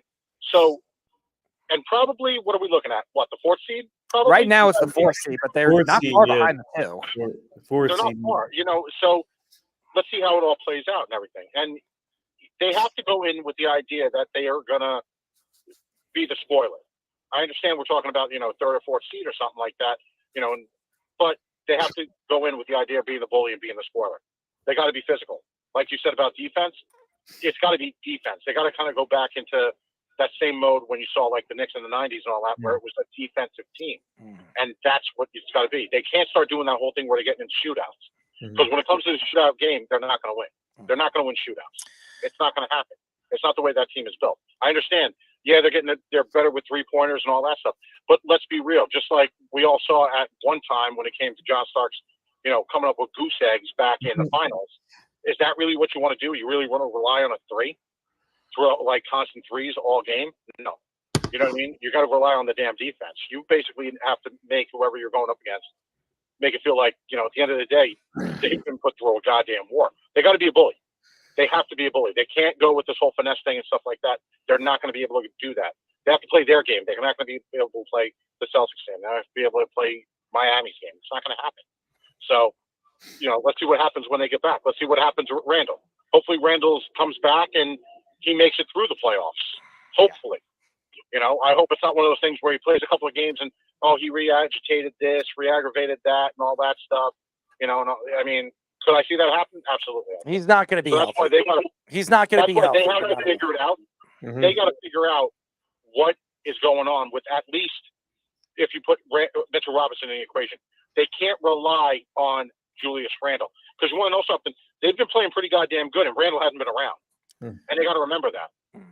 So, Randle has to come in and be part of what the system that they already have now, not change everything back to the way it was when he was in. I think that's the whole thing. If it ain't broke, don't fix it. Draymond, we're going to go into the next subject because we got to get this out of here. Draymond Green said on his podcast that he considers Kyrie Irving the most skilled player in NBA history. Many fans thought he was eventual taking shots at teammates Steph Curry. Damian Lillard also called Kyrie the most skilled player ever. Draymond also added that Kyrie is a scorer that people think that Kevin Durant is. He added that Kevin Durant's height and wingspan gives him a significant advantage shooting. All three players have had their share of off-the-court issues, and Draymond and KD have had their beef since Durant left the Warriors for the Nets in 2019. Pretty much, I think Draymond Green's on drugs. Okay. I don't know what he's smoking. Whatever he's smoking, I would love to. Maybe he's hanging out with Sean Smith because I think he's a skilled player. To say that he's the most skilled player ever, I think LeBron James has it right. Allen Iverson was pretty damn skilled. Yeah. Michael Jordan was pretty damn skilled. Mhm. There are a lot of great skilled players that played in the NBA. For him, and again, Draymond Green's just trying to sell whatever he's trying to sell. And again, maybe he's hanging out with Lawrence Taylor. Maybe he's smoking some crack because there is no way in hell that Kyrie Irving is the most skilled player in NBA history. He's not even I wouldn't even say he's a top 10, one of the top 10 most skilled players in NBA history. He has one of the great crossovers. If you think that's skilled, great for him. He's not one of the greatest shooters of all time. He's not even one of the great drivers of all time. He is a good player. He's going to go into Hall of Fame because every NBA player goes into the Hall of Fame. Now, Draymond Green, for a guy that opens his mouth and loves to wag his tail or whatever the hell he does, on live radio, podcasts, or whatever he's trying to do. And I know he's trying to sell advertisements and trying to make money off the court because he's not any good. He's not any good of a player anymore. For him to come out and taking shots at his teammates like Steph Curry, and that's what he did, right? Many fans thought he was taking Steph Curry. I don't believe that. I don't think he has the balls to do that. But do I think that Kyrie Irving is more skilled than Steph Curry? 100%. Steph Curry is a great shooter. He is a good ball handler, but he's not anywhere close to the ball handler Kyrie Irving is. Kyrie Irving is all about ball handling, but everything else he's okay at. He is a good shooter, not a great shooter. He's not Steph Curry. These guys, as much as you want to look at them as some of the great players, some of the great guards we've seen of all time, they have weaknesses and they have strengths, and both players have weaknesses and strengths. If you were to ask me who has more strengths than the other, it would be Kyrie Irving. Kyrie Irving has more strengths than Steph Curry. Now, Steph Curry is a better three-point shooter. Kyrie's a decent shooter. He's a good shooter. He's a better driver, and he's a better ball handler. And if you were to ask me who's a better defender, I would say Kyrie Irving's a better defender than Steph Curry. So if you look at their all-around skills, their all-around games, I would say Kyrie Irving is. By the way, that shot was remarkable. Was that the sky hook shot, or it looked like the buzzer beater was now against Denver? Yeah, the sky hook from the midcourt. That's crazy. Oh my God, this hurts. Holy crap. Keith says he's top 10 most skilled does not mean he's a top 10 player. And no one's going to say he's a top 10 player of all time. No, he's not a top 10 skilled player either. I don't think. Do you know what Kyrie Irving's going to turn into? Do you know what his legacy is going to become? It's going to become basically in the same category as Stephon Marbury. That's where his legacy is going to go. He's a way better player than Stephon. He's a way better player than Stephon Marbury. When it all comes down to it, we all look at certain things when it comes to numbers and this and that and all that. For being such a skilled player, greatest skilled player, whatever the hell Draymond Green said, because he's such a goddamn authority on everything. You know what I mean? And of course, you know what I mean? His credibility is worth all that. That his opinion means something, obviously. You know what I mean? Guy does one Amazon special, and now it turns into this. Now he's a fortune cookie whiz like Zen master. Well, don't get me wrong, absolutely. But what I'm saying is, in regards to what he's done, he's skilled and all that. Where is Dallas right now in the West? I think they're I'm just a playing team, and they have arguably one of the top in today. What he is the best player. He is the best player in the NBA right now. He's going to win the MVP. Based off of Draymond and some other lunatics drinking that Kool-Aid. You know, they have Kyrie Irving, who's one of the greatest skilled player and all. So you got those two guys leading that team. And I'm sorry, Speedy, where are they right now? They're tied for sixth. Technically, they're labeled as eighth right now. They're tied with the Kings, 40 and 29, and the Suns. Yeah. Right. So, like I said, his legacy, okay, is going to be that he hasn't been able to win a goddamn thing without big brother LeBron with him. And that's going to be the truth. That's always going to be the truth. And the same thing with LeBron. He needed Dwayne Wade. He needed Chris Bosh. He needed Kyrie Irving. He needed Kevin Love. And that's basketball. But the thing is, you don't hear any of those guys being thrown in. But let's be, Errol, come on. Who would you rather have, Dwayne Wade on your team or Kyrie Irving? Oh, Dwayne Wade. Dwayne Wade. Thank you. You know what I mean? Like I said, Kyrie Irving, unfortunately, because of his big ass mouth, and all the other stupid crap he does, unfortunately, that negates his talent. It does. And unfortunately, it negates what he's actually done in terms of accolades. It does. You know what I mean? Usually when players are that goddamn good, like a Kobe or something like that, you spent your entire year with that damn, you don't move around to 18 different teams. You don't. And unfortunately, he becomes a problem child. Just like if you remember, Marbury used to become a problem child and all that. And I'm just using Marbury as an example, obviously. I'm just talking about the way they conduct themselves, regardless of how, you know what I mean, their skill. I think Kyrie Irving is going to they do. I think Kyrie Irving is always going to be compared to James Harden. These guys played with each other. They're both crybabies. They're great players. They're both very skilled, but they're never going to win a championship where they're the number one guy. By the way, James Harden's never won a championship, and Kyrie Irving was never the number one guy. So think about it. At one time, you had Westbrook, Durant, and Harden on the same goddamn team, and they couldn't win. What does that tell you? Inconsistencies of all three of them. Right. And then what happens? Then they try that whole thing over in that ridiculous, failed chemistry experiment that they did in Brooklyn, where they tried to recreate something that other teams have tried to recreate. That was a disaster. And, it became a laughing stock. So yeah, like the Brooklyn Nets. The whole thing started with that COVID thing. They went bananas with the friggin' Boston Red Sox, and they just friggin' dwindled from first to worst that one year. Well, so first of all, the whole Draymond Green thing. Draymond Green's just trying to sell, time. He's trying to sell advertisements, and he wants to cause trouble, and that's what Draymond Green is doing right here. He's trying to cause trouble. And can we be honest? Draymond Green sucks. He sucks. Well, he's a Hall of Famer. He's going to go to the Hall of Fame. He won 3 championships. Yeah, he's going to. For the love of Jesus, dude, he's Errol, going. Errol, did you grab something from Draymond Green? Everybody makes. Did you not hear what I said? Everybody in the NBA makes it to the Hall of Fame. Go look at it. If you're a top player, he's a Hall of Famer. He's definitely going to the Hall of Fame. He is. He's won 2, 3 defensive players of the year. He was the cornerstone of their defense for the 3 championships that they won. Okay, he was the cornerstone defensively. He was the only defensive player on the team.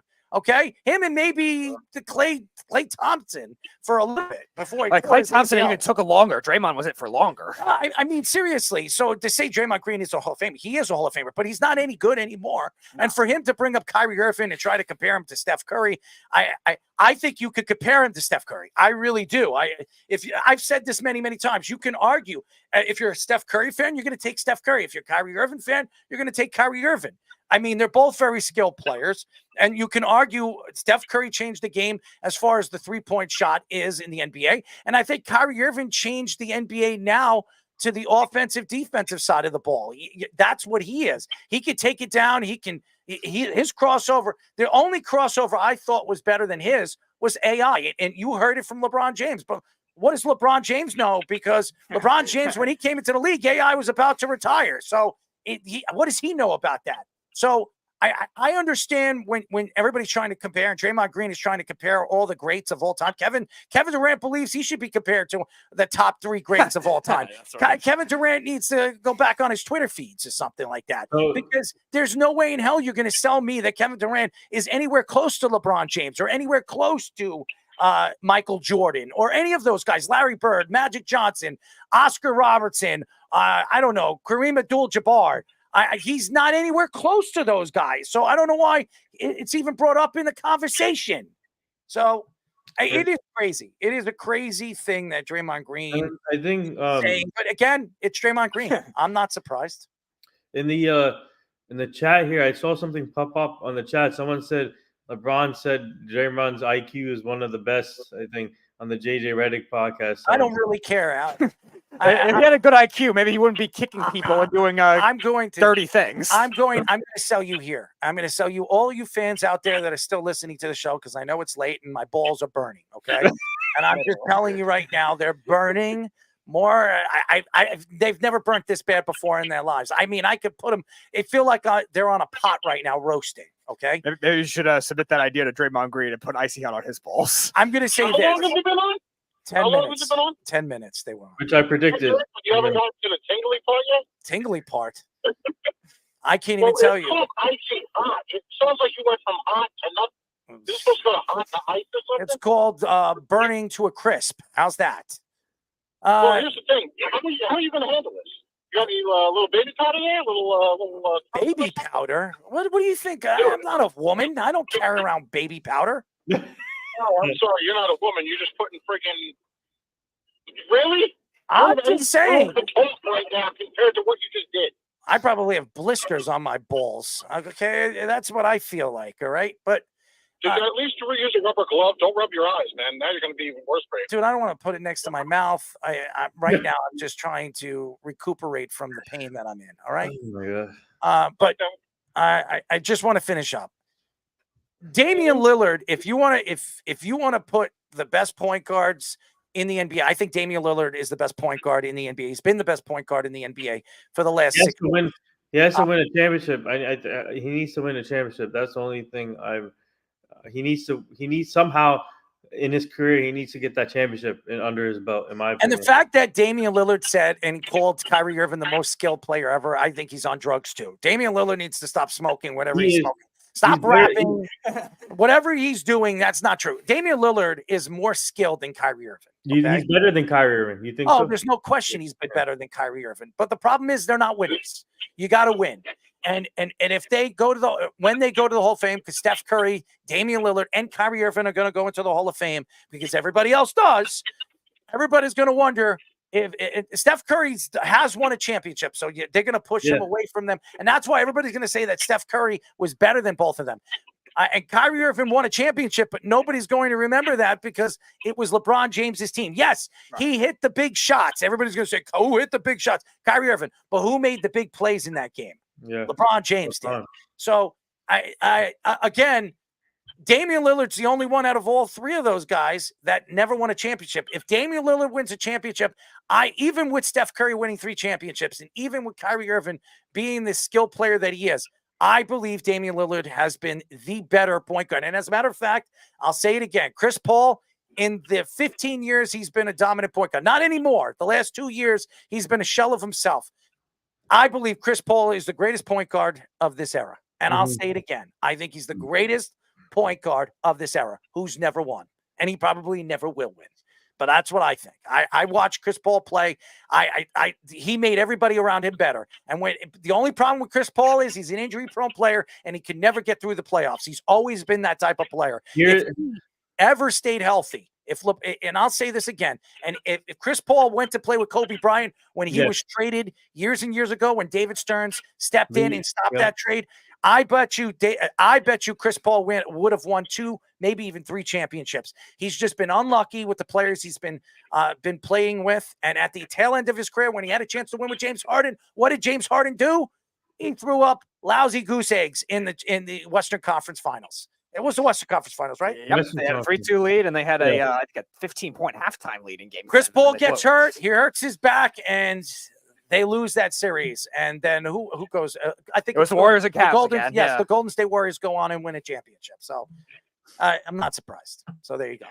But Chris, I was about to bring that up before you did, but with the Lakers thing. But if he went to if Stearns didn't veto that trade, I think he would have won 3 championships with Kobe. And I just want to say this before we go. Keith says Cleveland wouldn't have won without Kyrie Irving. And I would say this about Michael Jordan. Scottie Pippen wouldn't. Michael Jordan wouldn't have won without Scottie Pippen. That's the facts. You need that other player. You need your Robin. So yes, LeBron James needed Kyrie Irving. But if LeBron James had, I don't know, Dwayne Wade, they would have won in Cleveland. If LeBron James had Klay Thompson, they would have won in Cleveland.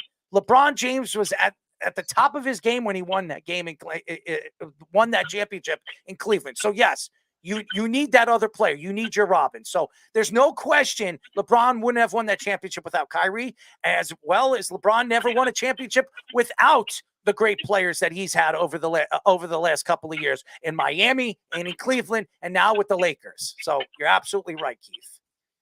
Anyways, thank you, Anthony, for joining us. As always, I'll talk to you soon, buddy. Yeah, talk to you later. Bye. I just want to say, I want to apologize to all the fans. I tried to I don't even know how I got through this show. Okay. I don't even know how I'm speaking. I'm telling you, I'm stuttering. I barely can get a word out. That's how much pain I'm in. All right.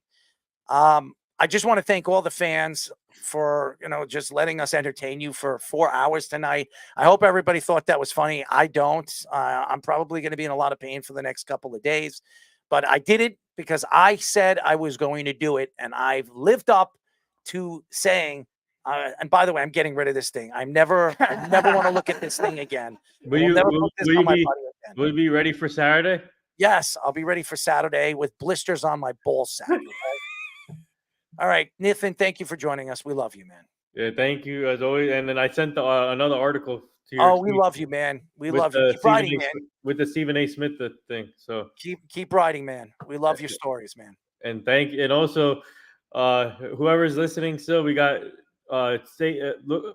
look into Saturday because I got Arrow and Speedy coming with me for Charles Oakley at the Woodbridge Brewing Company from 2 to 4. So please, maybe I should bring Icy Hot for him. For James Dolan. Maybe he'll sell the team. It's gonna be a good event on Saturday with Charles Oakley. So, all right, thanks, Neth. We love you. See you guys. Oh, I see myself too. Anyways, thank you, obviously, to Carolina Panthers safety Xavier Woods for joining us. He was fantastic. Thank you to Jeremy Mincey for being what he is, and that's a funny guy, and giving us the time as he always does. Check out his movie. What is it called again? Yeah, the documentary 13th something Pine, I believe it was. Yeah, he said it was on Amazon and Hulu. Yeah, so I'm going to check it out. I got to look it up, but I'm definitely going to check it out. So shout out to our friend Jeremy Mincey. Thank you to all the fans. Thank you to our executive producer, Mr. Aaron Fishman. Fish, we call him. Fantastic for joining us, giving us some good takes about the Giants and Marvin Harrison Jr. Thank you to Scoops for being Scoops. I mean, we didn't get a chance to use the soundboard enough, but I want to give a shout out to Scoops. So we will be using the soundboard more on the show moving forward. And thank you to you, Speedy, for being you. And thank you to my nutsack for being them. Anyways, thank you. We will be back next week on Wednesday, as always, at 7 p.m. with our friend Sean Smith, and hopefully his internet is working. Yeah. Again, who do we have on next week? Nothing yet. With the day changes, it's to be determined still. With one of the shows Monday or Tuesday, and then Wednesday, like you mentioned. All right, ladies and gentlemen, we will talk to you. Listen to our show, The Weekend Crunch, on 103.9 FM after the Islander game. What time's the Islander game? The Islander game is a day game again, so we'll be on at 7 o'clock. All right, so we'll be doing the pregame show. If you're an Islander fan, check out us on 103.9 FM. Yes, it will be me and Speedy and the Weekend Crunch with me and Speedy Petey at 7 p.m. on 103.9 FM. If you don't live in Long Island, you can check us out on iHeartRadio, LI News Radio, and download our app, ladies and gentlemen. Well, don't download our app. Go check out our website so you can check out our Spotify. You can check out our Apple, The Sports Loudmouth. Check us out on YouTube as well, The Sports Loudmouth. Thank you to all the fans. We'll be back next week. Good night. You're listening to the Worldwide Sports Radio Network.